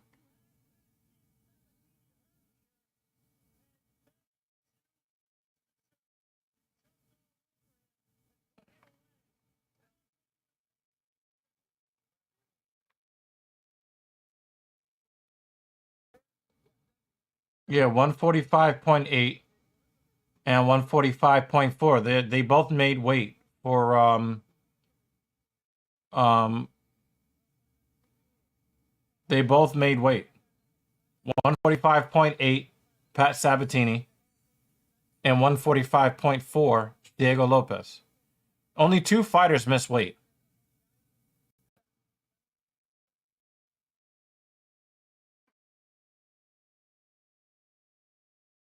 Yeah, only 2 fighters missed weight, and they were in the prelims.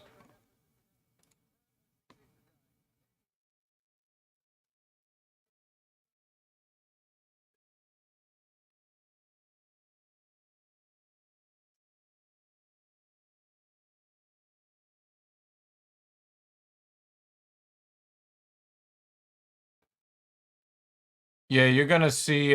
He's definitely gonna get a $50,000 bonus.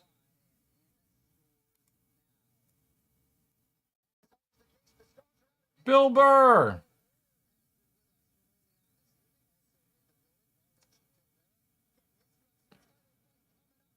He's gonna get destroyed.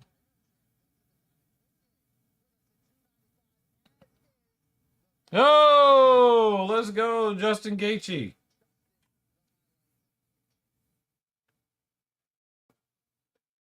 I think he should be fighting for the lightweight title more than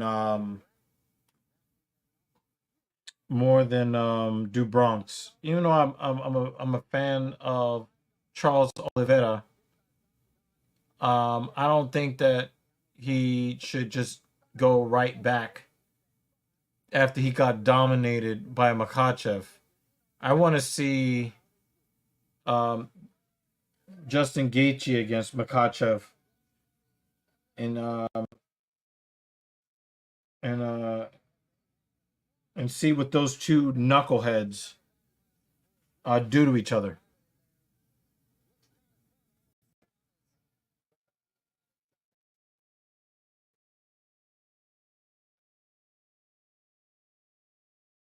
Wow, you're a savage, Dan. You stupid. If it's a verbal match, Bill Burr is winning. If it's physical, well,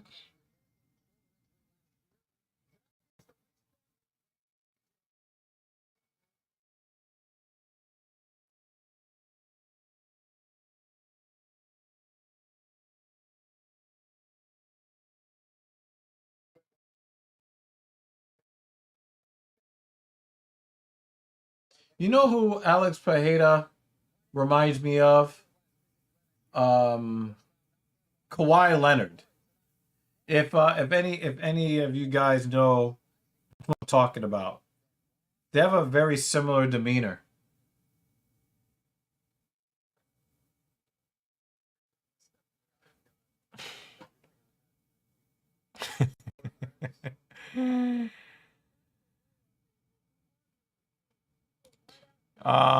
Yeah,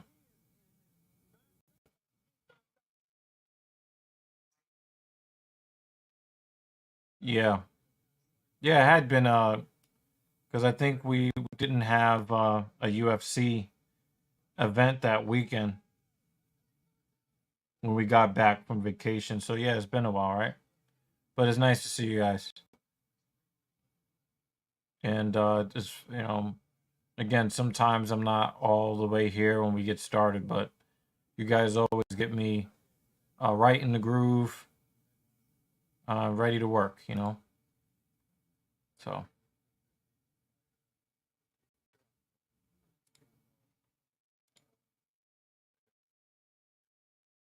yeah, yeah, yeah.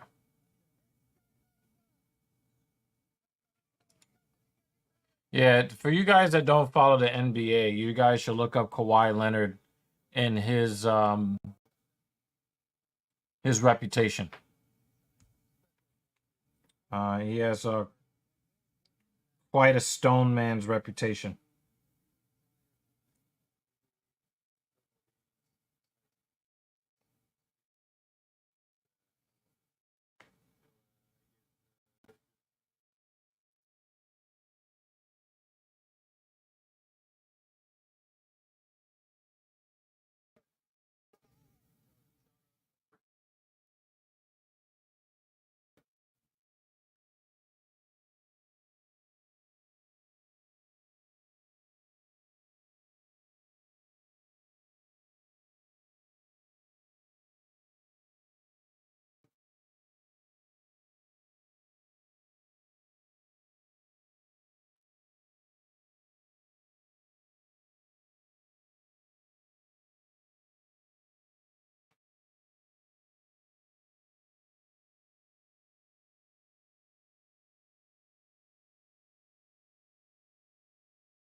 Yeah, I think the movie pass that I have is supposed to cover UFC events.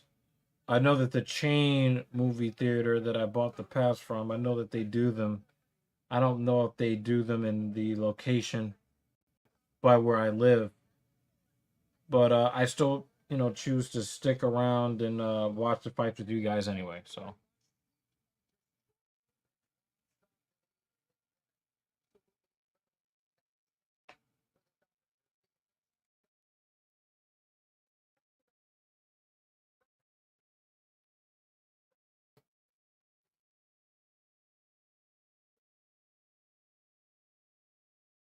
well, the fake knockout was in round 5.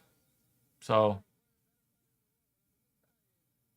um, yeah, but for the most part, they kept it standing. Um, the first one was an upset because the referee stepped in and gave Alex the win instead of letting Izzy recover. And because Izzy was already winning, had already won 3 rounds at the time of the fake knockout. So, yeah, it was an upset.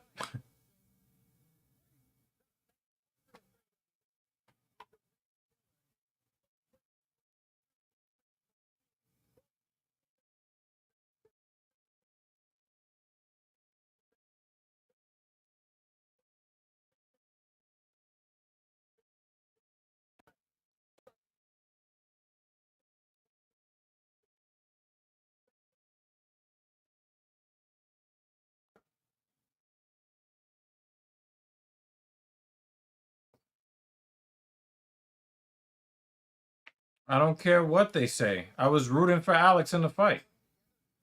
Not because I dislike Izzy, but I thought that Izzy needed a loss to get him back to being the fighter that I knew that he should be. He was fighting, really tentative and fighting not to lose instead of fighting to win. So I thought if he lost to Alex, that it would kind of reset him and make him go on the hunt again. But then when the fight actually ended, the fight was what it was. While he was making moves to evade shots, the referee stepped in and called it a knockout. It's bullshit.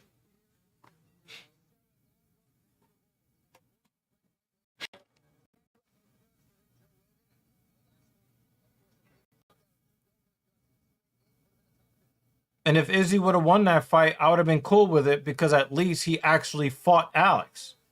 but he won 3 rounds. And he was getting the better of most of the action in the 5th until he got caught a little bit. And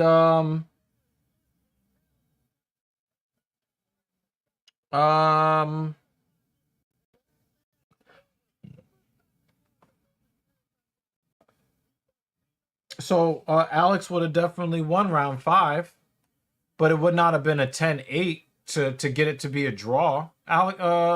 Izzy would have won the fight if the referee didn't step in early.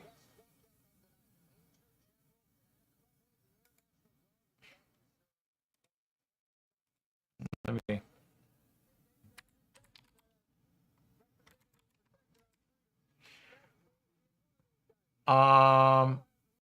At 293, Adesanya I guess he just was not in the right frame of mind.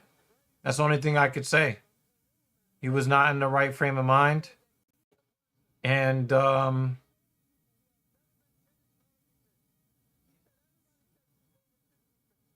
you know, he basically admitted as much, you know?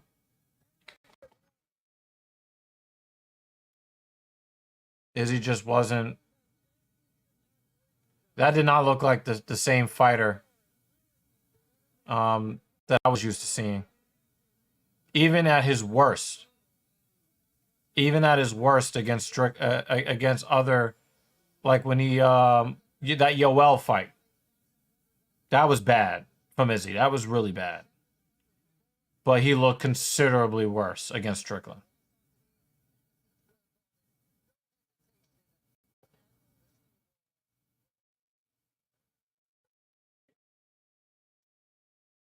Yeah, I'm not you know, there are some times where it's very clear that there's a knockdown. In other situations, it's not as clear what a knockdown is. Oh, so you think that he's gonna beat Steamroller? All right, let's see.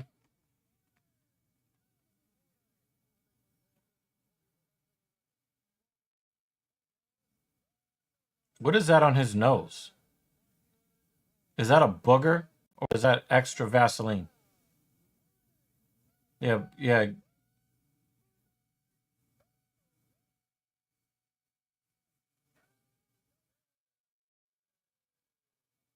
I think that's a booger, y'all.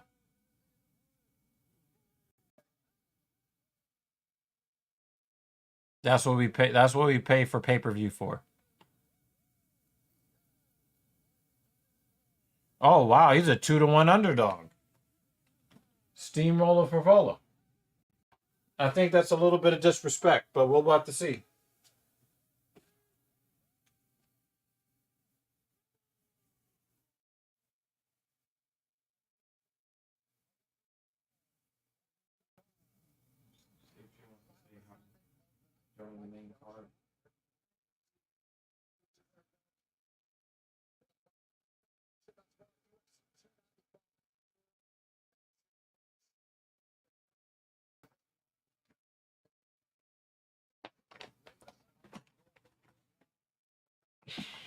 JL is so salty.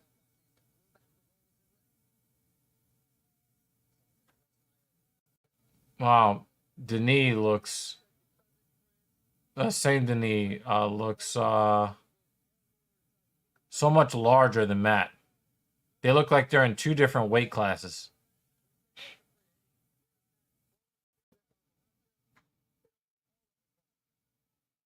It looks like a featherweight versus a lightweight, or a welterweight versus a featherweight.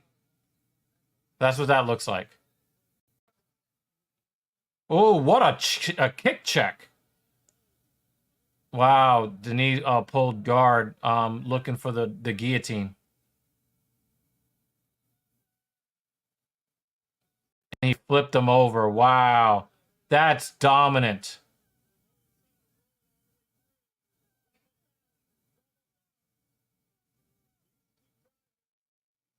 Oh, Favola is going to try to turn it into a takedown of his own. Power slam! That's some steamroller Favola right there.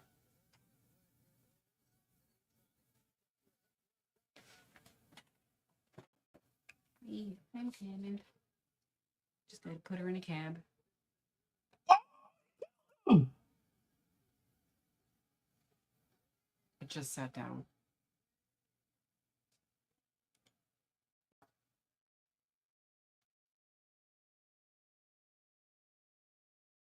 His face.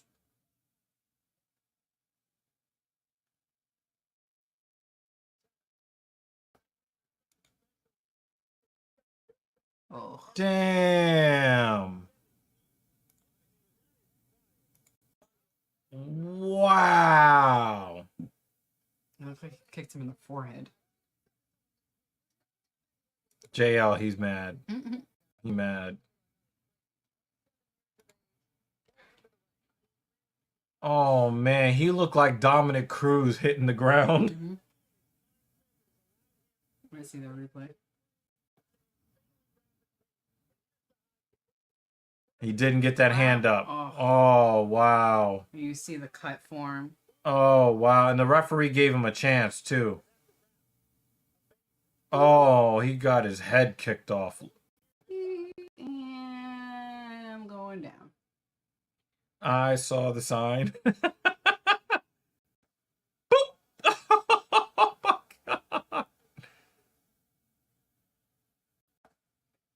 Oh, JL is happy about it. All right, all right. Wow, that was insane.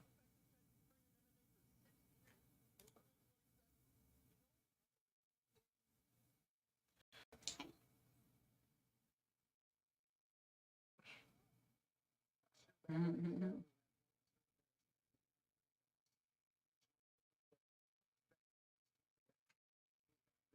Salute to the man who kicked my head off.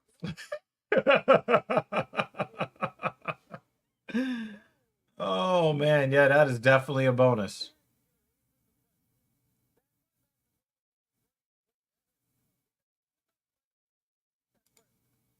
Yep.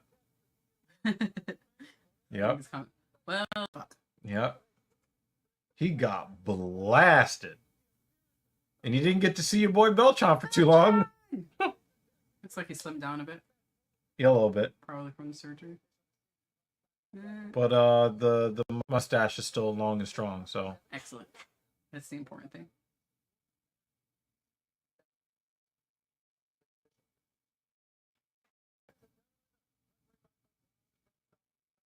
Alright.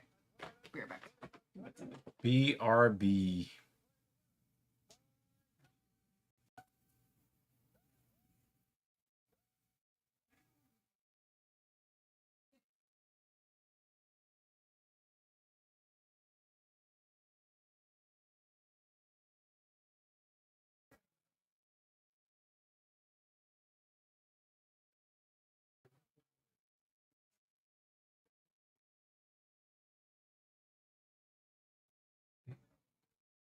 Damn, he kicked his fucking head off.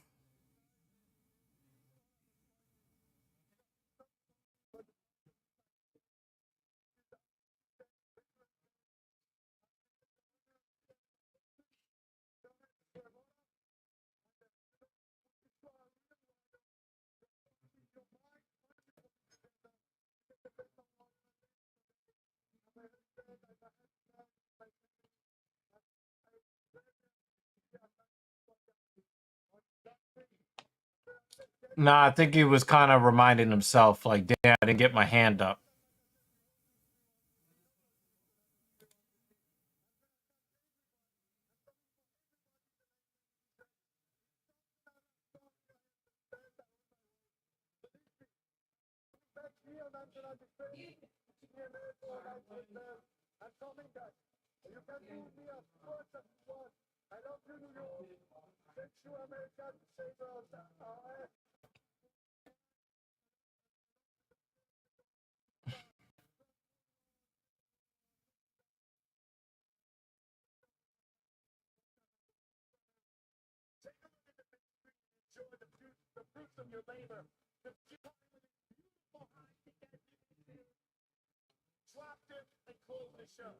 Yep, look at those hands are low. Boom. Turned him right off. I mean, his face saw the foot coming. His eyes squinted.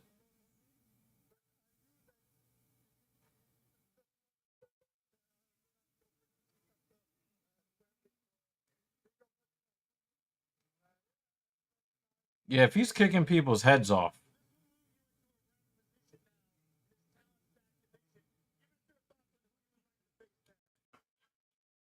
I would like to go for this warrior, Jamrod, this Casey, as fast as possible. I mean, Jamrod, you being the player of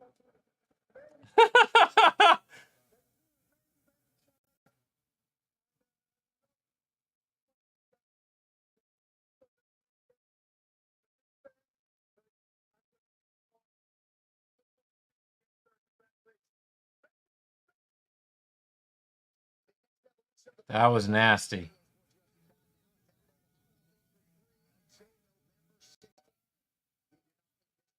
Shelby getting a lot of calls with requests to fight Benoit, Socks, Veneer. So, he definitely not getting those. But Dustin Poirier and Justin Gaethje are a level of competition up.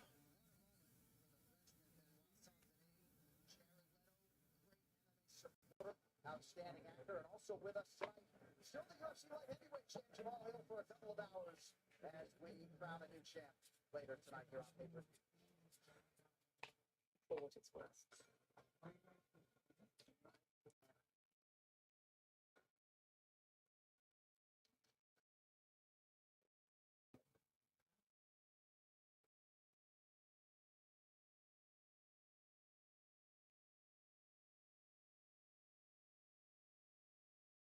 Michael Fassbender.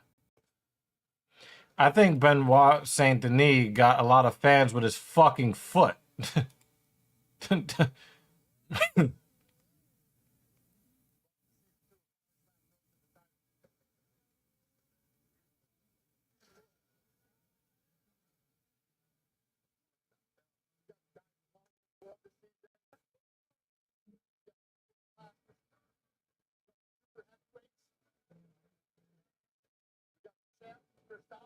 the number one contender, Mary Nunes.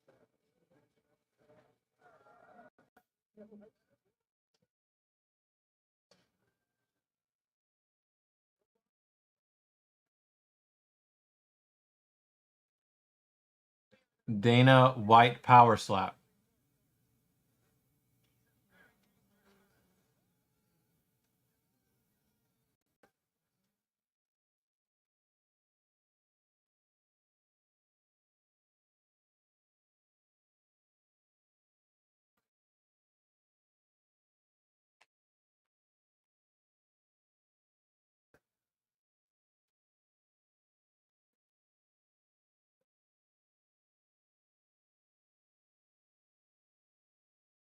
I don't think it was an easy win.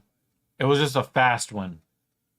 For the time that they were in the cage, they were exchanging. Yeah, I saw rumors of this. That was pretty funny.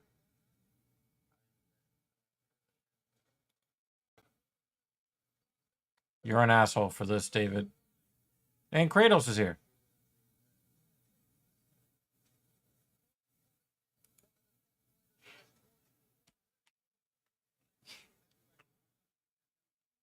All right. Well, we got Mackenzie Dern versus a chick that wants to be a man, but she doesn't want to actually be treated like a man. I don't know if you guys saw, but Andrade is blaming her divorce. Uh, having to pay for the divorce and all this other stuff. Like, well, you want to play a man, right? Well, get fucked in the ass in court, in divorce court, like a man. Because that's what men do in court. We get railroaded. You want to be a man until it's time to actually be a man.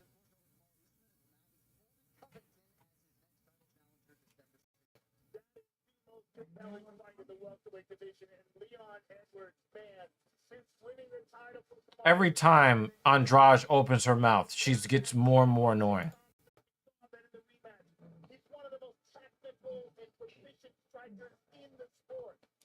Yeah, but then that would legitimize Leon as a champion, and can they both lose?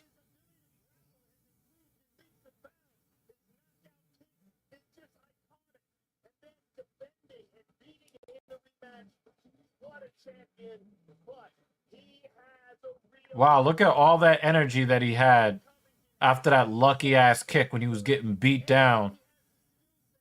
And his coach is telling him not to let him bully him. Don't let him bully you, son. And he's like, I don't think I can actually beat Usman a second time. Let me punch him in the dick 5 times.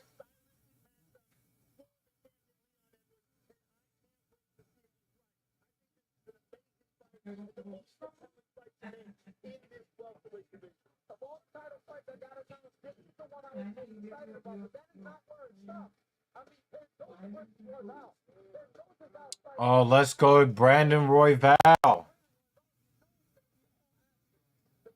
We're going to witness the end of Stephen Thompson's career. That makes me sad. Vicente Luque is going to get finished by Ian Gary. That's going to make me sad. Tony Ferguson is going to get finished by this Patty idiot. That's going to make me sad. I don't love this card. I don't love UFC 296. But we'll be here anyway. A lot of my favorite fighters are gonna lose in the main card. I just hope that Brandon Royval isn't one of them. I really hope that Brandon Royval gets the belt. That would be really nice. Because I'm gonna take 3 L's. I'm gonna take 3 L's. Yeah, Paddy Pimblett on the main card. Yep.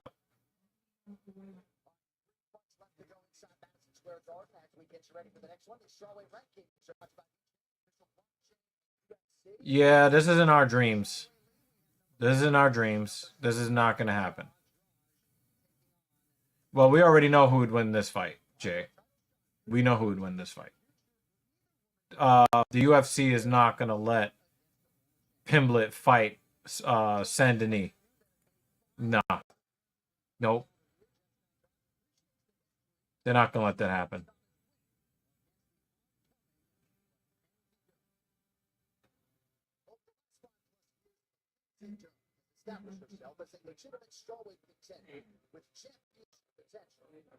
I really hope that this breaks the trend. Really want the attractive woman to win over the chick that doesn't actually want to be a woman. Awesome opportunity for me to be fighting here in SG against a former champion. So this is a huge test. I do feel badly for the fighters, though. I feel bad for the fighters because they're gonna get killed in taxes. Killed.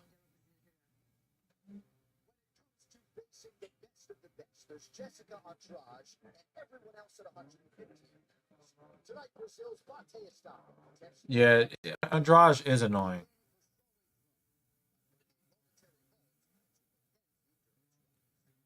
Yeah, but Usman deserves more respect because, you know, Usman faced down the boogeyman in his last fight and was really starting to get ramped up toward the end of that fight. Now, part of that is that Chimaev broke his hand in the first round.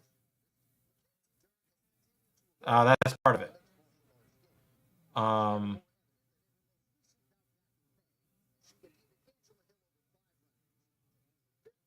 But I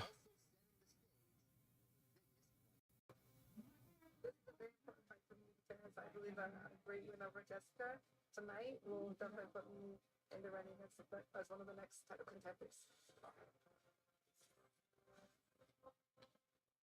yeah, I know, Jay. Yeah, but you know, Usman stared down the devil, and he got fouled a billion fucking times by Leon Edwards. I mean, Leon Edwards beat Usman the second time the way that Roman Reigns beat LA Knight.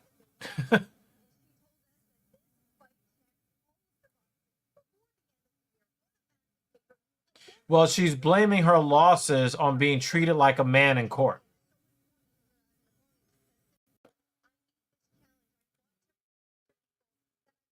champion someday, and to do that, I need to get all types of athletes on my roster. I like how the UFC is calling out Mackenzie Dern's fake Brazilian status. You were born in Arizona.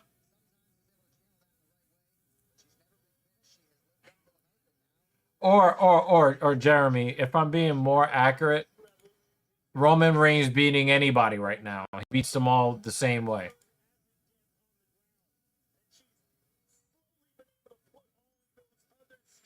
Together so that she can show that championship level jiu-jitsu talent. But her striking has improved, her wrestling has improved, all those aspects of the game that complement her jiu-jitsu has improved. But man, when it comes to the ground game, there's no one on planet Earth in her division that can submit people like she can. All right, these keys to victory are brought to you by the Air National Guard, where service meets flexibility, part-time or full-time. Join us. DC gets very focused on his keys to victory. Champ, what do you got? Verna's got to find a way to get this fight down to the floor. She's got to do it the right way, though. She cannot be panic wrestling, because if she does that, Andrade will defend. So she's got to be very patient while trying to set up the rest of the attack. Damn, she's got a bunkie.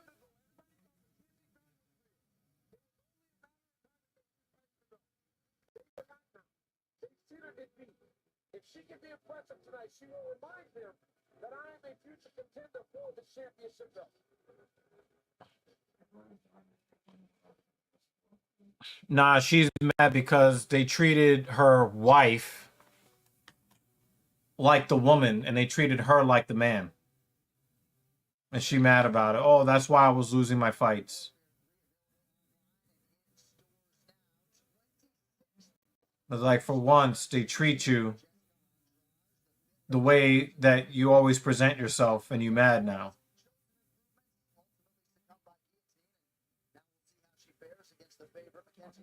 Yeah, but fighting against Tatiana Suarez, at one point wasn't this play time for she Tatiana Suarez is a difficult match. Well, I was gonna say, Jay, Bellator is about to be no more. I think that sale is official now.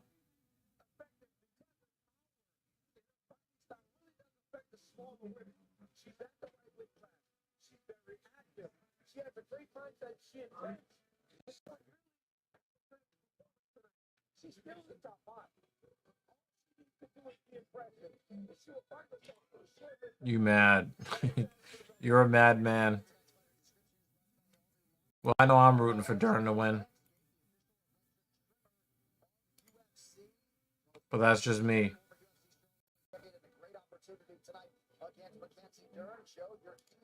You know, Andrade always has some stupid ass excuse. She's claiming that people made her do OnlyFans.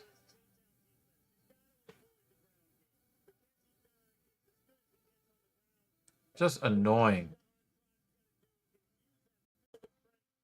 Keep the fight on the feet. Her physical strength is second to none. This woman is very strong. The knockdown of Rose Namajunas.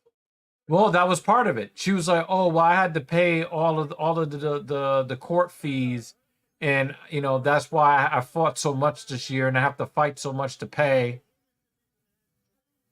No, but this is what Andrade was saying.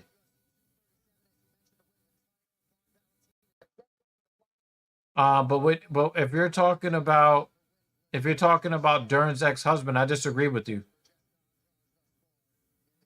You know, when men get taken to the cleaners, nobody complains. Everybody tells her to get everything she can get. Well, Dern's got to do it too.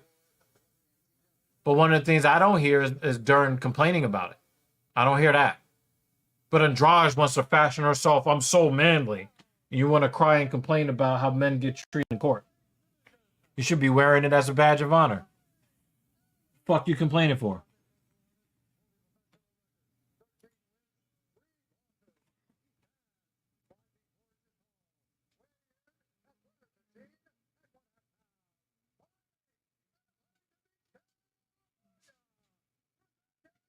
We don't call women losers for taking all of that. Yeah, exactly. Like, nobody was forcing her to do that shit. But that's her claim.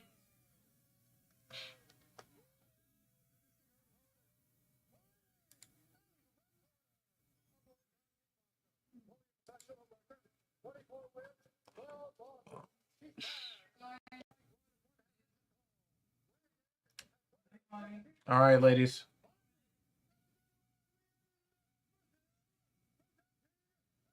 Yeah, yeah. Yeah, of course.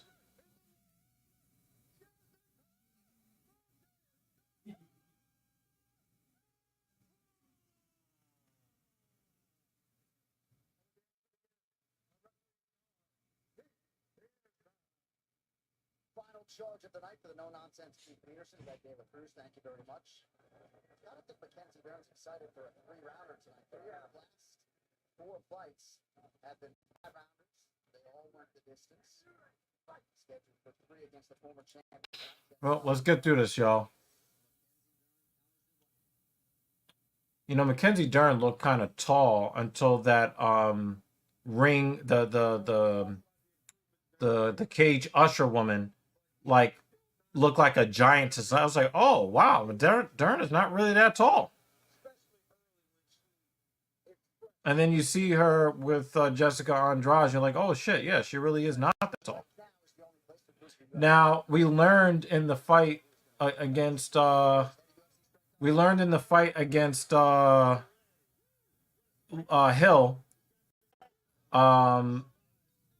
that Dern's got hands now.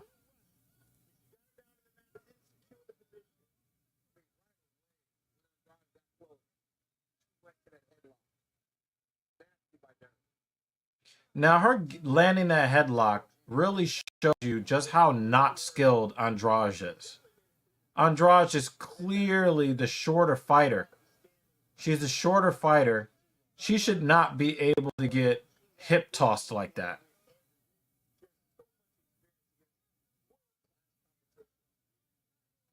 Signed by the UFC as a bantamweight 10 years ago in 2013. It's kind of crazy. Yeah. I mean, she's Melissa Pacheco, who's gone on to be a huge success, right? But yeah,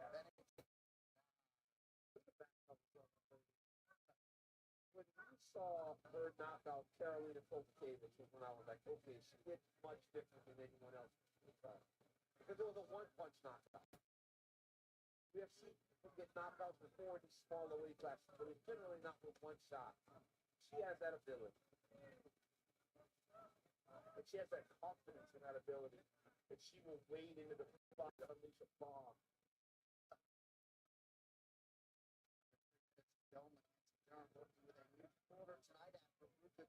Jason Perillo no longer alongside. Dern is taking 3 calf kicks on the outside.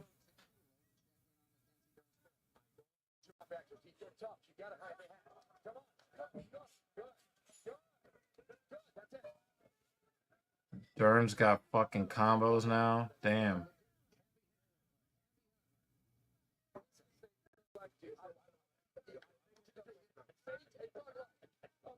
Dern seems to really be concerned with Andrade's power. I'm a little concerned with how Mackenzie keeps her chin up in the air at the end of these combinations. It's almost like she's a little fearful of the return. She's throwing these shots, but it's like she's pulling her head back. And yeah, her chin is way up in the air. Yeah. That's just not comfortable, right? She would never make mistakes like that on the ground because she's done it her whole life. Right. So once again, while she has it through, Oh, what a combo. What a combo from Dern. reckless and vulnerable. She leaves those openings. But she's got double overhooks here, which is interesting. She may try to do something with that. She's trying to promote. It wasn't really an exchange. It was all Dern. That was all one-way traffic.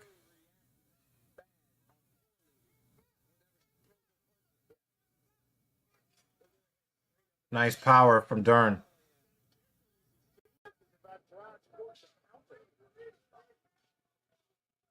Andrade looks like she's starting to get a little lumpy.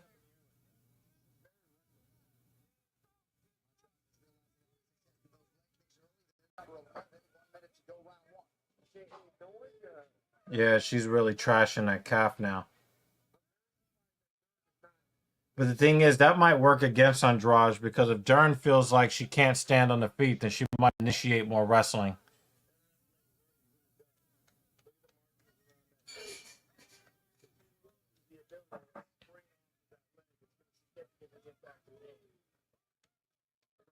Looking really good, patient.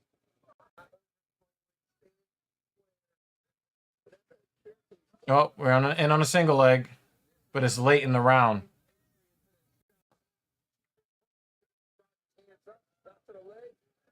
Good defense from Andrade there.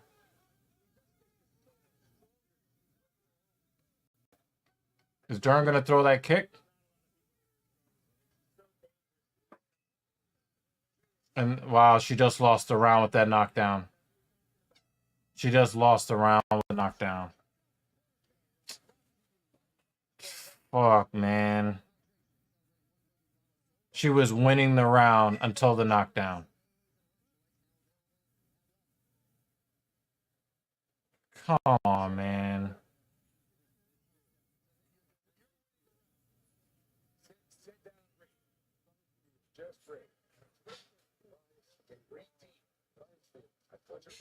Now Dern needs to either, like you said, get that submission, or she is going to have to be a little bit more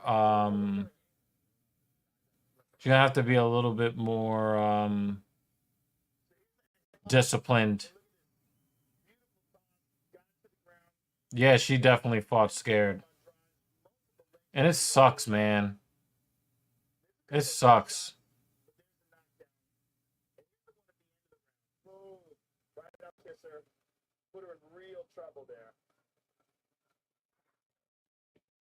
The unauthorized reproduction or distribution of this copyright work is illegal and punishable under law. Well, let's see what happened here, folks. This is not a fight I want to see Mackenzie Dern losing. She's getting that calf killed. But again, look at that exchange. Look at her chin straight up in the air. And Andrade keeps chopping away at that left leg. I feel like if Andrade gets to her, she can hurt her just about any time.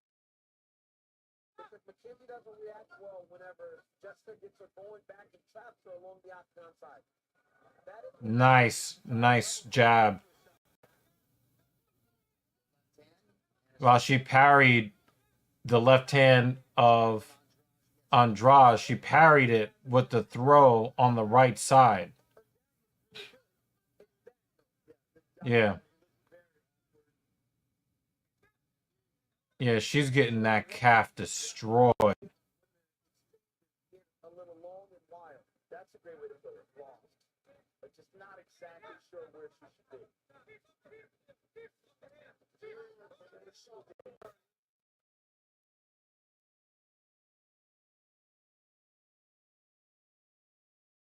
Steve Thomas talked to me. Yeah, and I don't really want to be hard on Dern here, but I can't believe this is the same woman who dropped Angela Hill multiple times in that fight. She just looks lost on her feet. So for me, Yeah, because she's acting too scared.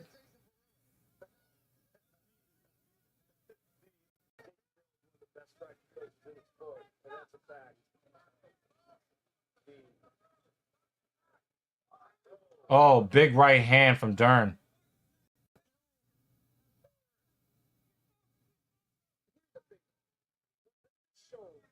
Is that she is never afraid. She will stand and fight anything. Oh, like even here, right? She knows how dangerous Andrade is. She is, that leg, she's not going to be able to stand on that leg for much longer. And then she goes, that's it. Oh, wow.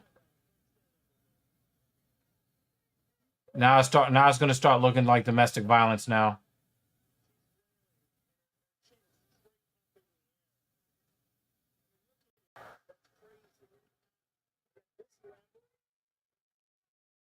Wow. Told you, don't bet on the pretty girls, man. Don't do it. Still just over 2 minutes to go, round two. Jab from Dern.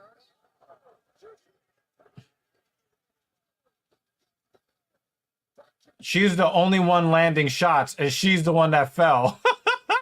That was weird.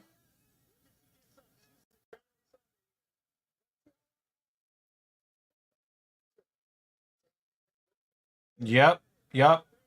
Yep, that's it.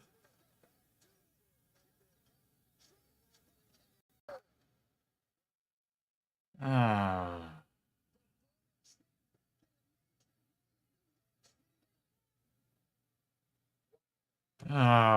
Whatever, yo. Dern just fucking fought scared the whole fucking time. From her last performance, the writing was on the wall, right? Yeah. See her flailing about, and when you're a specialist like that, you have to be able to mix in that skill that got you. The moment you can't mix it in, you struggle. Right here, look at this. Right hand, left hook, bang. And it's what I was talking about, right? One punch can put you down. Number two, Dern lands a beautiful right hand. She starts to rush, boom. Again, one punch, bang, drops her. Yeah, I'm Right hand, drops her. I mean, 4 knockdowns in a single fight in female mixed martial arts is not something we see very often, and the only time we do see it is when Jessica Andrade fights at 150 pounds. Right. 17th pro fight for Mackenzie Dern tonight. She had never been finished until that. I'm just annoyed. That's a huge moment for Jessica Andrade. Many of you remember her here began in Brazil with a domination of Lauren Murphy, but then ran into Aaron Blanchfield, Yan Xiaonan, Tatiana Suarez. But Jessica Andrade, with her 16th UFC win, new and sweeter than that. yeah. Yeah.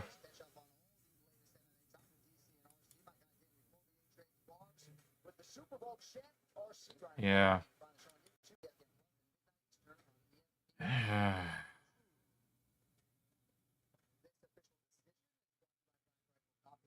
Hunter 7 Foundation. Visit hunter7.org now to learn more about how you can support America's veterans. Official response. Ladies and gentlemen, referee Keith Peterson is calling stop to this contest at 3 minutes, 15 seconds of round number 2. Declaring the winner by TKO.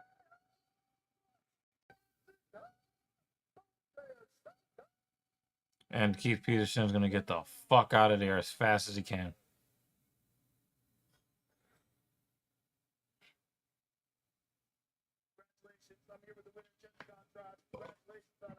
I don't care. I don't care. I don't care.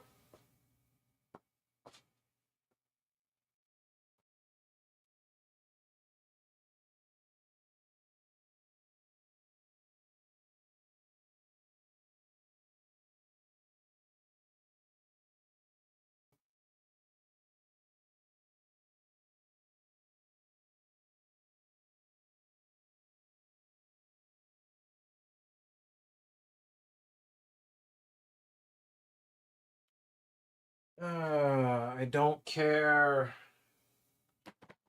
I'm not even listening to this shit. I don't care. Nah, she already stomped her into the ground. Yep. Yep, that is the story of this of that exchange. She fought scared.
Can we end this fucking... Oh, come on, man. Don't care what she has to say, man.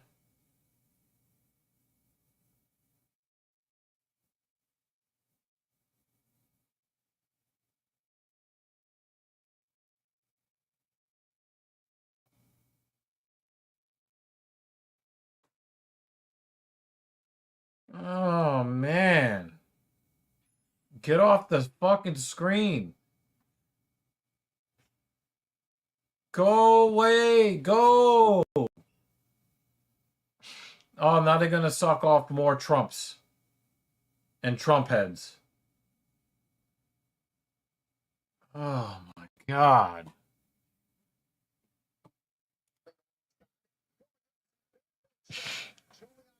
Hey, Michael Bisbing is off from work.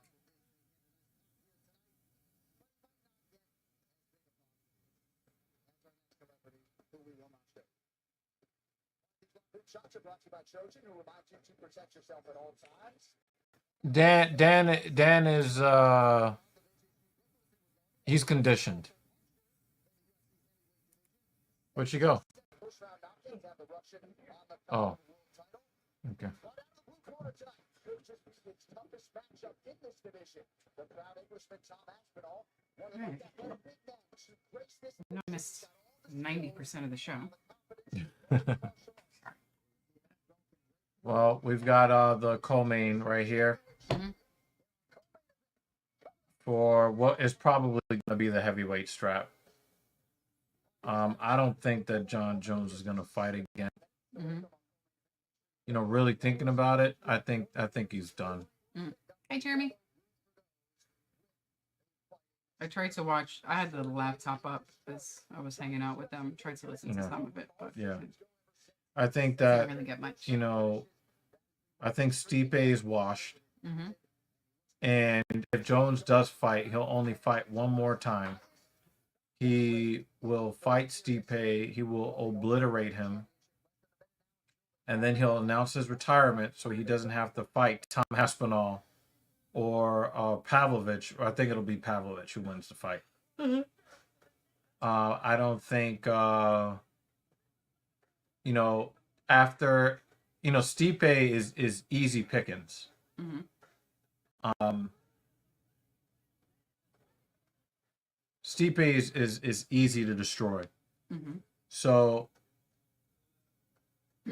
if Stipe hasn't retired by the time John Jones gets back, he'll fight him and then leave the sport.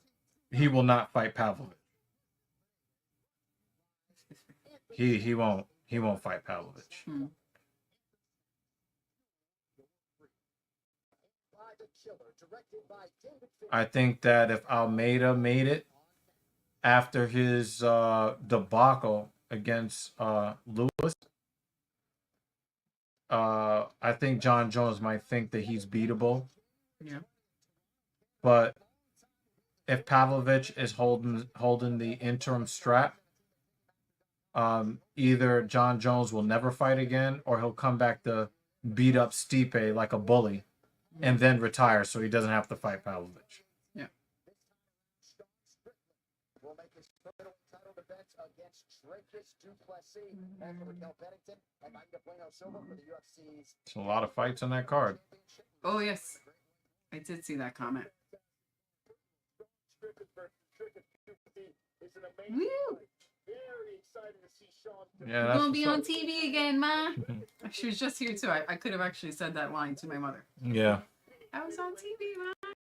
So you're going to your first hockey game tomorrow night? Yeah. I didn't mask up at the game. At least you have allergy meds. Yeah. I got really lucky being the only person in the house who did not get COVID a second time. I don't want to wear a mask at the game, but I don't want COVID again. The problem is the masks don't prevent you from getting COVID. They prevent you from giving it to other people. Well, apparently the CDC is starting to say the opposite. Yeah, well, it's, you know, it's just the way it is. I know. I just don't want it.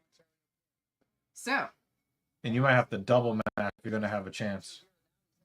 I'm asking at work now. Yeah. Yeah, Yeah, but there's This not is life. 20,000 people. I know. That's what I'm thinking about.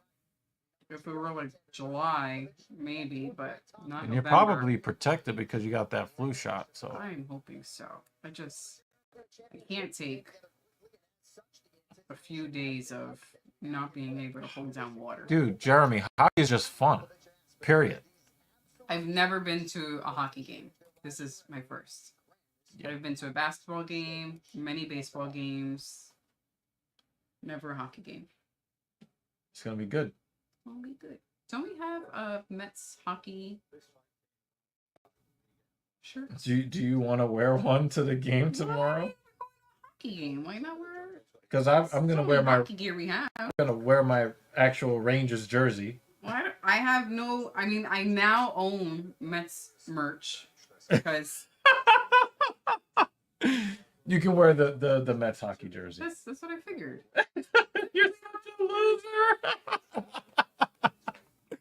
I'm like a super loser, not repping the sport Anybody, in right? any way. I mean, yeah. Well, It's technically a hockey jersey. for a baseball team. Here. Oh man, we are dorks. If you haven't figured that out already. All right, I will be wearing a Mets shirt. That would be Mets really hockey shirt. funny. Yeah. So Isn't it weird to have a heavyweight title fight and it's not the main event because it's only the interim strap? But I it's thought gonna turn. It was the main event because I usually give Rolling Diary or Joy, whatever, disembodied hands, photos to use in the thumbnail because she doesn't know who's fighting, so I provide the information for her. So I gave her these two guys because I'm like, this is the main event. She made the thumbnail like she's done. And I was like, oh shit, I'm sorry. She mad at you. I gave you the wrong people and she had to redo it. Which is part of the reason why when you came over and you were like, oh, add her to the thumbnail too. And she was like, because I had already Yeah. made her redo it. I was like, oh, fuck. Yeah, but I mean, it's I really had it in my head that this was the main event. you would think because it's the heavyweights, right? But Right. But the original main event was the heavyweight. John Jones yes, was the original. yeah, You know, that's true. I wasn't wrong for thinking it. Not that crazy. Just a little crazy. But yeah, I did rent Venom because Mom wanted to watch Venom. I was gonna say if he wasn't working tomorrow, we could have watched it. You got to figure out how much time you have left with it. I wanted to see if she wanted to go to the movies, but Yeah. she's feeling better since she went to the hospital. But her asthma is still triggered very easily, Yeah. so she just wanted to stay in.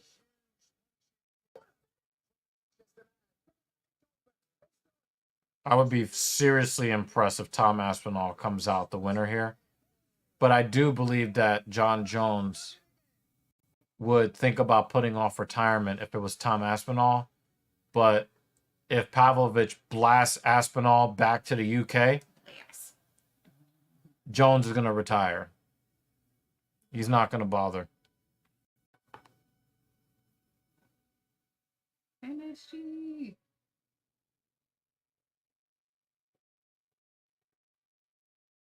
Oh, so in case anyone hasn't seen the poll that I put on the YouTube channel on the community tab, let's look at the votes. 11 votes. 91% voted for Respectfully. We actually got one more vote because last time I checked it was 11%. This, which I will not say. Right. Because I don't want to put a coin in the So swear basically jar. only The only one Jay. person. So 10 voted for Bruce and 1 voted. First guy to land wins. Yeah. Yeah. Jones is definitely scared of Pavlovich. He's scared of he's scared of those guys. Sergey about to work Tom. 84-inch reach is too big to try and beat. And the thing is that that's another reason why John Jones is just going to say, you know what? I'm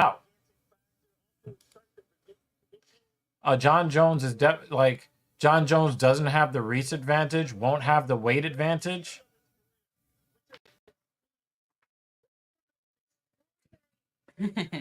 David, I wonder who the one vote was. Mystery. Look at these doofballs. Yep. Yep. Yeah, Dan. Yep.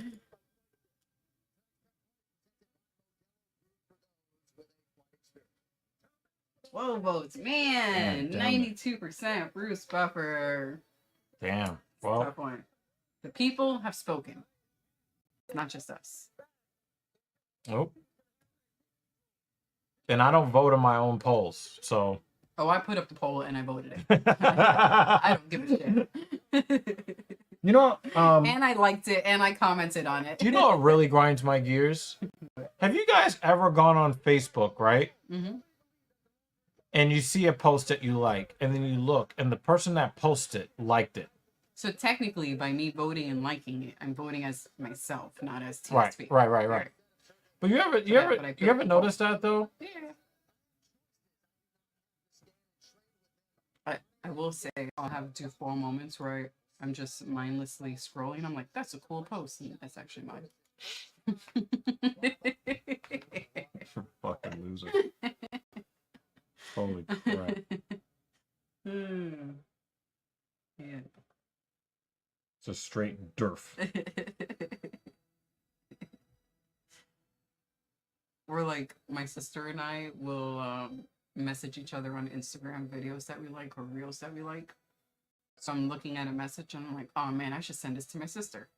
And actually the person who sent it to me was my sister. So I can't. There may have been one time that I sent her something immediately after she sent it to me. Because for doofballs like that.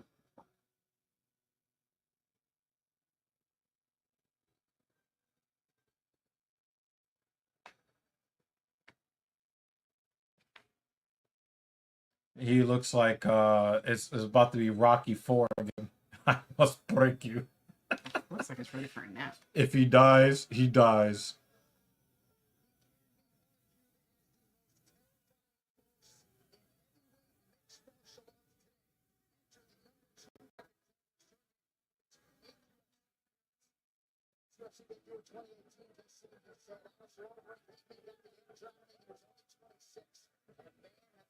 Hit the floor ever since. We'll see if he can get the hands going tonight and go home a UFC world champion.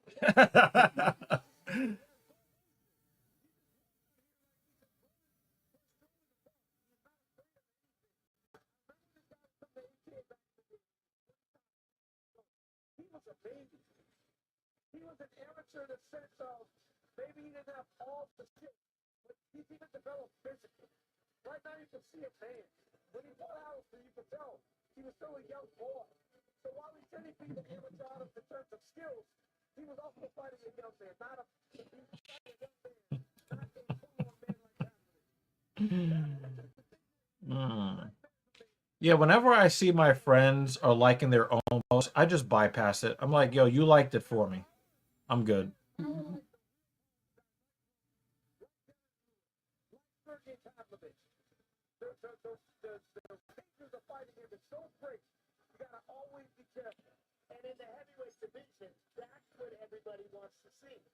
But we like your posts, Jeremy.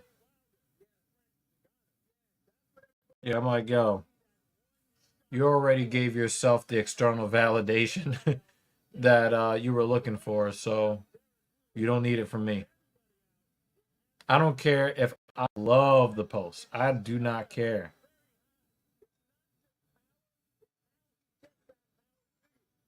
It sounds like a quote from a movie. Just can't think of it.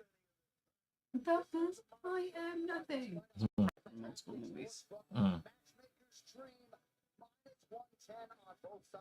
Donald Trump is trying to get Sergei Pavlovich's attention. Like, hey, you know, I'm friends with your guy Putin. Yeah.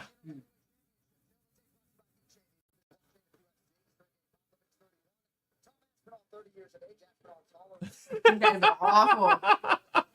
So at that point, I wasn't actually listening to the stream, but I had it on, and I was just glancing at the chat, and I was like, "What the fuck is going on here? What are you guys gonna do to the cake?" You guys suck. Yep. I was like, why am I like this? Awful. It was delicious cake, though. Yep. And due in part because I didn't spit on it. You didn't have the tart. No. I need dinner. Like real. And I was trying to close it. I was like, how the fuck did they close this shit?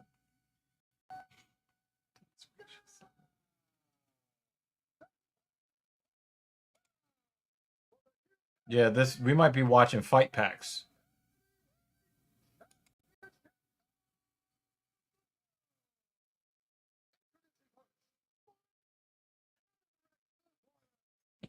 Yeah, we messed up.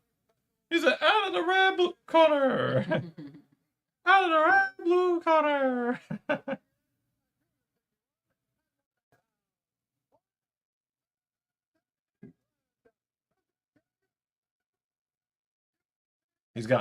He spent all of his money on tattoos.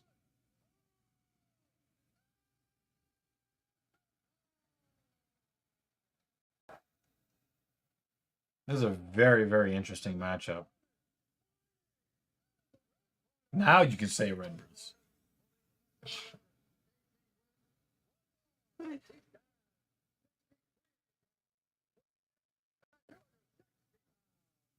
Nobody knows how this is gonna end up. Not even Vegas.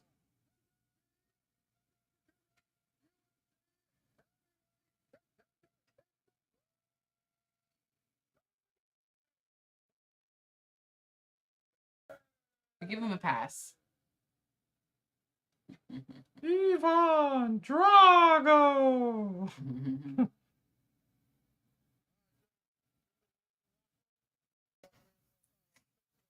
This is the funniest. Yeah. That's what I said. We give him a pass. The way they were like. Oh, ready to man. fuck each other up? Yes. Well, hopefully it's not 20 minutes of them like dapping each other up. I hope not. Here we go. Yeah. You know what I love about both these two fights? I don't know. No, I don't know. Sergey Popovich in red, Tom Aspinall in the white. UFC. Damn, Jeremy went to the dark side. No passes will be awarded here. He's changing his vote.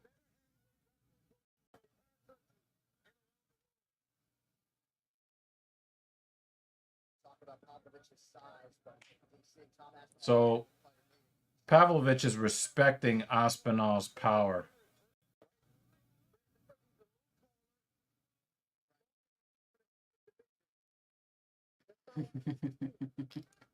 Oh!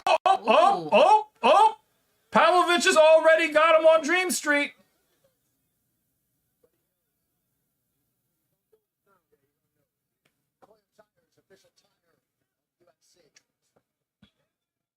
So Aspinall wants to win as the faster, more skilled opponent.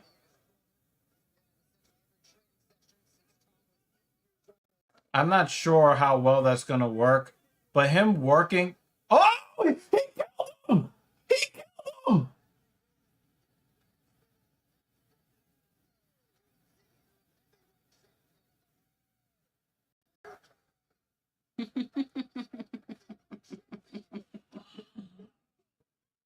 John Jones just breathed a massive sigh of relief.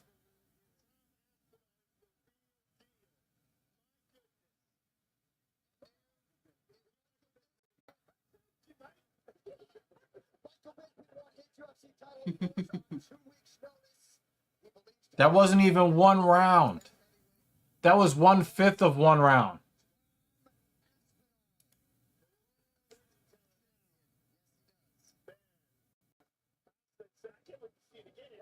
And Aspinall almost got knocked out. Let's just watch the whole fight again. Wobbly, wobbly.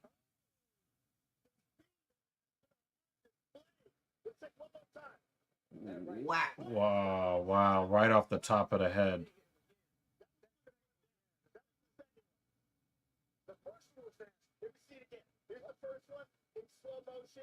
You punched him in the chest first. Yep.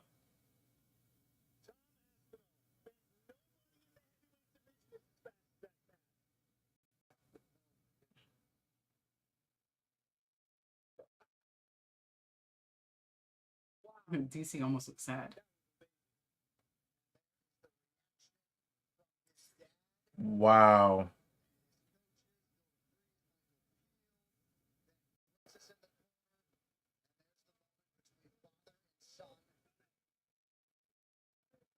Well, at least Dan Jensen, this means that John Jones is not going to be so quick to retire. But if he would have blasted Tom Aspinall's head off, John Jones would just be like, you know what, I'm done. Yeah, he was definitely somewhere else before he hit the ground. The official decisions brought to you by Black Rifle Coffee Company and Hunter 7 Foundation.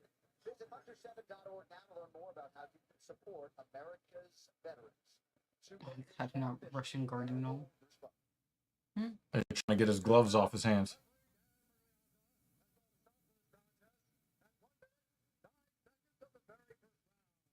Yep.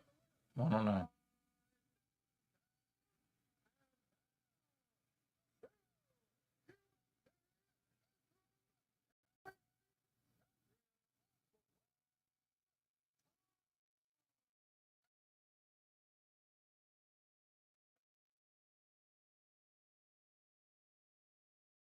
They don't give you a different type of belt. You know, they give you a real UFC belt, you know?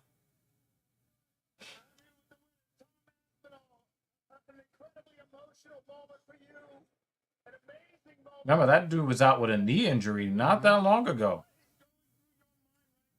And Curtis Blades was like, well, I beat him. I should get a title shot. Like, no, he injured his leg. Mm-hmm.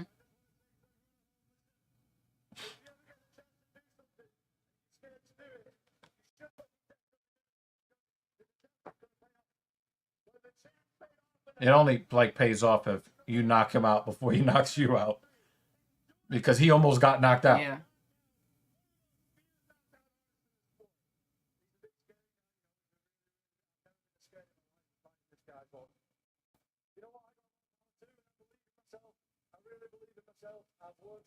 Yo, he looked tilted when he got hit with the first one. He said, "Doing." He's like, he has a lot of power. I ain't no bitch.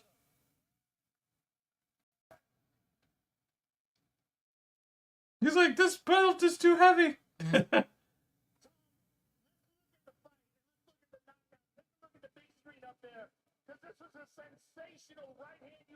Right on the top of the head.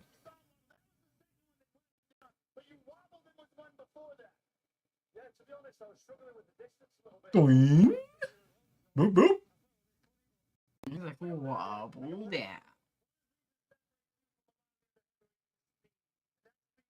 Doink. He was definitely looking at his feet. Yo, you're a savage. Stop it.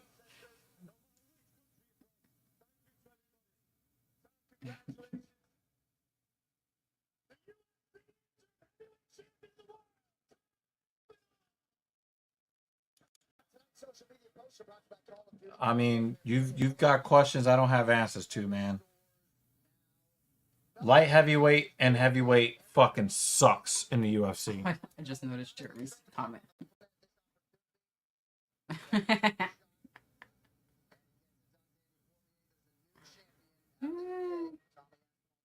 Yeah, we may never see JL again. He's pretty silent. Probably walked out of his house. Fuck this shit. Poor Jay. I'm mad they didn't ask him. Yo, those first two shots you got hit with, did they hurt? You know, he did admit to him being a scary dude. Look at that beard. Congratulations, Tom Aspinall taking in the moment here at Madison Square Garden. Former UFC heavyweight champion Stipe Miocic watching intently. Yeah. Oh, he's got the WWE belt. What an act. Oh, see, they're still sucking off Donald Trump. This. How many more fucking times are you gonna show this guy? He also has the look on his face, like, how many more times are you gonna keep showing me? Yo, if Donald He's Trump already is bad. asking a question, yeah, he's well past his bedtime.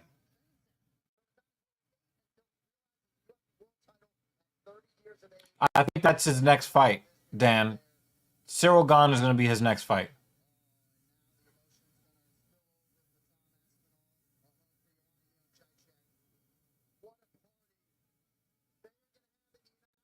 They're like, we're just trying to get him out of here, okay? We need to protect the heavyweight champion. They look like guys that come out, the security guys that come out when they do fake brawls in WWE. Yeah. Very serious. We'll show how serious we are. He is fighting this guy will be elevated to the full heavyweight champion, I feel, at some point. Yeah. Even Donald Trump is like, yo, can you guys hop off my dick for 5 minutes? Someone tweeted, "LOL, Logan." yo, Logan Paul with the fucking championship belt talking about, yo, Rey Mysterio. What an asshole. Way to sell that rivalry. I wonder if he'll give that belt back to Rey Mysterio at some point.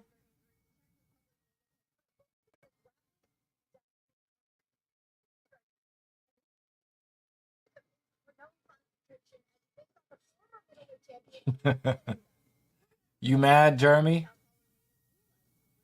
Oh, he's in the Knicks locker room. That's funny. There's more fight in there in that locker room right now than there normally is.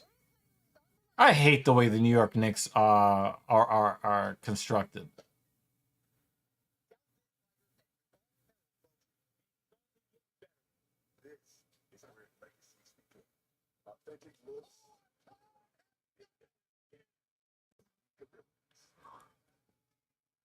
Introducing Alter Ego's Origins. Play as your favorite fighters in their first steps on the path to greatness. Alter Ego's Origins. Available now to UFC 5.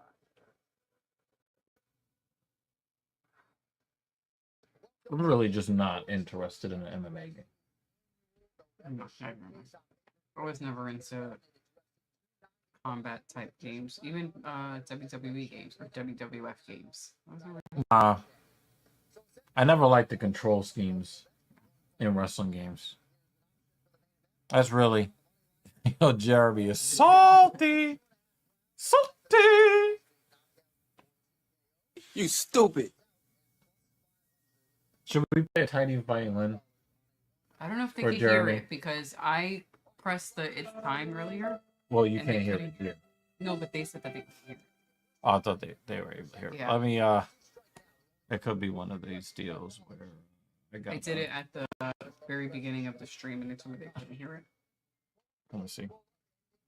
You stupid. Yeah, it's there. Oh, did you guys hear the sound? You want to give you a plate of food while we're waiting? Oh, absolutely. I just didn't want to Next fight? eat any more snacks without eating real food, Yeah, look at you. This is gonna take about 10 minutes to get started. Instead of letting us off early and being able to go to sleep.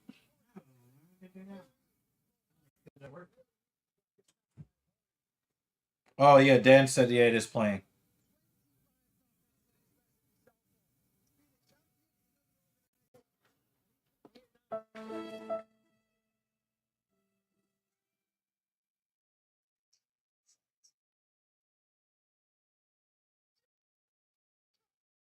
This is what it's about. Let's see who's the best fighter. Let's see who's the toughest fighter. Everything that is wrong with maximum intensity and maximum power.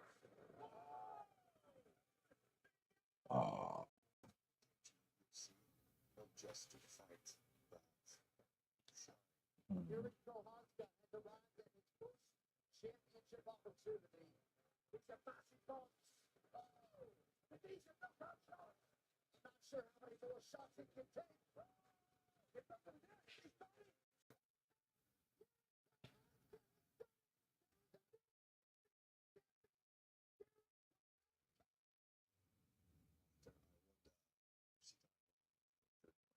Procházka has vacated the UFC light heavyweight title due to injury. But now I'm ready to take the belt back to do what I was born for. Former UFC middleweight champion, former simultaneous division without doubt, like this outlander, and he knocked people into other dimensions.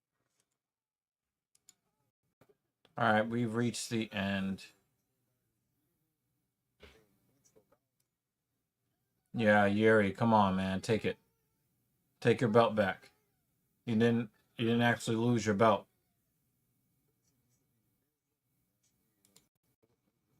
It's all right.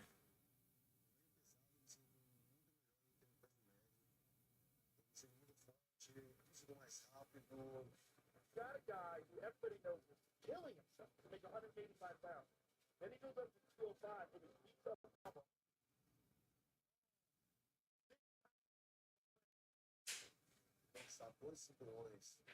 Yeah, I didn't actually see that fight. I was driving home from a social event when that fight, so I was listening to the fight, but I didn't actually see it.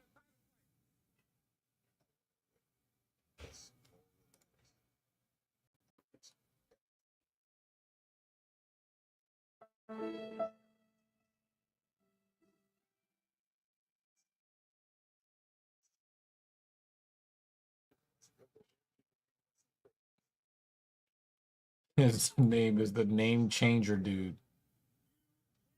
Anybody want to post? I don't know. Are you guys able to post links on YouTube? I can tell you the Name Changer dude. Yeah, we buy the events here, but on YouTube, if you check out the YouTube side, somebody might, or if somebody wants to post it in the Discord, maybe, I don't know.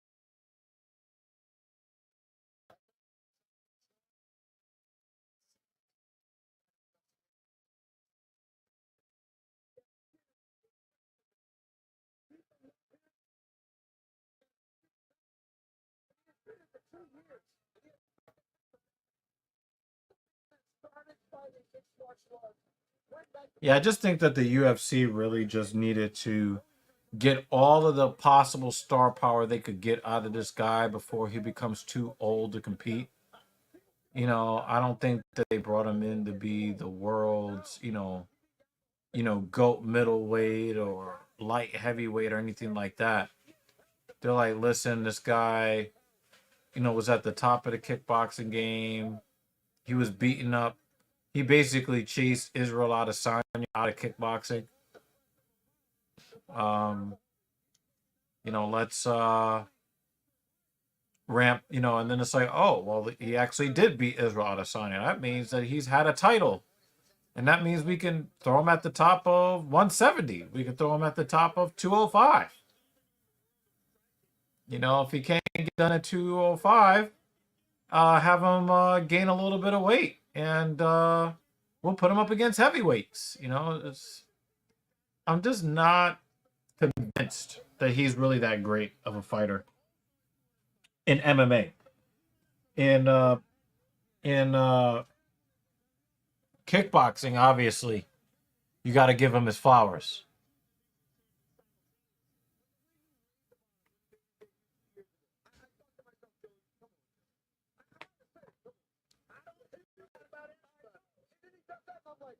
I think they want to get everything that they can get out of him while they can get it.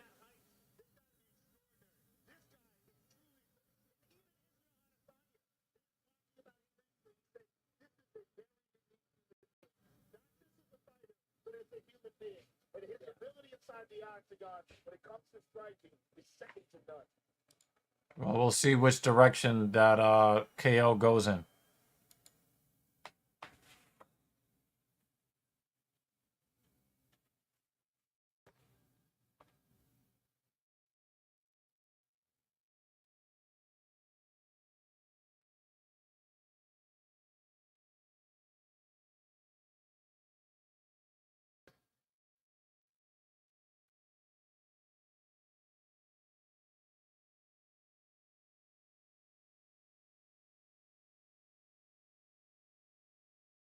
Oh, I did not know this.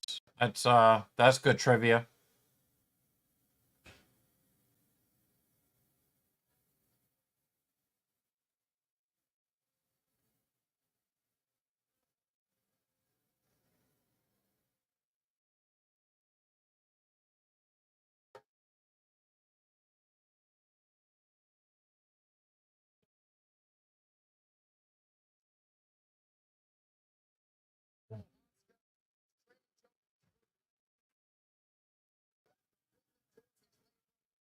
Okay, thank you.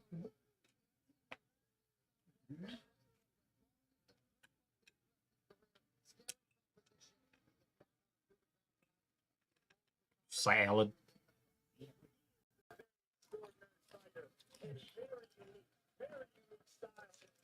Very difficult to prepare for. He keeps his hands down very low. It's something to see that it's a vulnerability, but it's also an asset because his punches.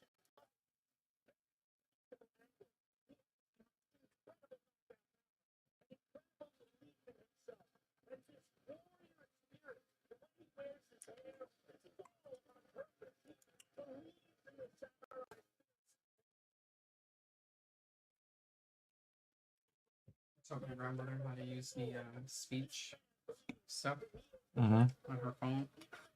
I may have created a monster. Nope, you fucked yourself. She's not comfortable clicking on stuff on the screen or sending messages or, you know what I mean? And now you got to deal with what comes after that. So I was like, well, you know, you can Google things by just talking to your phone. So for Google search history is going to be search Marvin Gaye, search Adele.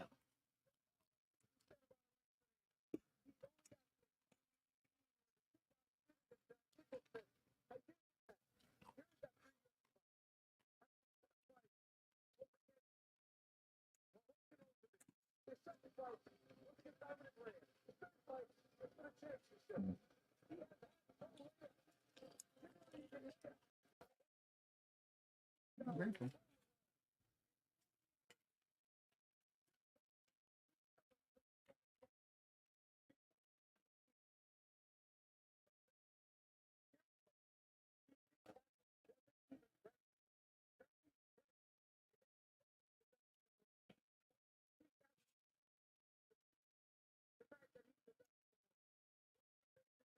I also hope that Yuri wins because I believe he's the best 205er in the division.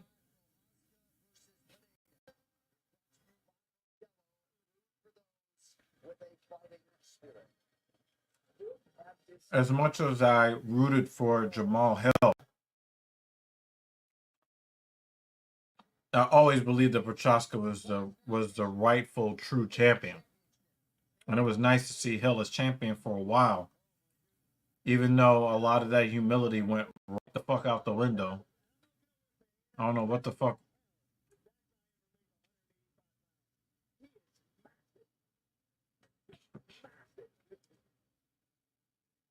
I think I'm over Joe Rogan now.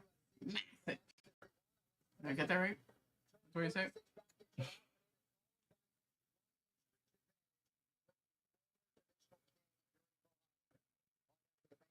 introductions.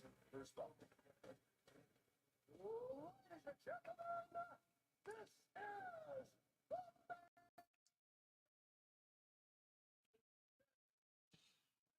For Jay. This is for you, JL. It's time. But I think he left because he lost a lot of money.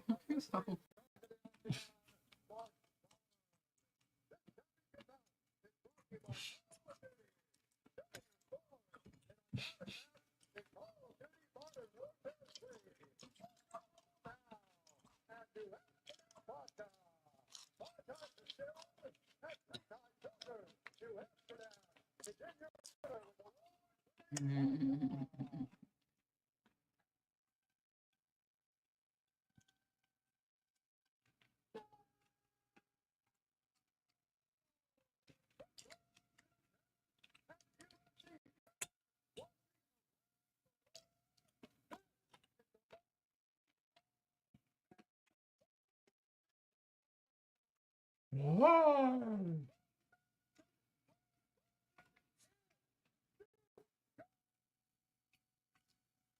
Oh, listen to how grand that is.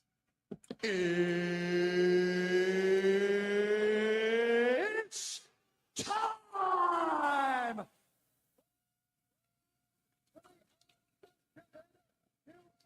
Wait, you're not going to show Donald Trump again? Don't ruin this. Don't ruin this. I'm enjoying this.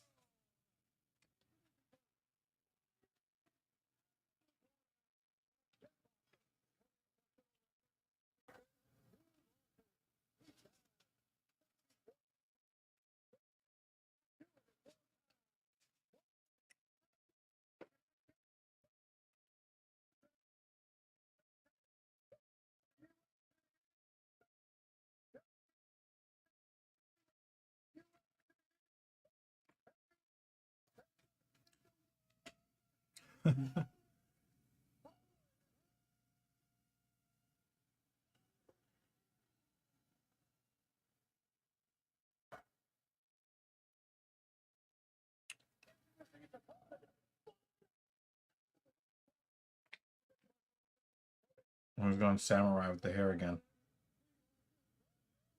Why are they booing this man?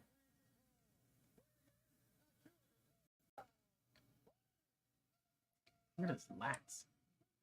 They, like, stick out a lot. Him? Mm-hmm. Like when he's just standing still, it just goes. I think that his lats are actually They're not the largest lats in the world, but compared to the, just looking at his overall composition, and they're just kind of like, boop. They spread out a lot.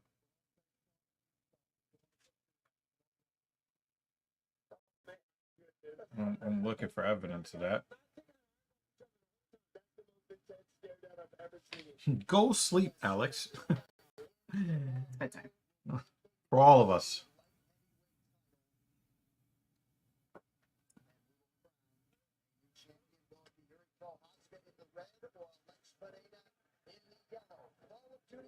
It's like we already had that. Let's go.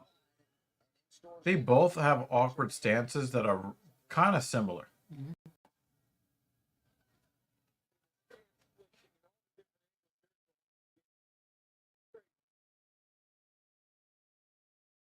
They both have a healthy respect for each other's power. See, they're not stepping in on that leg kick, right? Look. No herb in. We got Beltron though. For a little while. Yeah. Worked really hard on stabilizing that injured shoulder, strengthening the supporting muscles. He said they feel a little bit tight. Oh, wow. Shovel uppercut. Yeah, I did mention, they want to get at, oh, wow, he almost kicked his leg off.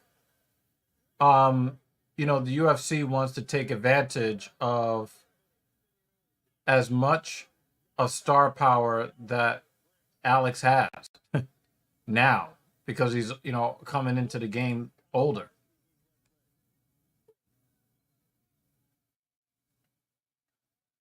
I wonder if they count that as a knockdown.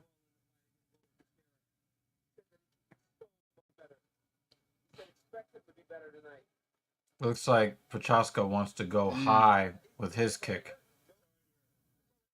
Yeah, their leg is hurt. Yeah. And Procházka, he's acting like a black man in the cage.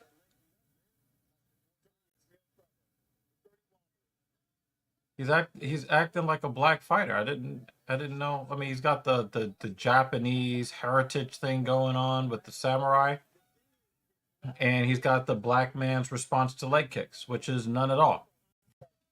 Oh, look at the leg. Yeah, he's fucked. Bruised. It's fucked already. Oh.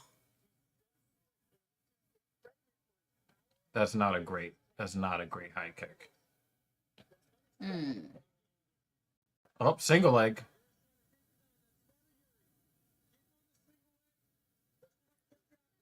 Looks like he's going for a guillotine here.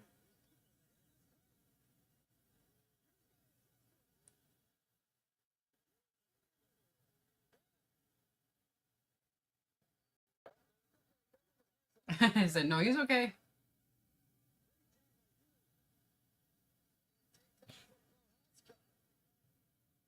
He's putting some pressure down with the shoulder. I'm about to say, if you let this guy submit you, you're an idiot. But we've seen him do idiot shit in the cage.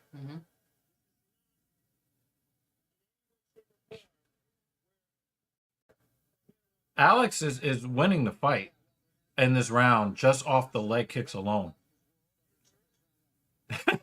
Jeremy.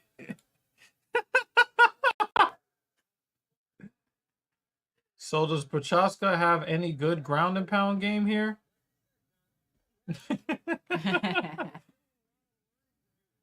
You're safe, Jeremy. Yeah, my job is to protect you, racist ass white people. He's like, but I'm half Puerto Rican.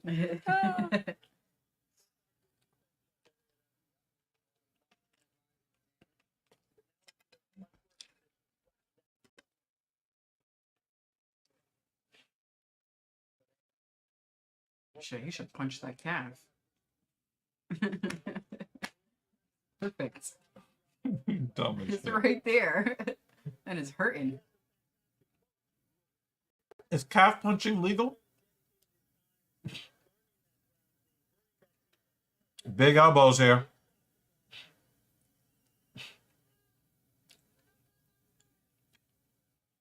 I was going to say, Alex is just flat on his back here. Let's see if Yuri can steal this round. I just got a knee in his neck. I'm about to say, like, we're not looking for, like, you to treat him like how black guys get treated by the police. Good job. That's good.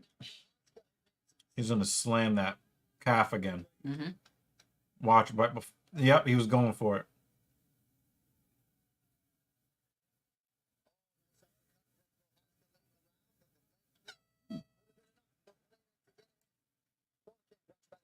Yeah, that leg is fucked. It's fucked now. Mm-hmm.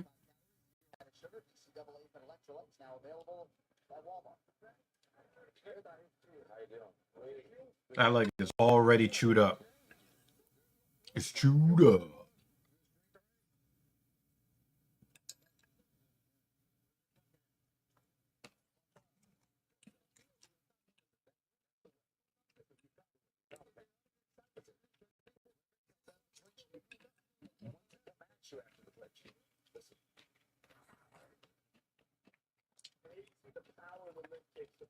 And no telegraph. And here's the takedown from Procházka. It's like, I'm taking your neck with me. Going for that DDT. Perfect. Just have to like snap it back a little more, you know, it's a little slow. Like, if you're going down, go for it. UFC 296, September 16th. Live from T-Mobile Arena in Las Vegas. You can purchase it now at ESPN Plus. Pay-per-view. All right, here we go, round two. Alex Pereira, center of the octagon in yellow. Here's Procházka in red. Yeah, I have to agree. I didn't think Procházka did enough on the ground to, but you know, some judge is going to give it to him. Mm-hmm. Because for some, it takes So means this nothing guy, has happened. Yuri, this guy is saying Yuri, but I say first round Alex. And before anybody says I'm a hater, I am rooting for Yuri to win the fight. Hater. He's about to get that calf. Oh, Alex is like, no, you think I'm going for the calf? I'm going for the jaw.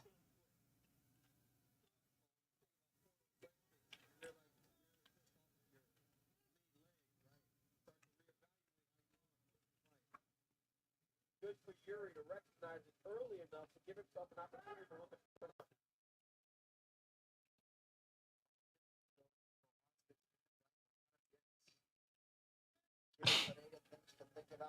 Jump switch kick to the body for Procházka. Oblique kick to the knee.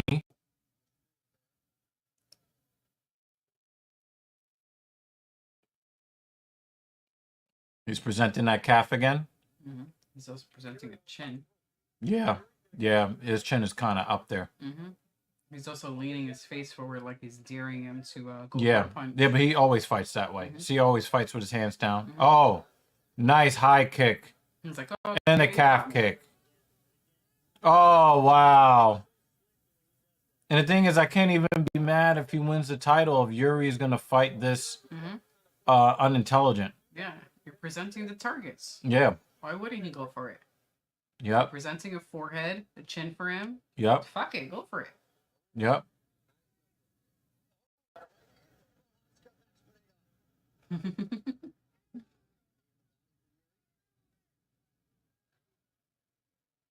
Oh, big right hand. Oh, Yuri. Knee to the body. He's like, get off me. I'm trying to hit you. He's getting beat up like Izzy beat him up. Hey, yo. Pause.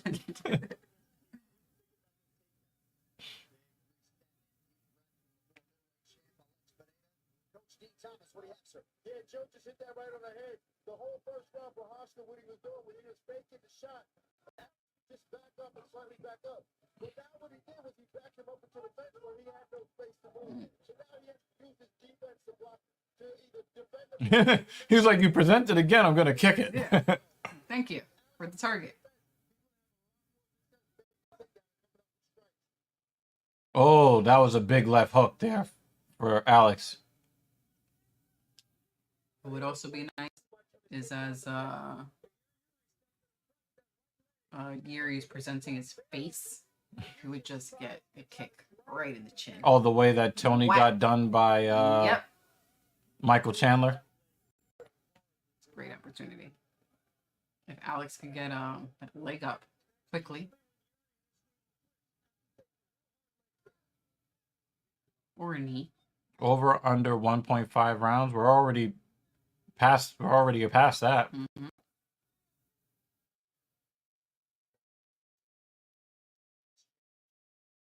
Ooh, big right hand.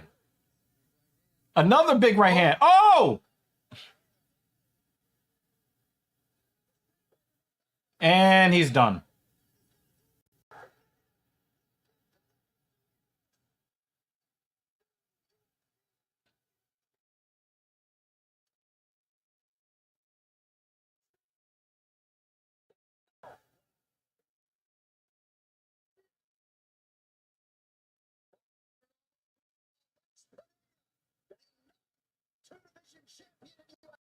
I think because he fell backwards.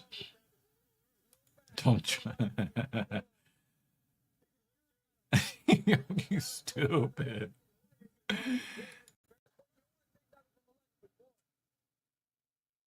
He fell backwards. I think that's why. He fell backwards.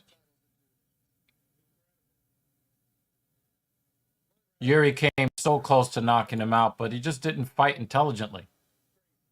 Yeah, look. Yeah, that was a 4-hit combo. Wow. Oh.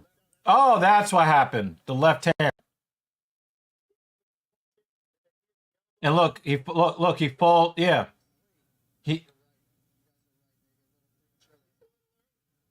I mean, I'm not satisfied with that stoppage. I mean, he was definitely hurt. Look, he's not hurt, but I think that was a little quick. Right hand, there's the left hook that drops him. Yeah. I don't have a problem with the stoppage. Look, he's taking all these elbows, and then look, he just collapses. He just collapses.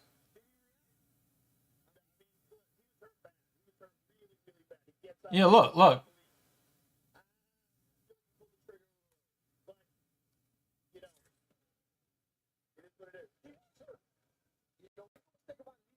How come Alex keeps winning championships like this?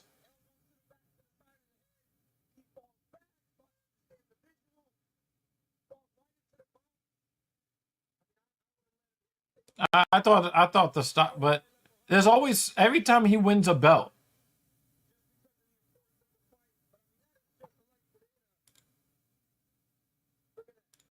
Most people seem to think it was too. Most people seem to think that it was too early. See how wobbly he was when he stood to his feet, or how impressive he was.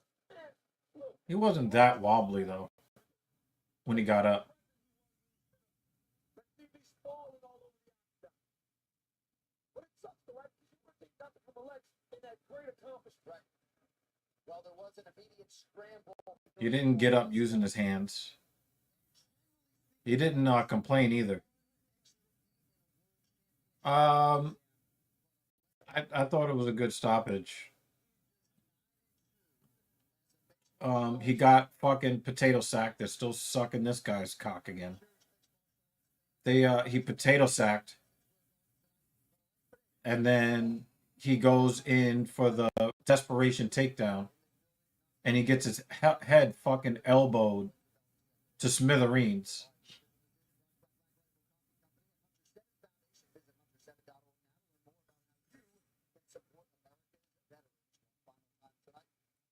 This is his second light heavyweight fight.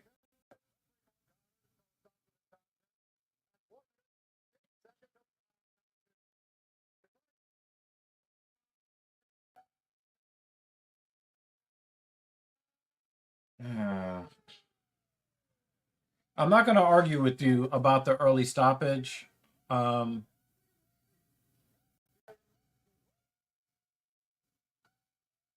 saw it a couple of times. It looked like a good stoppage to me.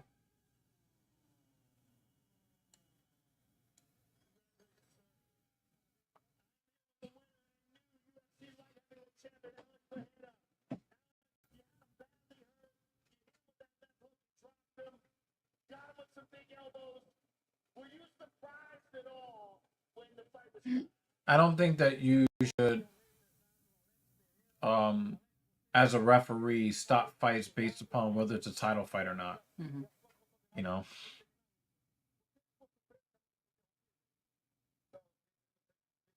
When he fell backwards, it looked like he was out. Yeah. You know? Yuri Procházka put himself in that position. Whether you think the stoppage was early or not, Yuri Procházka was the reason why we were there to begin with. He fought very unintelligently, and he sackatated, right? Sackatatus. Right? He potato sacked, and then he did the desperation shot. He got elbowed in the head like 15 times in a row. Yeah. And he fell backwards. Like, you want the guy to die?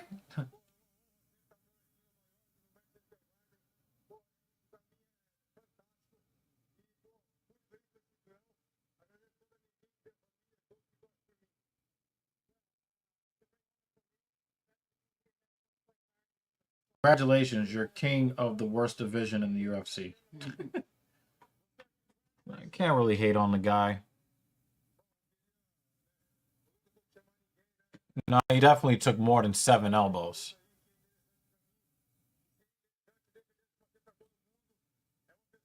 But not the same circumstance. and he didn't fall backwards against Glover after taking, you know, double-digit unanswered shots and then falling back after all of that. I will grant you guys this. This is the second time he's won a title, and there are questions about both of them. I give you that much.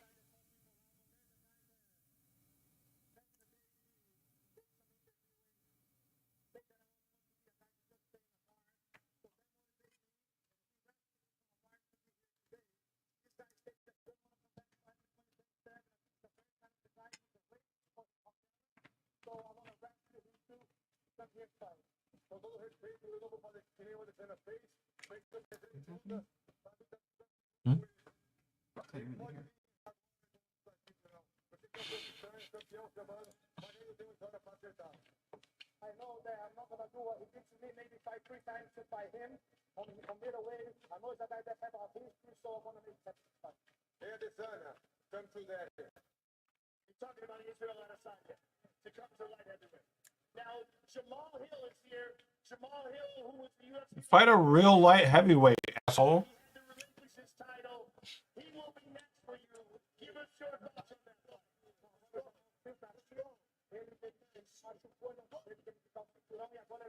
You don't even have a fucking Achilles tendon network. Shut the fuck up. Você lutando, sempre quero lutar. Eu tenho quase certeza que o Jamal ele não está na condição agora, vem de uma lesão. E em tempo que eu quero lutar, ele não vai dar pronto. Well, my next fight, my next champion, I know Jamal is weak, so I don't know if you're gonna give that more time for the same time that I'm gonna fight really soon. Well, congratulations, sir. Whoever you find, I look forward to seeing it again. The new light heavyweight man of the world.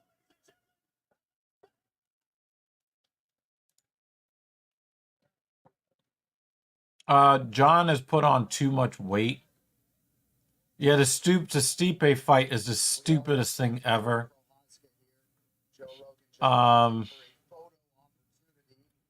Yeah, I mean, people who suck off John Jones because they want to see him stomp somebody out. But that fight's a terrible fucking fight.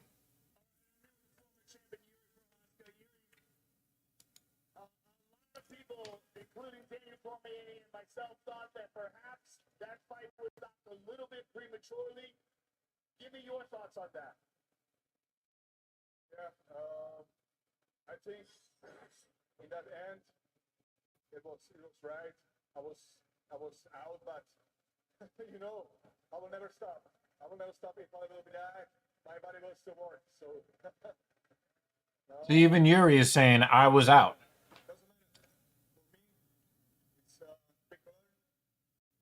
Let's work on that. Let's work on that and be back stronger than ever. No, if I were to like train, I would probably fight at middleweight or actually if like because I have to work really hard to gain weight, I would probably fight at welterweight. We'll see you again soon. Yuri Procházka, ladies and gentlemen. Thank you, sir. If Yuri doesn't catch you with his power, he's gonna lose the fight. He just fights so unintelligently. Could you imagine the fight IQ of Strickland, but in Procházka's body? Mm. And his skills and talent? Yeah. Nah, not Blades. Not Blades. Gon and Almeida. He seemed okay with everything. Dude got that call out at a sign. Yeah, I agree. I agree. Welterweight. 170. I don't want to see him at 150. I mean, No, thanks. if I really tried, I could probably make 155. No, I don't want you to 155. Which is insane. He was heavier than Procházka. Procházka goes out weight 220. He weighs 230 some pounds. So he weighed 226 fighting at middleweight, which is just an insane drain on your body. Obviously, he carried tremendous power because of that and size. Nah, he would knock one guy out and then like break the other one. That wouldn't be good either. And also, is shot.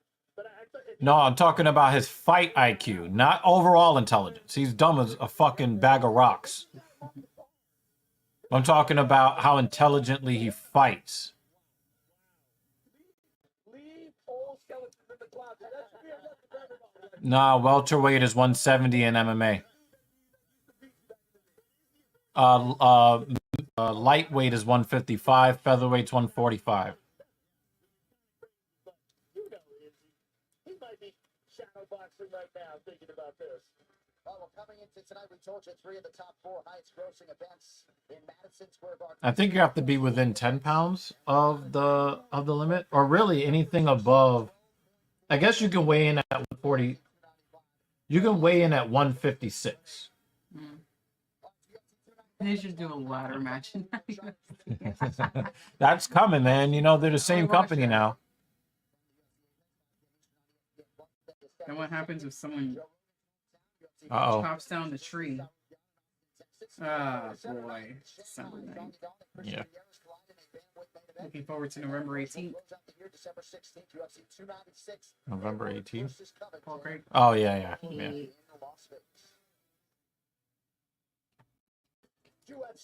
Well, we've reached our limit. I'm very, very tired and I'm sore. What do you want to say to the people for episode 100? Yay, episode 100.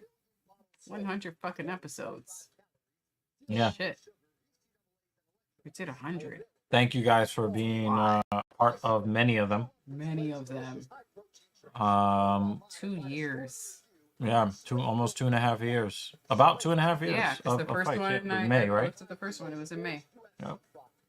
You guys are awesome. You make it worth sitting here nearly 7 hours, between 5 and 7 hours Yep. every Saturday. This one about 6.5. 6 a.m. I really do appreciate you guys. This guy is. I already read it. Yeah. Yeah. So you got Saint Denis, round 2. I think it was round 1. Durham with the second round sub. Unfortunately, that didn't happen. Lopez round 3 TKO. I think it was also round 1 or 2. Pavlovich second round KO. And Fajeda round 3 TKO. You were close. You got Aspinall and Yuri. You got half of that fight of the night. Benoit Saint Denis. No, I think he got his knockout too fast. Congratulations to JL. Yay. Got a raise for busting his ass past the probation period and was told I'm a very hard worker. You are. For as hard as you ride for that guy. So thanks once again to our stream sponsor. Dan was like, we can't have that as a sponsor, no. David Banner, the main and co-main, a very good matchmaker. I think Pavlovich is going to win because Aspinall only had 2 weeks for a camp. And Poatan is going to win because Yuri had a year plus off. Well, you were half right on that one. Well, we've figured that he has a third pair of knee pads. And you know who that's for. With Izzy announcing his break a while ago with him getting older, do you think we see him take another run at light heavyweight? Personally, I could foresee the UFC booking a Jamal Hill fight if healthy. No, I just don't think that he's heavy enough for those guys up there.